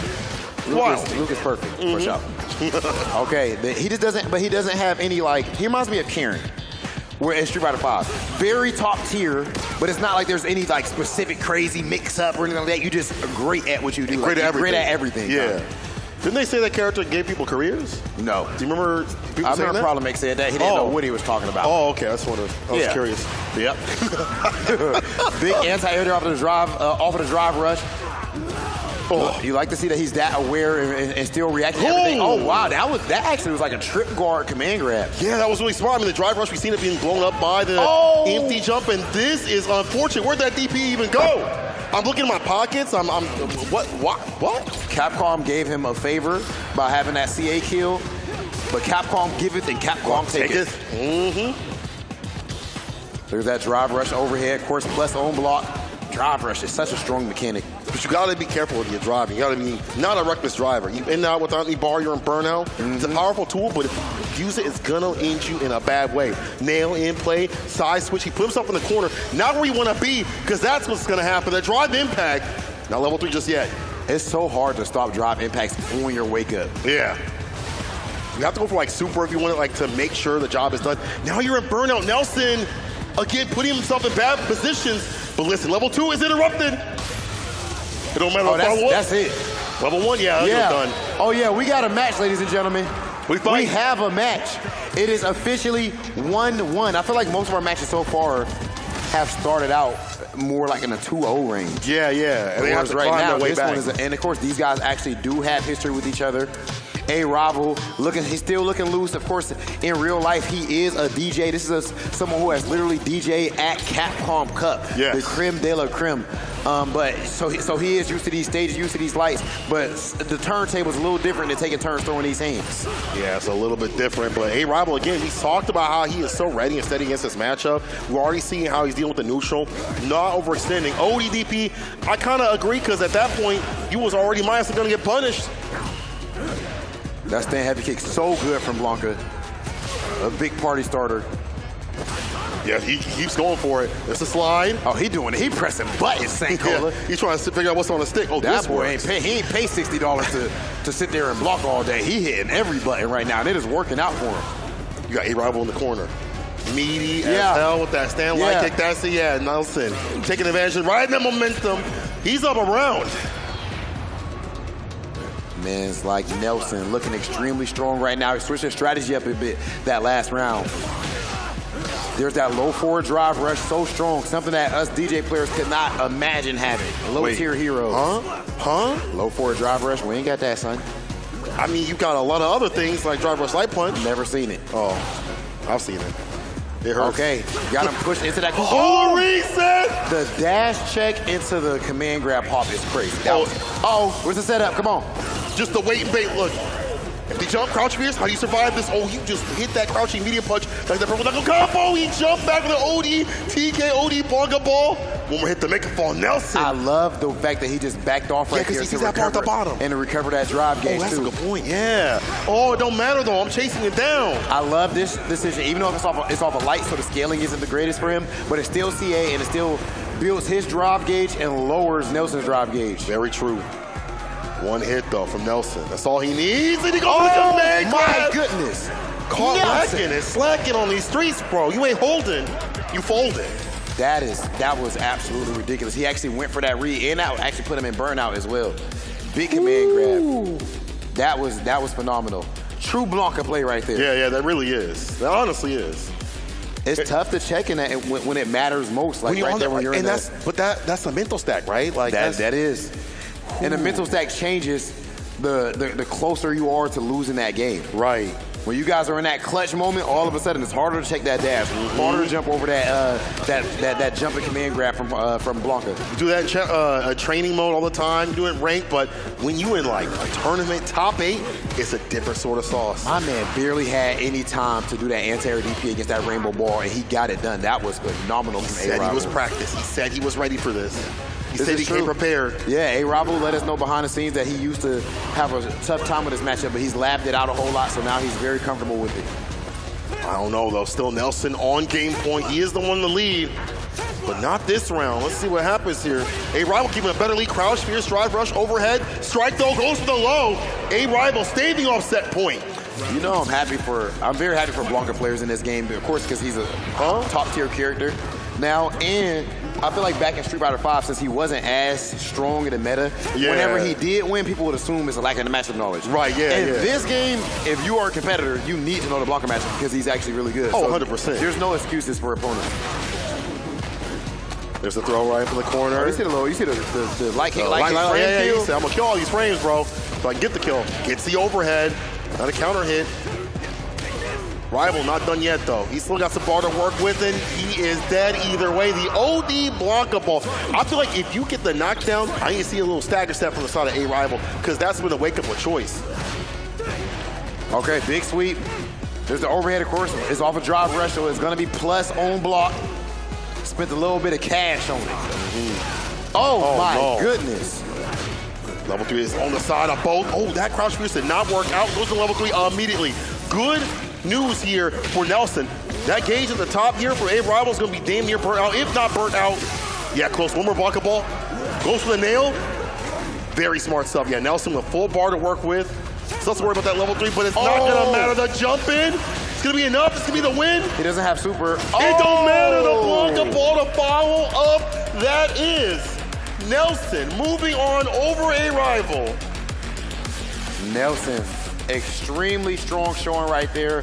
And, you know, that was a great match, man. I even love the beginning, starting off with the push-up contest and everything. A-Rival did win that, though. He did one arm push-up. He did that. That's crazy. He did that. Yeah, but you know what? Technically, though, Nelson, he did like 3 push-ups. Like, you know. He tired himself out. Yeah. He did too much too early. Yeah. The one-handed push-up, that's a lot. He came out the gate swinging. He had to save that for the match. Oh, look at that. See? Oh, look at this. The theatrics. That's the a neck beautiful cut. thing to see. My man went to the floor immediately. My man got the Shawn Michaels jeans on doing push-ups. That's phenomenal. He got the Wranglers. The Wranglers. He got the boost rate. He just came right back from work to put in more work. My man said, let me take some time off real quick on my lunch break.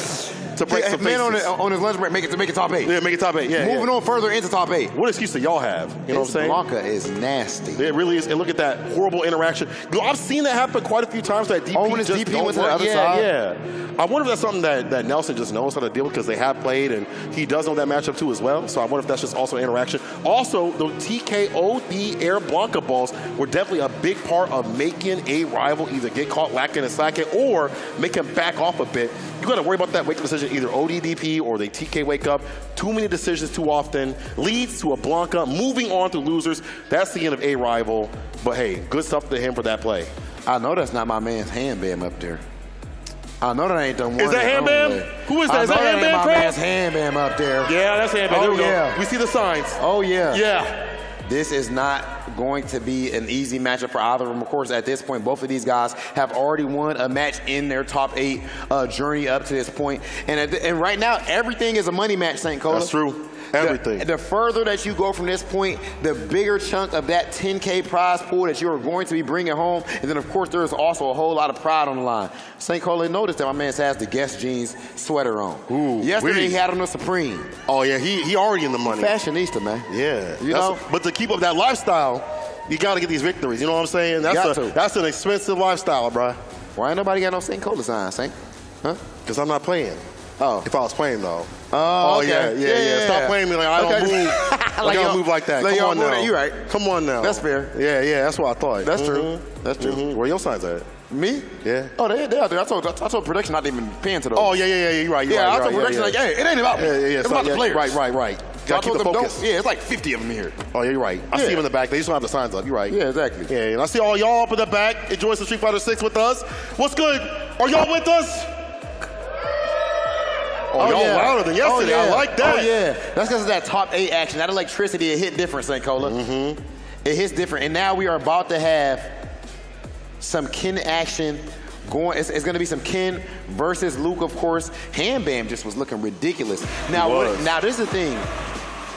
Ham Bam has shown us some of the best footsies game that we have seen in this tournament up to this point. Remember how ridiculous his whiff punisher was looking up against Mike. And this is the same character matchup, so we know how strong he is in the matchup, but it's a very different player. Getting whiff punished like that, that's a player-to-player thing. That's so right. We're going to see if Chad is going to be able to switch his timing up a little bit and have better spacing. And that's something on Ham that he got to worry about too as well. This Ken is going to be playing different. I mean, Street Fighter 6 just in general will make players play different, whether it be resource management, conversions and combos and stuff like that. All that means is a lot of variance. So if you're Ham, you got to unlock yourself and say this Ken will not play the same way. See a lot more jump ins, which I see from Chad that I didn't see from Mike. Not that that's a bad or good thing, but it's just a different style. Yep, Street Fighter 6 definitely allows you to express yourself. That was one of the criticisms that some people would have with 5. They felt like, oh, I personally felt like you could express yourself with 5 as well. Yeah, I think but so too. But in 6, you know, I guess I would say it's more apparent because of how the game is built. Yeah. I think it's less minute, which is, I think, a little more fun for a lot of people and a little more visually obvious. No whip punch on that steady heavy kick. You got to be ready for that. There is a lot of recovery, as you pointed out. There's quite a bit of recovery on that sucker. Ladies and gentlemen, in this top 8, actually, even people who are tied for 9th place, times like 4 people, $350 for each of them. 7th place, $500 apiece. 5th place, $650 apiece, St. Cola. 4th, $800. 3rd place, a whole band. 2nd, $1,500, and then $3,000 for 1st place. Whole lot of line. And Ham Bam is pushing himself one step closer to trying to walk away with that trophy. I think he heard you say, well, how much? $3,000 for the first place? He said, yeah, let me hit that level 1 to get it done immediately. Yes, I like that. We spin the bar here to get that cash payout later. Cash in, cash out. And we see that perfect parry drive rush though on a medium. And against these fireballs, that's a good option. Impact too far out for that. We just have the clap back immediately side of Chad. It's crazy. It was actually too far. Oh yeah, you're right. So he just ran that and just in general then. But you see what he was going for there. Yeah, I understand the idea. Oh yeah, look at that. You see Chad's neutral looks different than Mike's. You see he's a lot more patient. He doesn't want to go and take as many risks as far as pressing those pokes in the neutral game. Okay, big drop impact. The damage. What's the guess on wake up? ODDP, we ain't guessing at all. He said get off me. Yeah, give me some room. Back away. Sweep off the feet. Yeah, that's something that Chad's been doing a lot more. I mean, I feel like Cero had also emphasized that move, but oh no, the whip throw. Level 3. You know where we're about to be. To Memphis. Ham Bam takes game number 1, and the way he closed that out, you see he's using that drive gauge. When you see him turn green, I mean you're spending a little bit of cash. A little bit of money. When you spend some money, things usually tend to go well afterwards. That's true. You know, the ride is easy when a dollar's there to grease the wheels. But let's not be too childish. It's real, though. It's real. Oh, he said, I only spent that cash, too, as well. Now some ODDPs from the side of Ham. That back throw is just absolutely iconic. Ken pretty much throws you half screen. If you get back thrown by Ken, you're in the corner. It's a tumbleweed, bro. Guaranteed. I mean, a lot of his moves. Yo, shout out to Vicious. He said that on commentary. I was like, okay, I get it now. Oh, yeah, you know Vicious is going to be, you're writing a cease and desist. Oh, I ain't saying what I said. Oh, my God. I gave the credit.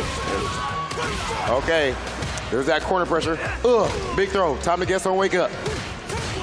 Yo, Ham Bam is. Look at the fussy St. Cola. The newts. That is what Street Fighter is all about right there. That is legitimate newts, legitimate footsies. You can't say nothing about this man's play style. It's clean, it's pristine, it's beautiful. I like it. Shining right now is Ham. But I need to see more from, see like Chad was given an opportunity right there. He could drive rush forward like a stand pierce or heavy kick. Nothing after that perfect parry fireball. Unfortunate. You said Ham shining, he get that glaze. Yeah, that glaze, bro. That glaze on him. Hey, wait. Calm down now, see? Impact! Okay, Oh, no. Big damage right here. Oh, that's gonna be it. Oh, he didn't do the level 3. Did he drop it? Yeah, I'm not sure. That could have been it right there. Level 3 Still, you can't throw it a fireball. You throw it a bad fireball. Ham. One level 3 will seal the deal against these fireballs. Wait, why am I giving these? You already know. Oh, caught him driving rushing in. That was nasty. Oh my God. My man said bam, bam, bam, bam. Ham Bam is nice. He good. Ham Bam is nice. He's good. This fam is, they're hyped up for a reason. Yeah, they said it's kind of hard to get hyped up with someone that's not good. Yeah, you know what I'm saying? that should have been a sign in itself. You know, they losing. Oh yeah, he's feeling. Oh yeah. The thumbs up. Look at the foam fingers back there. I hear ham. Ham bam. Love to see it. Love to see it. All right, Chad, don't let it deter you though. Ham Bam up 2-0, St. Cola. So far, he hasn't even been outside of him being put in the loser in the first place. Yeah. On this loser side, no one is even coming close to this guy right now. He is looking unstoppable. And look at the read on the Dragon Lads. We talked about that option not being like the best as people get used to it. Sneaks in the drive impact after that crouching medium punch. You so smart. Kill the drive gauge. Kill the character. Also, put him in the corner. Oh, didn't get the follow-up. No punish here. I believe that is minus. Off the elbow charge or the shoulder charge, yeah. Punishable. I just never see it really. He went for the whiff punish right there, but it was a little bit too late. You don't see Ham Bam use a lot of the stand medium punch and neutral like a lot of cans, but the reason is because we see him more so waiting to whiff punish. Stand medium punch, I feel like usually people are, even though it's a great whiff punish tool, it is. A lot of times people are using it just to press the action in the neutral game. Yeah, just to like push the issue. Just Ham Bam is a counter puncher for sure. Yeah, I like that. I mean, as you talked about before, there's a lot of things that will whiff and has recovery. There just it is. like this, the stand fears. Don't let Twitter talk to you dirty, bro. I'm telling you, that button is punishable. Oh, this is bad though. Still godlike, but oh yeah, it's good. The reward's good. Burn him right back out. We both been burned out. We both great. Back to classics right here. No bar, no drive gauge. Who's I like gonna that. make it out of this gray area? Can't say definitively. Yeah, you got to walk forward. The more you walk forward, you build up that drive gauge faster. Charge up. Okay, Chad's back at play. So is Ham. Impact, don't win. Oh no, you know what's about to happen. You about to hit that level 3. Yep. He's not gonna burn out though. Yeah, longer combo means He's not gonna burn out. This, right? He survived this. Oh my gosh! What is in that? What are they feeding Luke? I don't know, man. I don't know, man. What are they feeding Ham? Ladies and gentlemen, can we please make some noise for Ham Bam? He is absolutely on fire right now, blazing through that loser side of this bracket. His Luke is looking unstoppable, St. Cola. Absolutely wild play. The neutral's fantastic. The optimization is fantastic. His idea how to deal with Ken is fantastic, and he moves on. Whatever you do when you practice Street Fighter, it looks like he does the complete opposite. That's actually crazy because you never see me. No, I shouldn't say that. I was gonna actually catch myself with some bad stuff. Yeah, and say I don't practice. That's a shit. Look. Vision gonna get on. Vision gonna get on. Oh my God, I call it. But that man, my man's Ham Bam, look at the reaction for the drive rush, bro. Yes. The level 3 buffer. Stop it. He's reacting to drive rushes. He's whiff punching everything. He's anti-airing. You drop impact, he's right there ready to react as well. He is absolutely on point, and I can tell that he learned the game the right way. I promise you, when you play the way that he is playing, he could actually use pretty much any character, and he will see similar success. Exactly. That's inherent goodness. It doesn't matter what character he's going to be playing. He'll be playing later on the person that wins between Dylan and Nelson, both with their governments. You know what that means. We have some Blanca versus the Woman King. Blanca versus the wild boy versus the feminist icon. Yes. Marissa herself. Who do you think takes that, St. Cola? If you had to guess. If I had to guess. You mean character or the players, though? This player matchup. Player matchup? Man, this is difficult because I feel like Nelson has a really good job, like a really good tendency, make up his wake ups ambiguous, like his ODPPs, his ODTK, Blanca airball, that's been nasty too as well. He knows how to route things back in his way, where the matchup or the rounds don't start the way that he wants. However, Dylan has been disgusting when he can double up the damage. The only problem with Dylan is we have seen quite a few drops, and again, we see, what are you doing? Are you... He doing squats He's doing squats. He said, let me get ready What prepared. jeans are those? Yeah. Those jeans are surviving everything. Hey, bro, how do you... My man doing squats. Like a rock. He doing high knees. Like a rock. He said like a rock. My man Those are surviving everything. Said, built for tough, bro. He about to get a Dylan, get up. Let me sponsorship. see something. Dylan said, no. He said, play the game, bro. He said, play the game. He locked in. Dylan said, this jeans ain't surviving. Yeah, man. He said, no, mine gonna split, bro. My man didn't even do the same exercise, Saint. Yeah, he said, I'm going to do something different every He's trying to single give Tokido a run for his money. Imagine. Tokido, you lacking out here compared to my boy. always doing his, The running, but that's all you do, though. But that's all you do. Yeah, Tokido, you I don't see him do push-ups. Tokido like the baby. Yeah. The same flow every time. Yep. He switched it up right here. Okay, and we are already... My man starts off with the Hawk command grab. OD also... Oh, careful, electricity. Backs him up. Gonna get the follow-up. This is so disgusting. Block. Put your hands up. No. He said, I'm not trying to block. I'm trying to make it drop. Okay, gets the knockdown. Safe jump setup. But you have the perfect parry, though, so I like that. More and more often, you see people go for that perfect parry to deal with these safe jump setups instead of just holding what comes next. Yo. Nelson. We actually have the names switched right now, too. We need to swap the names. My man Dylan is looking ridiculous. Production's already 2 steps ahead, already getting that handle. And you see my man Nelson, he started off absolutely ridiculous. Oh, he was getting nasty with it. But again, that goes into how Marisa is. She's never out of it. We talked about this. I mean, Vic talks about this all the time. If you can find the hit, she's never out of any matchup. She's top tier. Oh, yeah, she's good. Yeah. How you lose no matchups and go 5-5 and, not be top tier? That makes sense to me, but this is not going to make sense in terms of damage. Good night. See, when you lose that first round, drastically, or any round, like it's like a straight blowout, generally speaking, that doesn't mean you need to change your strategy. That's true. You are guessing wrong. You guess wrong on Wake Up consistently. A part of being a high-level player is being able to decipher when that person just had a good round and they just have to guess right consistently versus when I need to make a change. Exactly. I think that's a very important key right there. We only see how much of a switch up here from Dylan. Now charging through the Gladius, breaking through the armor. About to break through Nelson's chances. I see that bar at the bottom, that level 3. Try to get the command grab again. Has went for that too often. Nelson hold north to not go south. No anti-air. He backed off just to give him space to try to keep him getting jumped out of the corner on, but he still didn't anti-air. If you can find the right sequence, CA might be the play here. Can you get that hit? He's probably buffering. I think he's buffering level 3. Uh-oh! Wow. One more count. Can he do it? Can he do it? Nelson. Marisa backs off some. One more. Just one more hit. One Pokeball. Okay, so the Gladius. You run him. Yeah, I would have got hit, bro. Marisa only needs one. Wow. What an interesting option to go for right there. Extremely well played by Nelson.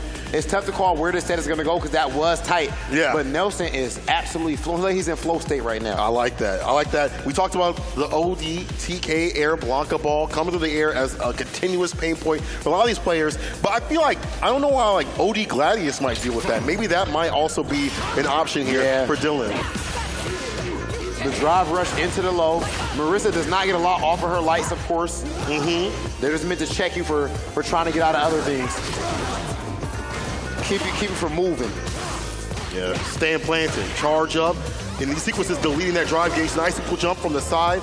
Nelson finds the overhead. Perfect parry, though. Really gonna press the button and now gets the knockdown. I don't like that, St. Cola. I would like to see the back throw. Oh, yeah, you're right, because now you gotta drive rush in now, and she a thirsty girl. She needs that drive gauge to continue that pressure. Oh, what a jump out! This is dangerous. This is dangerous for Nelson. Back to the corner. No anti-air, though. That slot was too slow. And again, knowing they're going to press a button after these plus sequences, Nelson immediately with the bust out. But Dylan could just, after just stagger step, none of the hits connect. They're swinging. Oh, I think a crushing medium would have sealed it, but Nelson, stay solid. 2 straight trades right there with the lights. Of course, working out in Nelson's favor as he had the health lead. I like the fact that right there, so when you see him, the reason he did that drop impact, it wasn't random. He charged up at Gladius, it whiffs, he immediately goes for a drop impact. That's because he's trying to catch him, trying to whiff dash punish, up button. but being a little bit too late. Yeah, that was some more option, but Nelson on the other hand went for the command grab, which is like the next layer of play right there. Top level play on this, and these pros looking like pros to me. The air right there drops them right back down to the ground. Oh, and see, that's one of the reasons why I like Classic. That drive rush crouching light kick to open them up. Gotta use some bar, but she mix on it. Modern. She does. So I like Classic for her. I know Big Bird's been liking. I feel like Big Bird's been liking Modern. Or he's at least trying it out. Oh, multi-hit to cut through the Gladius. Nelson up 2-0. You see the way Dylan just turned his head right there? Like, He's wondering. Inquisitive. Pondering. He's pondering for sure. For sure. He's digging deep.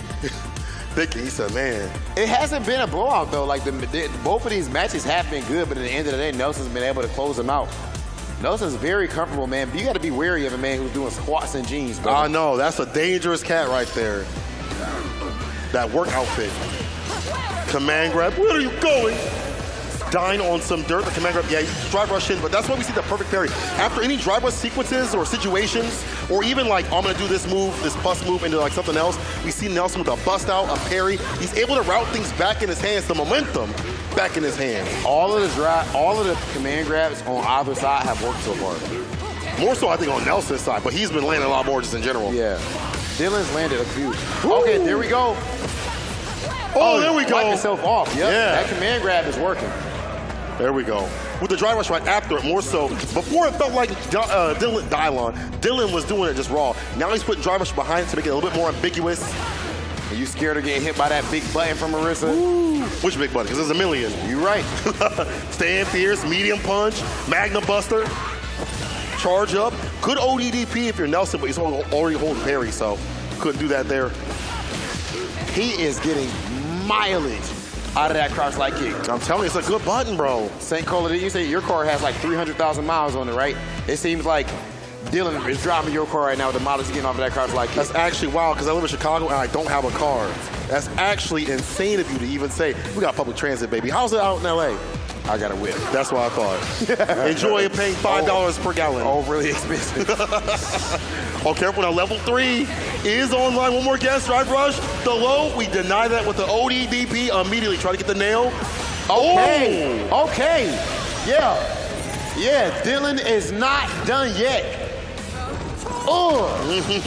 Just like that. It's officially 2-1. It's not over with. Can he get the reverse 3-0, St. Cola? You see, the driving is a lot better. No more reckless driving. Look at his posture, Saint. Bro, he not shrimped. He sits like a winner. He sits like, he stands up. Like he got a good back. Not like me. Yeah, that's not the gamer back, man. No, that's not the gamer back. That's not the shrimp. We don't sit like that. No. You look like a culture with that perfect posture, my boy. What are you talking about? Yeah, but his posture is too perfect, man. It's a little bit too nasty. I don't understand. Like you ain't from here. You a tourist. Yeah. But you look like you lived here a while. Look at that. Looking at this play. Empty low. Look at the jump. Oh my God. Away. He's playing. He's feeling himself, Saint. But I like that. If you're locked in to get those anti-airs, which is hard for Marisa, go for those air-to-airs. That means you are watching everything that they are doing. Finds the size for that jumping light kick. Gets a knockdown. It's almost the end of the round. One good sequence here from Dylan. I almost said Dylan, but it's Dylan right now. He's on fire. I love the way that Dylan handles being in burnout. Usually does extremely well to be active enough while also backing off to let it build back up. That's true. Nelson's going to find a way to deal with these. Oh, no. He'll figure it out next round because he's about to go down. Even with the scale, he might actually be dead here. Tumble. Definitely. Oh, no. Oh, really? No. Activation plus frame situation. Meteorite, but he blocks, doesn't drop, and the punish from Nelson. The route back, are you kidding me? I can't believe they didn't ship out. Dylan was trying to ship out with that. Oh, yeah, he was. You're right. He went for Meteorite. Ship out. The calculation not done from Dylan. Hold on now, let's get fired with the Dylan. You know how bad this is about to hurt? And you in the corner, she ain't get spend more drive gauge? Magnum Buster? This is 2 hits, St. Cola. Drive rush, trying to get the command grab? No. Can it happen? Is Nelson about to come back again right here? There's no way. There's no way. Absolutely no way. He drops barely. It's one touch. One tap, a slight breeze. It'll be a wrap. He's gonna jab, a dab will do. Oh, punch counter. Back medium kick as the starter, as a drive rush again. That's a good drive rush button right there. No ODDP. Impact does not reach. We talked about that. Nelson back from the brink. The crowd goes wild. This Blanca is ridiculous. Wild, not mild. Nelson. How clutch can you be? Nelson with his back to the corner, he held those huge damaging combos from Marissa and fought all the way back from the brink. 100%. Nelson is looking ridiculous right now, and if I'm not mistaken... Bro, he took off the glasses? Bro, he said his business. He didn't want to see. He didn't want to see. Yeah, Blanca player, what do you need to see? He's thinking, he just feeling it. He just feeling it, that's it, that's all he needs. He said, I just gotta feel what happens right now. I don't know, so at this point, I believe that means we're gonna end up having Nelson versus, are we in top 4? We're close to it. Aren't we? Because we have winners Nelson finals. versus Hambam, I think we're going to have on loser side. Yeah, we're going to have Nelson versus Hambam, and then in winners finals, we have Chris CCH and Cero Blast. Yep. These matches are bangers. And Nelson and Hambam, I'm not going to lie. So, of course, we've been building up Cero versus Chris CCH this whole time. We've been expecting to see them in winners finals. We have. And then Nelson and Hambam have been looking absolutely untouchable on the loser side. I don't know if we have, okay, what favors do we have, Stankola? Let me know. All of them in now. these matches. I'm talking about in these specific matchups. These matchups, Chris CCH and Cero Blast. It's gonna be Ken, or you know what? I want to hear what Puckett has to say about this play. Thank you, gentlemen. I am here on the stage with the oldest competitor remaining in the tournament at 37 years old. We have the Blanca God. How are we feeling right now? I'm a little hungover. I had about 4 beers yesterday, but I drank a lot of water, so I'm doing good. Rehydrating is very important, especially out here in Seattle. Let's talk about that matchup, though, Nelson, because you jumped into an early lead, but then Dylan started to come back on you. How did you put him away at the end? How did you survive that? Just being very afraid. The momentum was slipping away, and I started panicking, and the panicking helps. Absolutely. It looked like it definitely worked out for you at the very end there, but tell me about the thought process coming in, because you have a very unique strategy. We have seen push-ups, we've seen lunges, we've seen squats. What's going on in between games? Because I also saw you taking a few meditative breaths. Yeah, I'm not being very consistent there, but the thought process is this is for fun, this is a game, this is what we're supposed to do with as a hobby, but somewhere along the line you take it way too seriously, and just trying to find the right balance between those two things. Well, my friend, you have now powered into the top 6, continuing to the top 4. Best of luck moving forward. Give it up one more time for Nelson, a.k.a. Blanca, still in it to win it. Almost pros. Continues with 10K up for grabs after this.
Maybe this will help with the sting.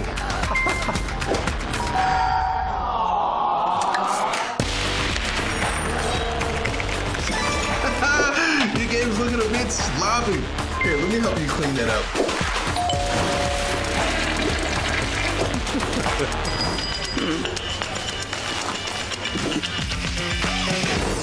Stay in your game with DoorDash.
Welcome back to the Street Fighter 6 Almost Pro $10,000 tournament. We started with over 250 registrants for this event, and now only 4 remain. St. Cola, can you please explain to me, because it's hard for me to fathom the level of skill that we have been seeing up to this point. Ham Bam?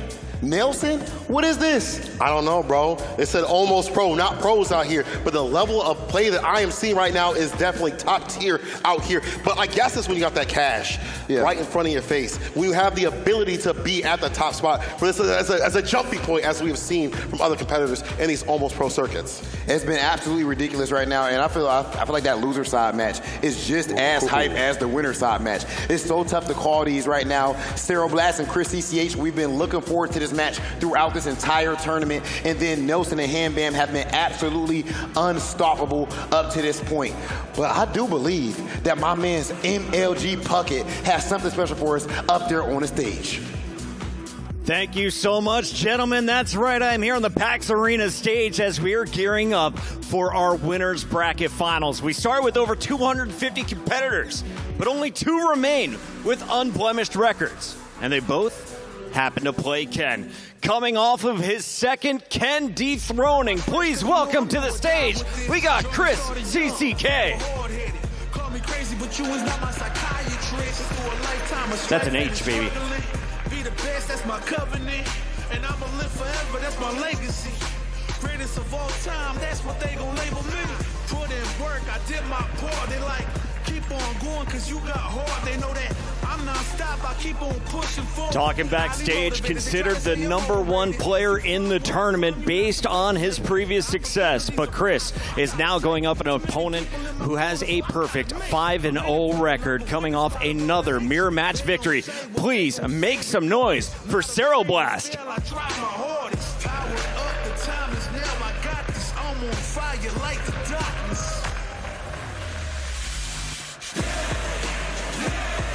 I'm ready for a fight when it's on, it's on. I'm charging like a bull when it's on, it's on. Ken versus Ken. Who will be the first into the finals? It's time to find out as we send it over to our casters. Rob TV, take it away. Yes, sir. It is officially time for the Clash of the Titans. We've been building up to this throughout this entire tournament. PAX, are you ready? Let's go, let's go, let's go. We talked about these 2 cats being at top spot. We didn't lie to you, but only one can remain. Only one can move on to the winner's side of grand finals. And only one can be kin enough. Between the 2, look at their path. Unblemished, as Puckett had put it. Had already defeated Chad Drawstrings plus Chris. But Dylan sit down by Cero Blast. Yeah, and of course, that's very tough. Dylan's, Marissa has been looking absolutely amazing throughout the tournament until, of course, he ended up being put out by Nelson R, who's sitting there on that loser side. Chris CCH, I don't even know if Chris has lost a game up to this point in this tournament. So he has been absolutely perfect. But now the 2 Titans are officially clashing. I want to know what the Twitch chat thinks as well. Yeah. I wonder what they're thinking about this one. Who do you think is favorite here? It's got to be Chris for a lot of people, right? But I don't think it's going to be that easy. In fact, I don't even think I can call even it's tough to call, bro. Because a mirror match is something different. Chris has not lost a game throughout this entire tournament. Now that I do not expect to stand. Yeah. Against Cero Blast. No, not at all. Cero Blast might win the set, let alone the games. But Chris CCH definitely overall in this tournament, I would say, has to have been looked at as the favorite. His pedigree is absolutely insane, especially more recently. But Cero Blast has beaten some of the greatest players in the world at major events and throughout the history of Street Fighter V. So this is going to be as advertised. Let's get into it. We have the Ken mirror match. We got the same character, so it ain't really no excuses. We got the same character, but do we have the same character where it matters most? If you get what I'm saying, St. Coach. I get what you're putting down. Let's get it. Winners finals. Chris CCH versus Cero Blast. Let's get into it. Yeah. Crowd hype. And I'll be real with you. Mirror matches up in this game are super sick to see. We talked about the variety because of the fact that you have drive gauge, but more of the tools. I like that. But no drive rush right after. Big drop. That could have been like Stan Fierce follow-up. We had Chris CCH with the red. Cero Blast rocking the purple with the cream. Look at that throw. Stop it. back to the corner for Zero Blast. That's not something that you ever really want when it comes to Street Fighter. Generally speaking, if your back is to the corner, that means something went bad. Yeah. Like that OEDP, drive rush back throw. Back in the corner you go. Meaty stand fierce. And again, you see that button. Continuously sneaks in the impact. Chris, I mean, he's young enough to react, bro. He ain't got no excuses. EX Fireball, of course, plus on block, always been a pressure tool for Ken. Okay. Step, but Sarah with the first victory, the first round. Chris CCH was eyeballing that trophy on his entrance. Maybe should have been looking at something else. Yeah, should have been. Looking at them notes. Wasn't looking at how to deal with the Tatsu. Need a silky notebook. Silky notebook, oh yeah. The Death Note. Okay, nice and slow. We're seeing that neutral game, and when you see these situations, there's a whole lot of calculations going on at the highest level of play, and that's what you're seeing right here. When there is silence, trust me, there's a whole lot of noise inside. Oh, they're about to make a lot of noise with this damage right here. Zero Blast gonna build up their bar quite a bit. Gonna call up in the quarter two as well. Chris CCH has to make a desperate comeback. We'll have that CA in play real soon. Yeah, we'll get it off that bar, off the fireball. But again, you can't make a mistake. The jump in lands. I think they're going for DP right there. That's burnout. A lot of damage and burnout. Oh, yeah. Sit down and shut up. Big damage. Back to the corner. Impact. With no super, there was nothing, no super or drive gauge. There was nothing that Zero Blast could do about that in that situation. I did not think she could have back thrown. So just like that, Chris CCH ties it up around a piece in our first game. It looked like he was finally going to lose his first game of the tournament. Not quite yet. All it took was that jump-in situation right there, and to be able to run it back with that level 3, CA. Deal a ton of damage and kill that drive gauge again. You kill the drive gauge, you can kill the character. Cross cut, DP, walk underneath, perfectly done. Chris CCH should put him in the corner. Wake up DP. That's the second time we've seen Zero Blast. Third time that we have seen Zero Blast with the EX DPs. They've all landed. That last one may have been guaranteed as a reaction to the drive rush. Yeah, you see that typically, right? You see the green gauge come through and the ODDP as a reaction. Drive rush DP, spend a lot of bar to keep the cop in the corner as much as possible. Impact again, and this should be a wrap. Even though it was close, Chris CCH will hit that. No! What? No routing into level 2 or level 1. Oh, the crowd already getting hyped. Don't let it be you. Oh! Don't let it be you. Oh, if that overhead would have hit, that would have been level 3 at least, though. They both. Oh my God! Yo, Chris, yeah. 3 straight EX fireballs, and they all hit. All of them hit. Bro, I'm telling you, Sarah was on something different called Stranger. ODDP through the gap, through the routing back. I feel like, man, if you're Chris, you gotta look at your routing and be a little bit more optimal. That was yours to win. That was godlike. That was the fireball game to close it out right there. With the cannonball things too as well. Yeah, that was phenomenal. Look at the share of the brainstorm with that crouching mini kick over and over again. Share the brainstorm is crazy. Ain't much left though. Even as a kid player, I'll tell you that. There's that drive rush low for it. Zero Blast defends accurately. That's going to be plus, yep. And of course in that spot. Now when Zero Blast was hit with that drop impact earlier, she did have a super that she could have woke up with. That's true. But it's very tough to react right there. You got to already be buffering. So many other options to think about. Kept these fireballs. I feel like the next read is like DP or like drive impact against them. That's going to be a very important tool up in this matchup. Even against like Genrai Kick, drive impact is real good, but just don't get hit. Zero Blast definitely playing a bit slower right now than the 5 days for sure. I told you. But this is Chris CCH with that perfect KO as a rebuttal, tying things up. Sarah was the first one to take blood from Chris, but Chris said, enough. Chris CCH with those rebuttals. Looking like Hollow the Dawn or DNA. Damn, what a jump. What a DP gets a jump in, man. Big tosses. This is a very tough spot. These are the throw loops right here. You gotta guess. And of course, every time somebody jumps out over the throw, Chris CCH is always ready with the crouch heavy punch into the run, put them right back in the corner and get some damage. So optimal. We talked about how you need to do so to get things done. And Chris, a lot more dominant. That corner pressure adding up to the depth of Zero Blast. Those throws adding up in terms of damage. And Sarah with not enough health to play with right now. Chris up around. Chris, we actually see Zero Blast with a big exhale at the end of that round. Not from a standpoint of nervousness. That's a pro level thing that you're seeing right there. Put yourself back in controlling. Yeah. Whoa. Big drop. gonna pay. The damage is not even the worst of it. It's actually being pushed to that corner. Yeah. Zero Blast is letting it absolutely rip with these DPs. But you that got is to. trademark. Yeah, you got that. That's a Zero Blast wrestler right there. And working out very well. Went for the raw low forward into the top, so that's surprising. I'm wondering if that was a bit of an input error. Yeah, it might have been, because that is going to be the end. Level 3 from the side of Chris CCH. He drinks that water. Drink that water, get that water. Shout out to my man IC Yikes. And Battle Rap, of course. Yeah. Where you got that from?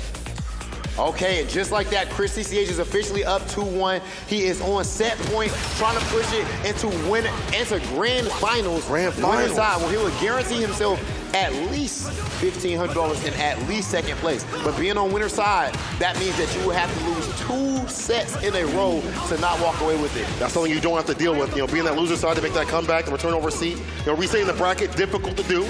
Chris CCH moves off the burnout, finds the anti right there. Raw DP, they sucking it out. They both don't have bar to utilize, so don't get hit with the Dragon Lash. Oh my God.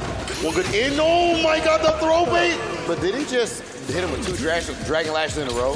Yeah. I'm pretty sure Chris CCH was just telling us backstage that Dragon Lash is such a bad Oh, you just move. react, just This react. move sucks. It's so easy to react to it. But, 2 straight but Dragon you see Lash. how the mental stack had added up where Cell thought give me a throw, tried to throw tech for the Dragon Lash connect? Nah, dog. Chris on set point. Just like that, Chris CCH is very close to punching his ticket in that grand finals winner side. He's too calm under pressure. We've seen him on the biggest stages in the world, fighting against the toughest competition, just like Zero Blast is. And at the end of the day, he's been victorious more times than he hasn't. DP getting some space in this place for how long? It's 1 hit, 1 touch, 1 OD fireball. Chris does not have to overextend to get the win right now. Walked into the crouching meaty kick, and Chris moves on to grand finals, winner side. He'll be your first competitor in the grand finals of Almost Pro 10K Street Fighter 6. And extremely well-deserved. After that first game, it was looking a little shaky. I ain't gonna lie, I'm like, hey, what's going on here? Zero Blast looking very nice. Of course, we did know that it was gonna be nearly impossible for him to walk out of this without dropping some games. I mean, look at how focused he was up on that. You saw how he focused up on that trophy, though. You know what I'm saying? Like, you get hungry for something, you want to eat. Confidence, man, confidence goes a long way when it comes to fighting games because you're making so many decisions in a short span of time. People like to call Street Fighter high-speed chess, and I understand where it comes from, but when you factor in the fact that there's also execution involved, so there's having your body involved with it as well, getting your hands to react. You're reacting to things in a matter of frames, less than a second with some of these things. You need to be able to react that fast. So when you see somebody like Chris CCH with that much confidence, it's going to make him react faster, he's going to adjust faster, and that's what we just saw right there. That's why he is sitting in grand finals winner side. This is one of the most intense competitors that we have in the FGC today, and we see that it is paying off very well for him. For now. What happens at grand finals, I ain't gonna prophesize no demise or say he's gonna move on and get that lion share. What I'm gonna do is throw it over to my man Puckett. Thank you very much, gentlemen. Excellent casting as always, and they're not done because we still have 2 more matches in the elimination bracket. And of course, that championship match is just a few moments away. But it's time to get things started as we go from 4 competitors down to 3. Let's bring out our players, starting with the last Luke in the event, Ham Bam.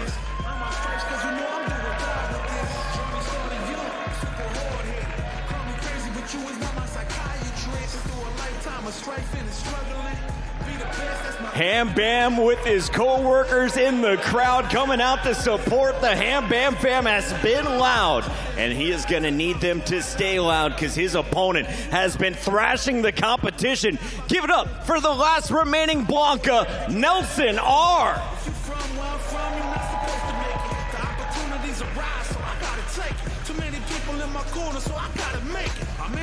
He's been working on his cardio. He's done push-ups. He's done squats. We have seen this man even do lunges. Now he just frolicked his way to the stage. Nelson R., take your seat and best of luck. I know a lot of people out there are cheering for the big blue beast. We got our players on the stage, so there's only one more thing to do, and that's to get this party started. Take it away, Rob TV in St. Cola. Yo, my man Nelson has a lot of personality, bro. He really does. He really does. He said 37, he's skipping like that? Dog, I don't know. I really don't know. But I do know that Nelson's in this top spot, moving on with this fantastic Blanca play that we have seen him work through. But again, we got to talk about Ham, Bam, and that ridiculous neutral that That's his co-workers out there. Those are his co-workers? Where in the world does he work?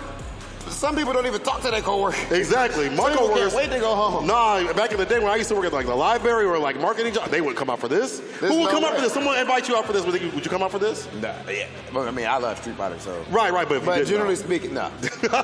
No, I'm not as dope as they are. So clearly he has a amazing support system. And you know what? You can see why. The man is always smiley. Seems like he's in a very good mood. And that's somebody that's also extremely hard to stop. Yeah. Both of these guys, I think, of course, their skill has got them to this point. We've seen how ridiculous the neutral game has been from Ham. We've seen the reads on Nelson's side.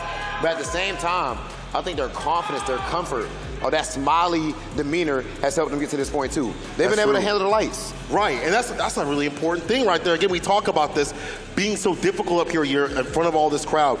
For Ham, in front of his coworkers.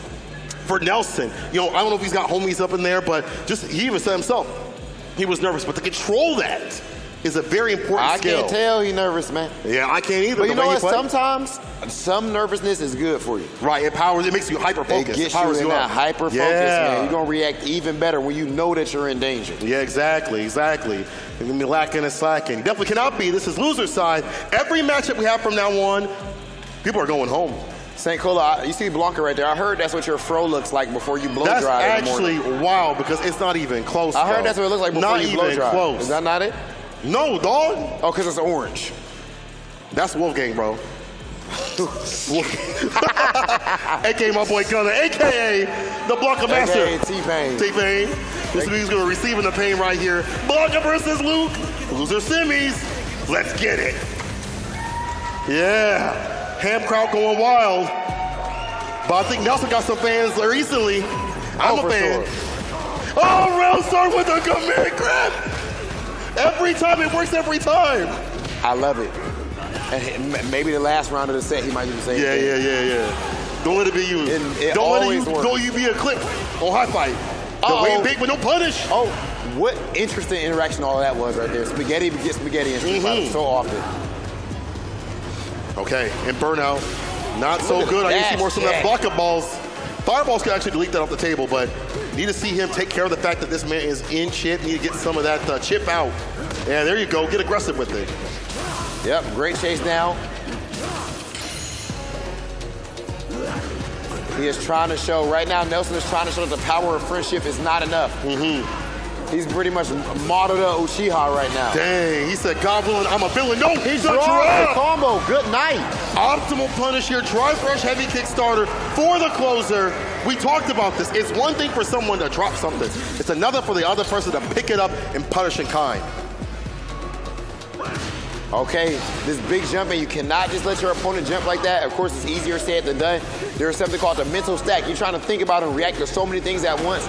So generally speaking, you're letting something go while you focus on other things. That's true. Can't focus on everything. Try to stick in the command grab. But I feel like, Ham has been noticing the tendencies. Been watching the crowd. Back throw for a back throw. Up in the corner you go.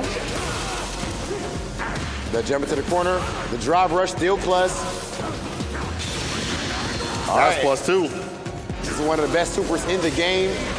Ooh. All that chip damage, all that damage in general that you get off of it, the pressure, that super is absolutely ridiculous. It's very good. And just like that, Nelson takes game 1 over Hanbin. On the first one. I like that. Nelson, take a second. Take a breather. Character select. It's good that he's thinking about it. Yeah. A lot of times people just rush straight back into it. It looked like he just checked Twitch chat real quick. He said, what are y'all saying about me? They don't have to prove you wrong. Oh, he's about to switch to a different character now. This is something we haven't seen yet throughout this entire bracket. We really haven't seen the switch up. Okay. To the Muscle Marisa. Oh, you know what's wild is the way they cheering is like, oh, this is a secret weapon. Yeah, this whole time been in a tuck. Yup. Okay, let's see how serious that Marisa is. But I felt like, Nelson did good against the other Marisa that he had to play against, so I don't know. Yeah. You gotta show him something different, bro. Hold 6 in the command. You so nasty for that. That's some like Street Fighter 5 Blanca stuff. That literally was. And literally the exact same setup. Right? If it ain't broke, don't fix it. Okay, big back throw. What are we doing now? Big life deficit, but it's Marissa. In the end of the day, 2 hits is GG.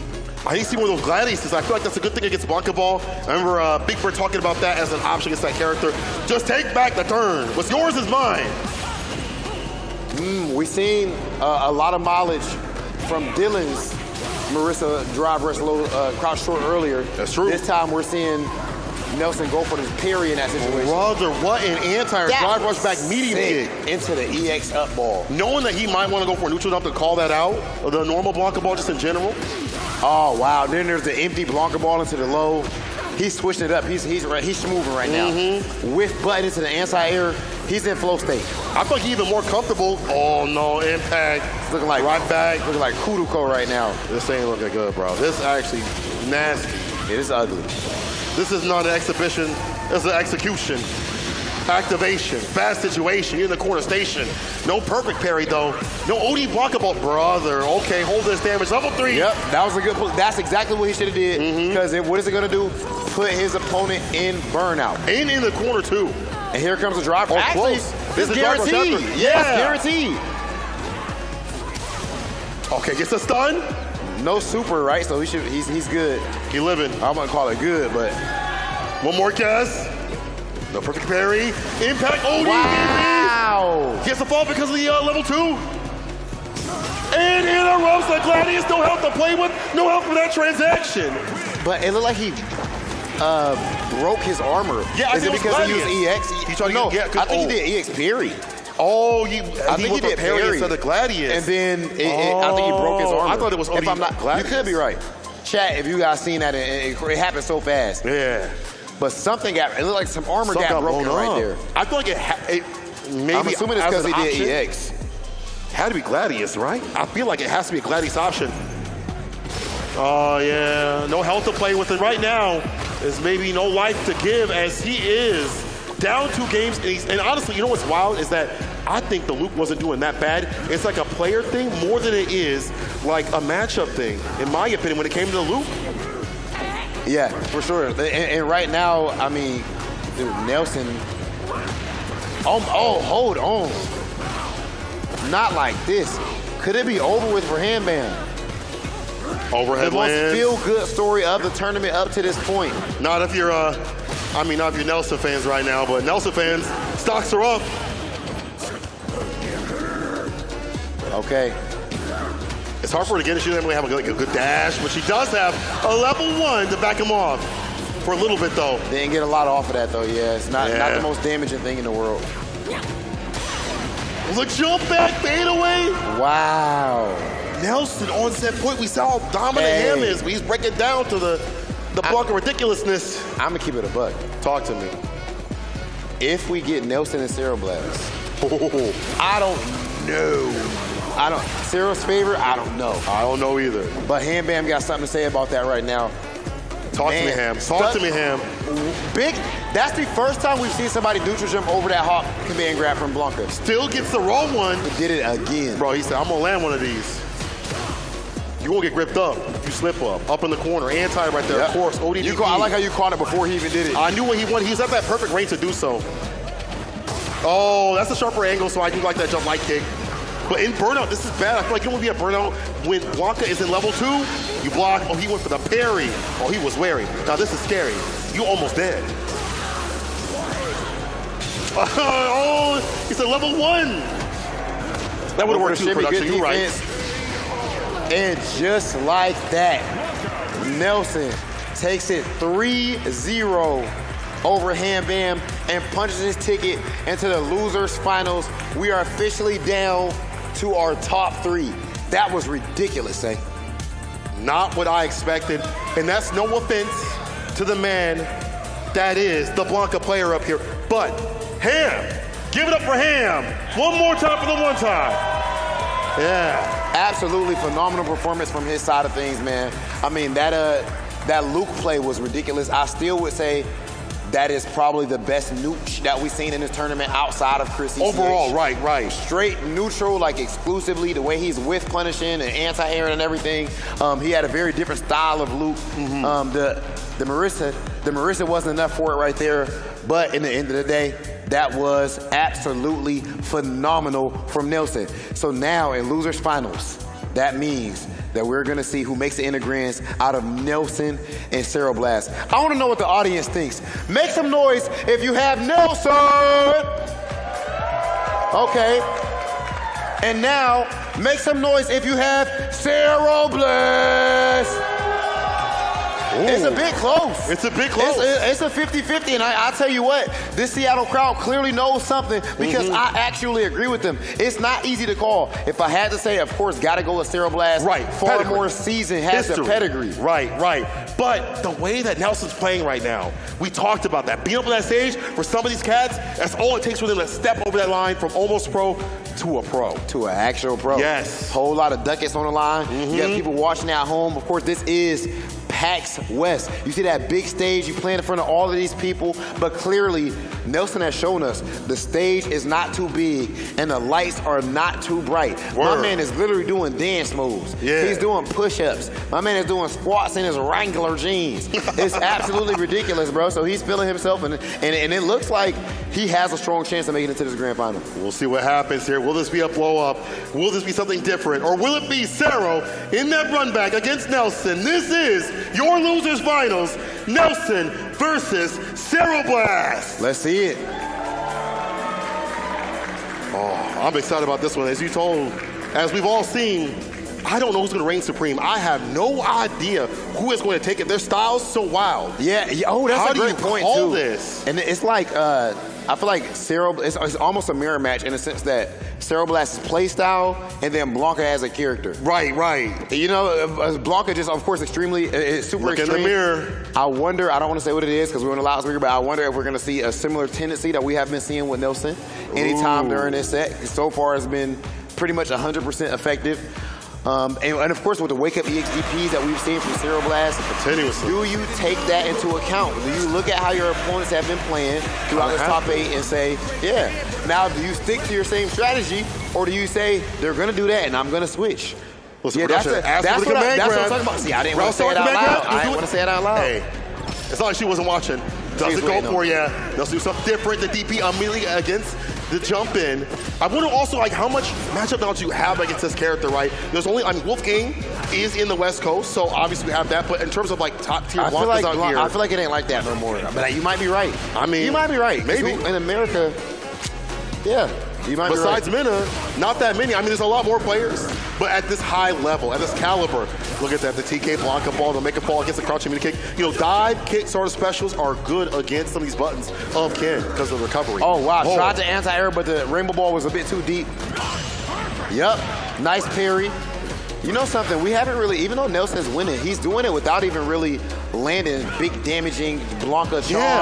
Yeah. He never lands any big Blanca Chan setups, really. It's like to create chaos. Yeah. Just like have something you have to think about to help that mental stack, which is where this character definitely lives. But all it takes is like one good crouching mini kick, caught up in the corner for Cero Blast to start her party. OD, again, we talked about this. The OD in normal Blanca balls, aerial dish up and keeping the crouching mini kicks in check. Slide. Oh, that's it. What a bait.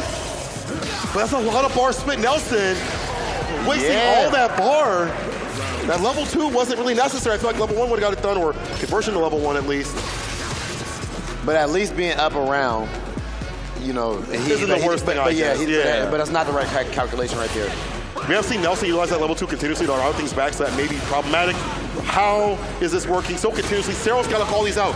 TK Blanca ball has been catching everybody lacking out here. Nelson make it difficult. Now Cero almost in burnout. Baits up the DP. Tried to react with the DP right there. Probably buffering DP to be ready for a hop, command grab, or a regular hop. But which Nelson's been using quite a bit, right? Yep. Yeah. Oh, the jump in. One of the best jump ins in the game, that jump heavy punch. Just like that, the level 3. Nope. Not enough. Not OD fireball. OD fireball at that point. Yeah, to make it fall. Nice and easy. Very safe option. Kill that burnout. But look at this. Nelson back with 2 bars. Could be back at that level 2. Plus frame situation. Get real nasty with the corner combos and things like that off this character. We'll probably see him do like a heavy on block into the level 2 activation. Get the party started. Or he might want to save up for his level 3. Oh my God, that hit. Look at the, Another one. Into the reset. Command grab lands. The Blanca ball. Oh, but the dash up counter hit. Caught Nelson pressing a button. Again, the old DTK Blanca ball. So cheap. But Zero's not doing anything about it. I feel like they're running their offense and not thinking about that option. This is a Rocky story right now. Nelson is showing. That's what the R stands for. Oh, Nelson Rocky. There it goes. Ooh, okay. What the a jump shot! in. Calls up a fireball. He dropped. Okay, but Zero again. OD. TK Air Blanca ball. Can he do it against all odds? Going up against Zero Blast. Famous pro player, of course, and my man's Nelson. He said he's trying to find a balance between having a good time and actually cooking folks. And right now, it seems like he hasn't found that balance. He's all the way on the side of cooking. Oh, yes, chef. Yes, chef. He's chefing up. Apron on, and he has got Zero Blast in the pan right now. 1-0 St. Cola. I don't know if anyone had this on their bingo card. I really did not. I ain't gonna lie. Nelson, I mean, he's always been like a strong player. We saw him with that birdie in Street Fighter V. He was West Coast, please. But I feel like this right now is like that breakout moment. Even further, the nail from that distance. Zero cannot keep up. Nelson is West Coast, please. You didn't know that? No, it all makes sense now. He changed his name. I didn't know until he told me. It all makes sense now. Oh, West Coast Please, the birdie player. Doing that. Yeah, yes. But at this level, not though. at this level. But at this level, not that's at this something different. level. Yes, for sure. There clearly has been an elevation. And just like that, Nelson actually wins. Oh my God! Did you just do that? Is that confirmable? It worked out it for looked Nelson. very fast. Okay, big jump in. Even blocking these jump ins, blocking these blocker balls, very rough for Zero Blast because it's making it so that you're getting closer and closer to burnout. Zero Blast is doing stuff on wake up. Yep, because she doesn't want to block because she doesn't want to go into burnout, but now you're in burnout anyway and ate all that damage. Follow up, no, one more hit will seal it. They were in level 2, I think they would have found a follow up. There we go, the super being able to get that side switch. You can put yourself in the corner. All it's needed is one hit, one Blanca ball to make it fall. Nelson looking for that with a jump it possibly, or a drive impact. He had only a sliver of bar, bro. St. Cola Nelson is up 2-0 on Zero Blast in Losers Finals. He is one game away from making it to Grand Finals against Chris CCH. This whole time we've built it up. Zero Blast versus Chris CCH. Guaranteed Grand Finals. Nelson did not get the memo. Bro, he said that's not part of my script, bro. I ain't read nothing. I just came into work and ready to work and wants that trophy, wants that prize pool, but more importantly, wants to break through that pro sort of level. This could be the end. This is the final game possibly, or Zero makes the comeback of the century. Zero Blast has been doing this for a while at a high level. That's true. I do not expect her to crack under any type of pressure. Being down 0-2, she can still bring it back. She is still ferocious. Never over to us over. Round start command grab lands. Nelson stocks up with the Blanca Chan. Can he get in to get that electricity? And you see Zero trying to stop that from happening immediately. But put herself in burnout, had to spend quite a bit of bar. Blanca, of course, can take advantage of that burnout with his Blanca balls. But so far, Zero Blast not letting it happen. Preemptively throwing out those fireballs. Then perfect timing with the anti-air DP. You know what they say, if you can block a jump in, that means you could have DP'd. So Zero Blast going straight for that. Fundamentals. Okay, fundamentally right now, Nelson's screwed. However, no, I didn't have the health. I didn't see the health. Yeah. Good call, though. Zero Blast recognizing that there was no health for Nelson to play with. Staves off set point, but for how longer? Got me punching my mic. That's crazy. Oh, tried the anti-air crouch heavy punch, but ended up being too far away. Got whiff punished for it. How many EXDPs are going to land? Zero Blast reads have been phenomenal with that. But it says a lot that Nelson is up 2-0. Yeah.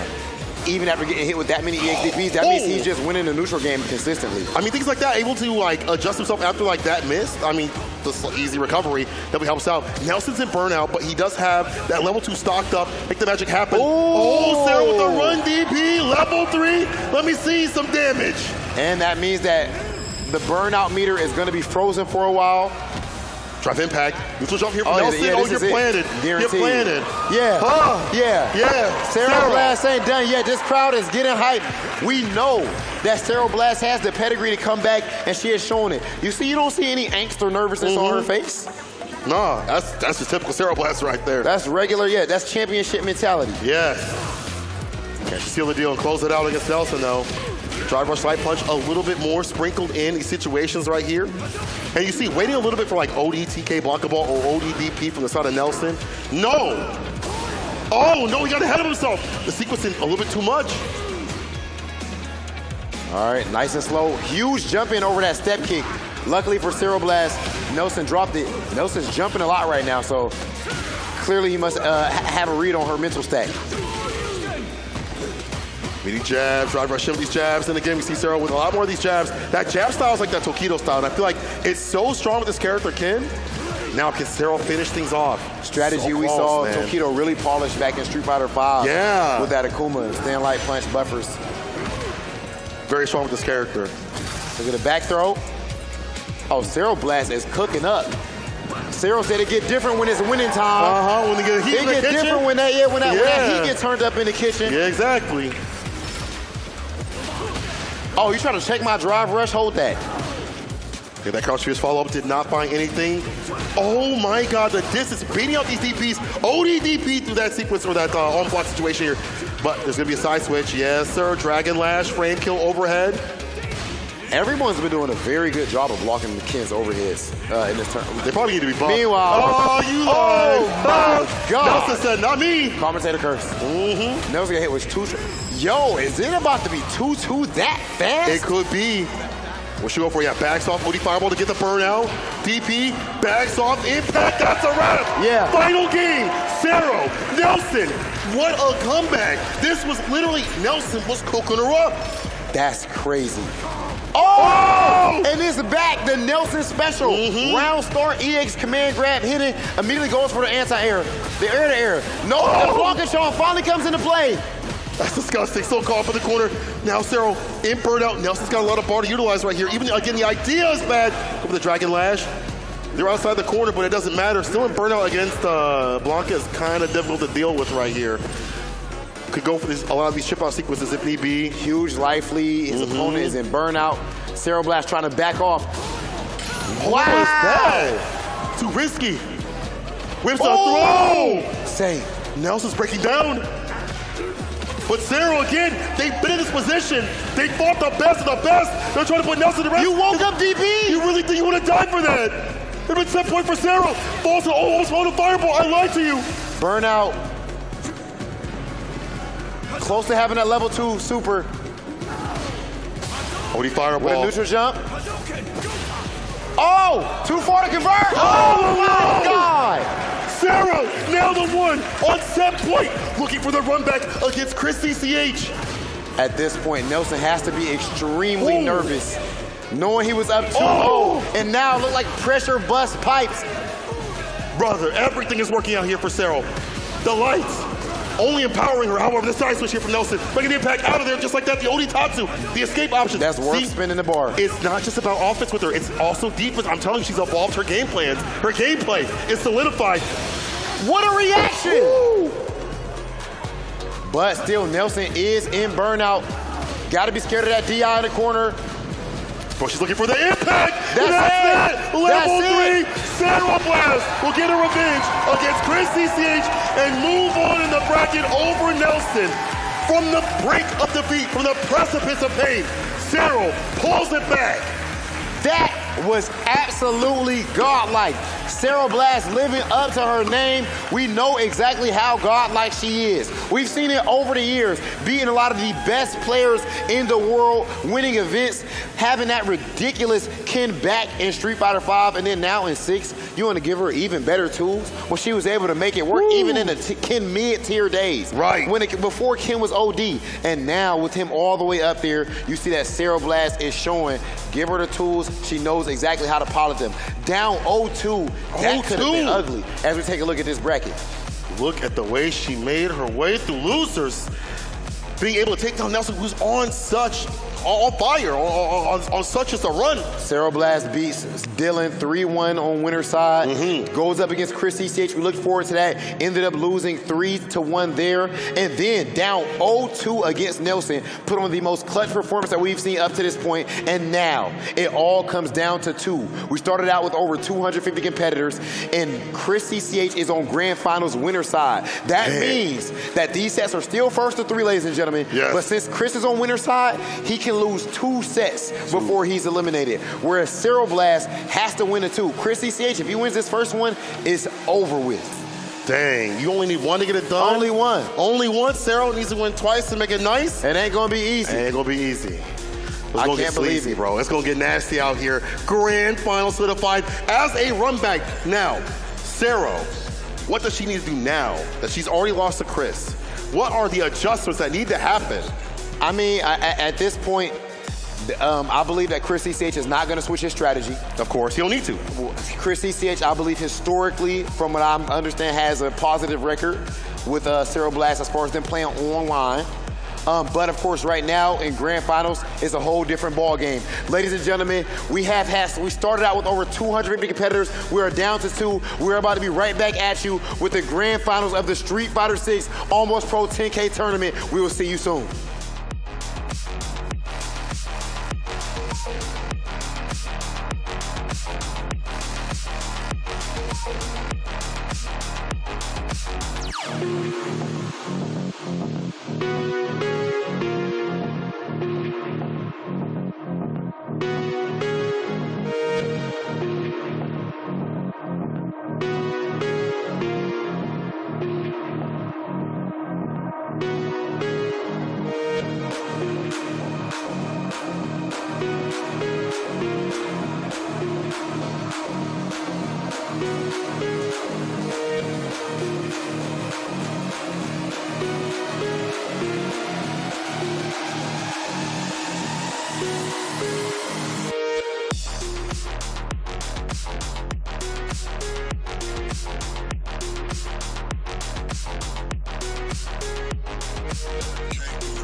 Get right, son. Maybe this will help with the sting.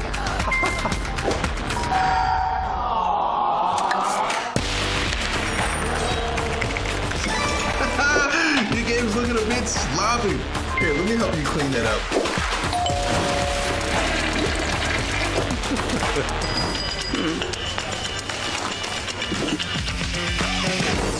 Stay in your game with DoorDash.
Welcome to the final day of PAX West 2023. We're coming at you live from the PAX Arena, where we have just the grand finals to go in our Almost Pro Street Fighter 6 tournament. If you're just tuning in, well, you missed a lot of fun, but it's time to lock in and get ready for the final showdown with our last two remaining players. Please give it up for the unbeaten #1 seed, Chris CCH.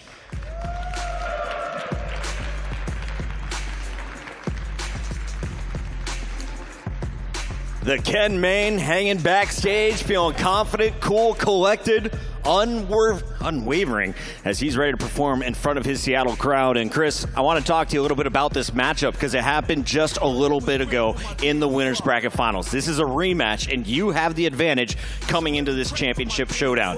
How do you feel about facing off against Ken once again? Well, Zero Blast is actually using Marissa, believe it or not. The character up there is not a mistake. She's locked into Marissa, so it's not a Ken mirror. It's about to get weird. It is about to get weird. Are you excited? Yeah, I think I play enough Ken mirror for this tournament. Enough Ken mirror? I think it's ready to beat the Marisa. Are you ready? Let's bring her out. Zero Blast on Marisa!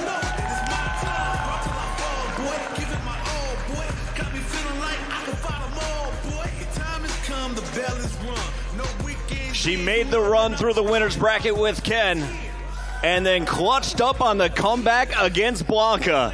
Now, 2 matches are in her way of the trophy. Zero Blast, are you excited now to go up against Chris one more time here in our Almost Pro Grand Final? No, I'm not. I don't like playing against Ken. And of course, we have a Canada versus USA, Vancouver versus Seattle. You got any fans supporting you out here? I saw a lot of Canucks back there. Yeah, I actually trying to rep my Vancouver scene, so hopefully I do them proud. Well, best of luck. The rematch is on. Go ahead and take this stage as we get this battle started. $3 grand and the title of Almost Pro Champion on the line. Let's get this party started.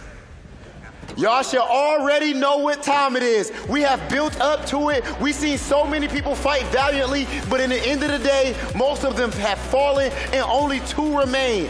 Zero Blast versus Chris CCH. The Marissa, what is going on right now? I hope it's not a throw. I hope it's something that she's been practicing. Oh, it ain't a throw. It's bread on the line. There's bread on the line, you're right, but is this one practiced enough? Is this prepared enough?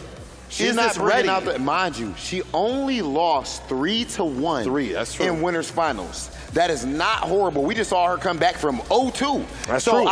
Nothing in me believes that if Zero Blast has a hard time with the Marissa, that we're not going to see the Kim pop right back out. Of course. Like, she understands up in the highest tiers of gameplay what to do. Like, if things are going south, she knows a way to route things back. So I do think that she'll switch if need be. But let's go back to this Marisa. Is this practice enough? Because I know my boy Chris has played a ton of this character, has fought a ton of the Marisas that are in the West Coast, 801 Strider and the likes. So there has got to be something she's got to put on that's different to take down Chris, bro. Was there a blind pick here?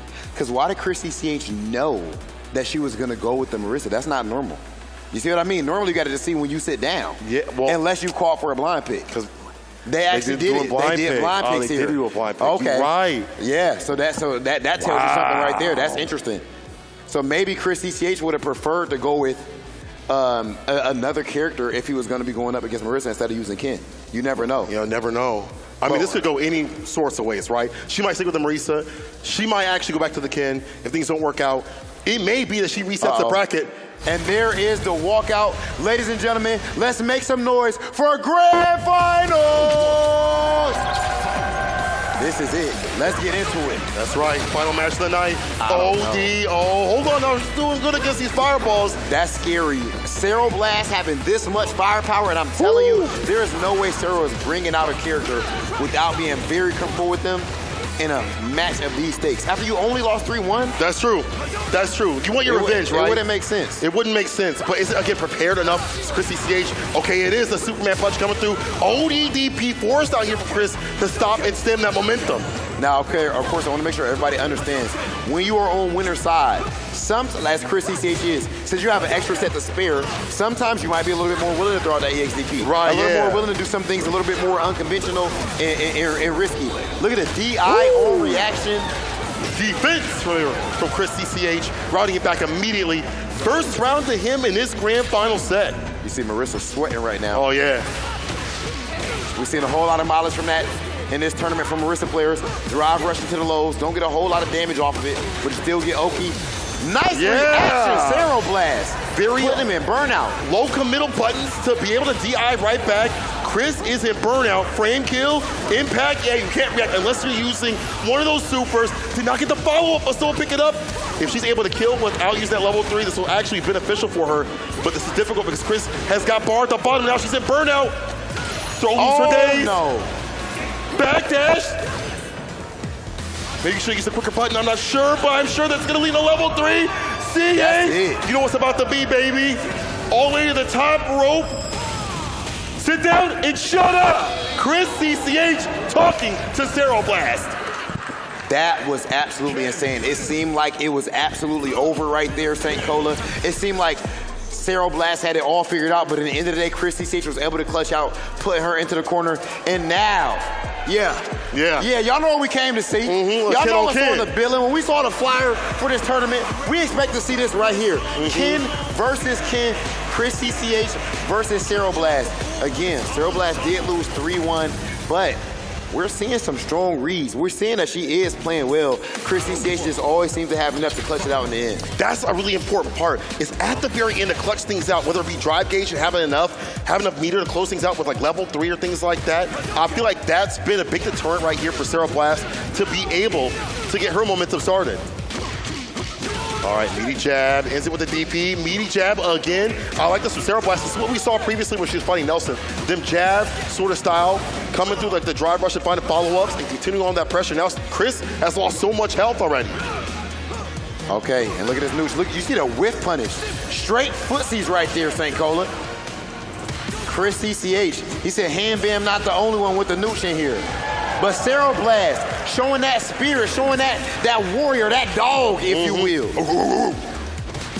We just seen it against Nelson, coming back from 0-2 to make it to grand finals. Right there, goes for the stand fierce run combo, but ends up dropping. Big EXDP. Zero Blast has like a 90+% success rate on wake up EXDPs in this tournament. It's definitely working out quite a bit. All right, but in burnout, this is bad. How does Chris defend? Holding all this pressure, doesn't want to go for any levels, just walks back, simply getting that crushing kick, run the Jinrai over and over again, finds the jump and gets the fireball, and now he's the one in the lead. Oh yeah. Oh, what a drop. Oh no, like this? Like this. You know what that means now, and of course this is specifically critical art.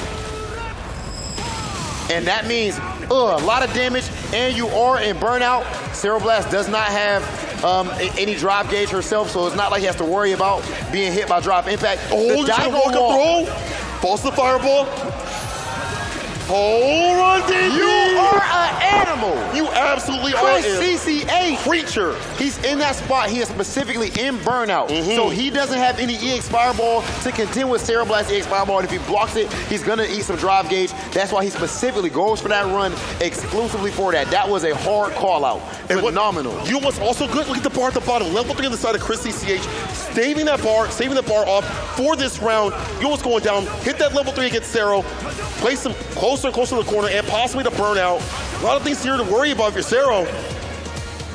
All right, look at the fireballs. Straight footsies. That's Street Fighter, baby. This is Street Fighter 2 days. Same thing. You know what that Hadouken is all about. Look, big drive reversal. Get up off me. This is spacing. This is zoning. All right, now we get close to the mid-range. We tight up. Those low forwards.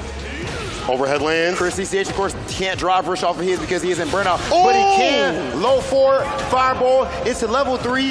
And just like that, Chris CCH is one game away from taking this grand finals and walking away with that trophy that he's been eyeing down. We talked about confidence. Chris has these slight walkbacks with the crouching meter kick into the Jinrai to fight the Jinrai. Has options, has given himself enough room, and right now, game, tournament point. This could be his. Zero's gonna run this back right now. Okay, that corner pressure is not starting off good for Zero Blast in this last game. And then the EX, that means he was sitting there buffering, waiting to see green, and immediately reacted to it. Green means go, baby. Old EDP against the meaty stand fierce. But Zero, not with a lot of bar, that could be like a Jinrai, or just like even a Dragon Lash. To get in to kill, yeah, kill that drive gauge. Overhead. Oh, this is ugly. So bad. This is ugly. I don't know what that Tatsu was.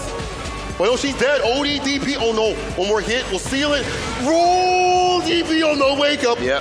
Get the DP on the wake up. You're going to burn out. I know, but that's still nasty. That was nasty as heck. That was nasty. Like, you know what's going to happen, but like, dang. Oh, yeah. You got to do all that's that? beautiful. Oh. He said he's not going to do an attack that's an EX fireball. And Yeah. No, I'm going straight into it. Straight into Put you it. to sleep. Set point here for Chris to take the tournament. Chris CCH, do you know the amount of pressure that's put on you when you are looked at as the favorite to win the tournament? That means that every single match your opponent is the underdog, and still with that pressure on him in his hometown, he has still made it so that he may be able to live up to the billing and walk away with that trophy. But look at this. Sarah has been on the back foot before. We saw her come back from the brink. It's got to be another one of those stories. And she lands the crouching kick confirm, will confirm into level 3. CA, actually, level 3 just in general. Is Sarah Blast, will she survive this? Yep, just barely. Caught the back dash with the fireball to make her fall. That means Chris CCH is your almost pro 10K champion. Chris CCH walking away as the Almost Pro 10K Open champion. The man, he was confident from the beginning. You seen how he was talking. He was smooth, he was smiling, but then in those matches, extremely intense, locked in, laser focused. What we just saw right there is absolute dominance, and he deserves to raise up that trophy. These guys in that top 8 overall put on a phenomenal performance here at PAX, but at the end of the day, there can only be one St. Cola, Chris CCH, the man, the myth, and the legend. We see what he did at EVO, one match away from top 8. We see what he did at Street Fighter League, beating the best players in the world. And then here at PAX Arena, he only lost, oh my God, St. Cola. Just the one. He only lost one game. One game. Throughout this entire tournament. What a bracket. It's been 200 plus people, and he reigns supreme out here. Look at this replay. Again, the dominance against the Marisa. Definitely well lapped out in this matchup. And again, we got to go back to the fact that he is a clutch master. I feel like these closeout moments have always been dominant for Chris, and he rides that rhythm, rides that momentum down the path to victory. Sarah, I feel like maybe things would have been different if they had ran the kid, but honestly, maybe not. The way that Chris has been playing, just too dominant, No. Just too dominant. No one was stopping Chris CCH today. You're right. Whatsoever. I mean, what we saw was absolute perfection, man. The whiff punishing was phenomenal. We see the EXDPs reacting to the drive rushes, his anti-airs, whether it's the crouch heavy punch, even the way he uses throw loops, and then as soon as his opponent jumps out the corner, what does he do? Crouch heavy punch, run up under there, put you right back over there. And then his meter management as well. I mean, this guy is absolutely pristine. I would not be surprised if Chris CCH ends up winning that World Warrior program and punches his ticket in the Capcom Cup, where he would be a threat. Well, he was 5th last time, only climb higher and higher in the World Warrior program. But not only that, any other tournaments that he wants to attend, if you want to go out to, other ones like ECT and stuff like that, could be Chris getting that victory as his skin is getting stronger and stronger. West Coast, maybe he might be at that top spot besides Snake Eyes. Yo, Seattle, they put on today. They put on. I'm not going to lie to you. The Pacific Northwest, I mean, you guys showed a whole lot of talent overall. My man's Nelson, or as he used to be, my man's West Coast Please with the birdie back there in Street Fighter 5. That was absolutely insane. Ham Bam, his neutral game with that Luke, phenomenal. Dylan with the Marissa, ridiculous as well. So, you cannot make it up. This lived up to the billing, and now we have to go ahead to our award ceremony. Let's send it over to MLG Puckett. Thank you, gentlemen. That's right. Seattle, make some noise for your top 8, all banking some serious money. Thanks to PAX Arena and DoorDash. Almost Pro is done, and it's time to hand out the medals. Finishing in your top 8 at 7th place, we had A Rival and Mikey. A Rival already grabbing his gear, is on the way to the airport. But Mikey, here is your medal. $500 will be donated to your bank account as well. Congratulations for putting on for Portland. He's not alone, though. We got to keep it going. For Chad Draws Things and Dylan R, our top 5 finishers, tied for 5th place, going out in our loser semis. They put on a show for us throughout that bracket, especially here on the final day of PAX West. Coming in 4th place, please make some noise for the fan favorite, the one and only Ham Bam.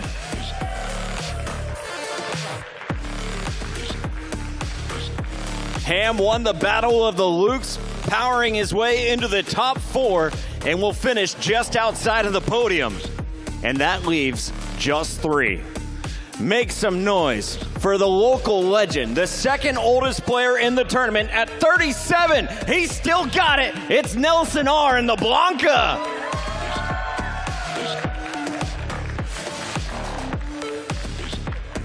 As he takes the bronze medal, that means there's just 2 left. Please make some noise. Hailing from Vancouver, Ceroblast.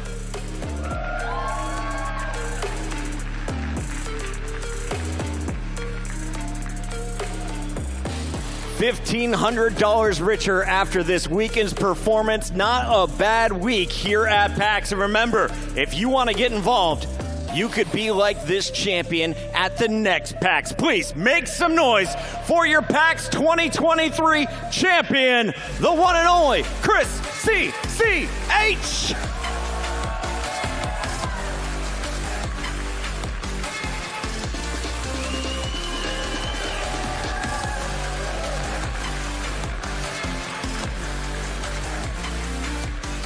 Chris, come on up here with me. Let's take a quick moment and talk about this victory. Now, you have been repping Seattle since you were, 14 years old? You were telling me backstage. How did you get into this whole Street Fighter scene? You know, it's actually a very funny story. This event is kind of symbolic because the first ever fighting game tournament I entered was just a random Street Fighter 4 tournament in PAX West 2015. So that was the first. I'd entered some Smash tournaments before that, but when it came to Street Fighter and fighting game in general, that was the first tournament, so it's been almost exactly 8 years since I started competing. Well, it's only fitting that you are walking away as the 2023 PAX West champion. One more time, give it up for Chris CCH. He's taking home $3,000 and the title of champion. Big shout out to everyone who made it out to PAX. We're gonna have to clear the venue, but remember, this is not it. If you guys want to get in on the action for more of the Almost Pro, hop on Twitter, hit us up at PAX Arena, and let us know you want to see more FGC. I'm Chris Puckett. Thank you all for tuning in. We'll see you next year.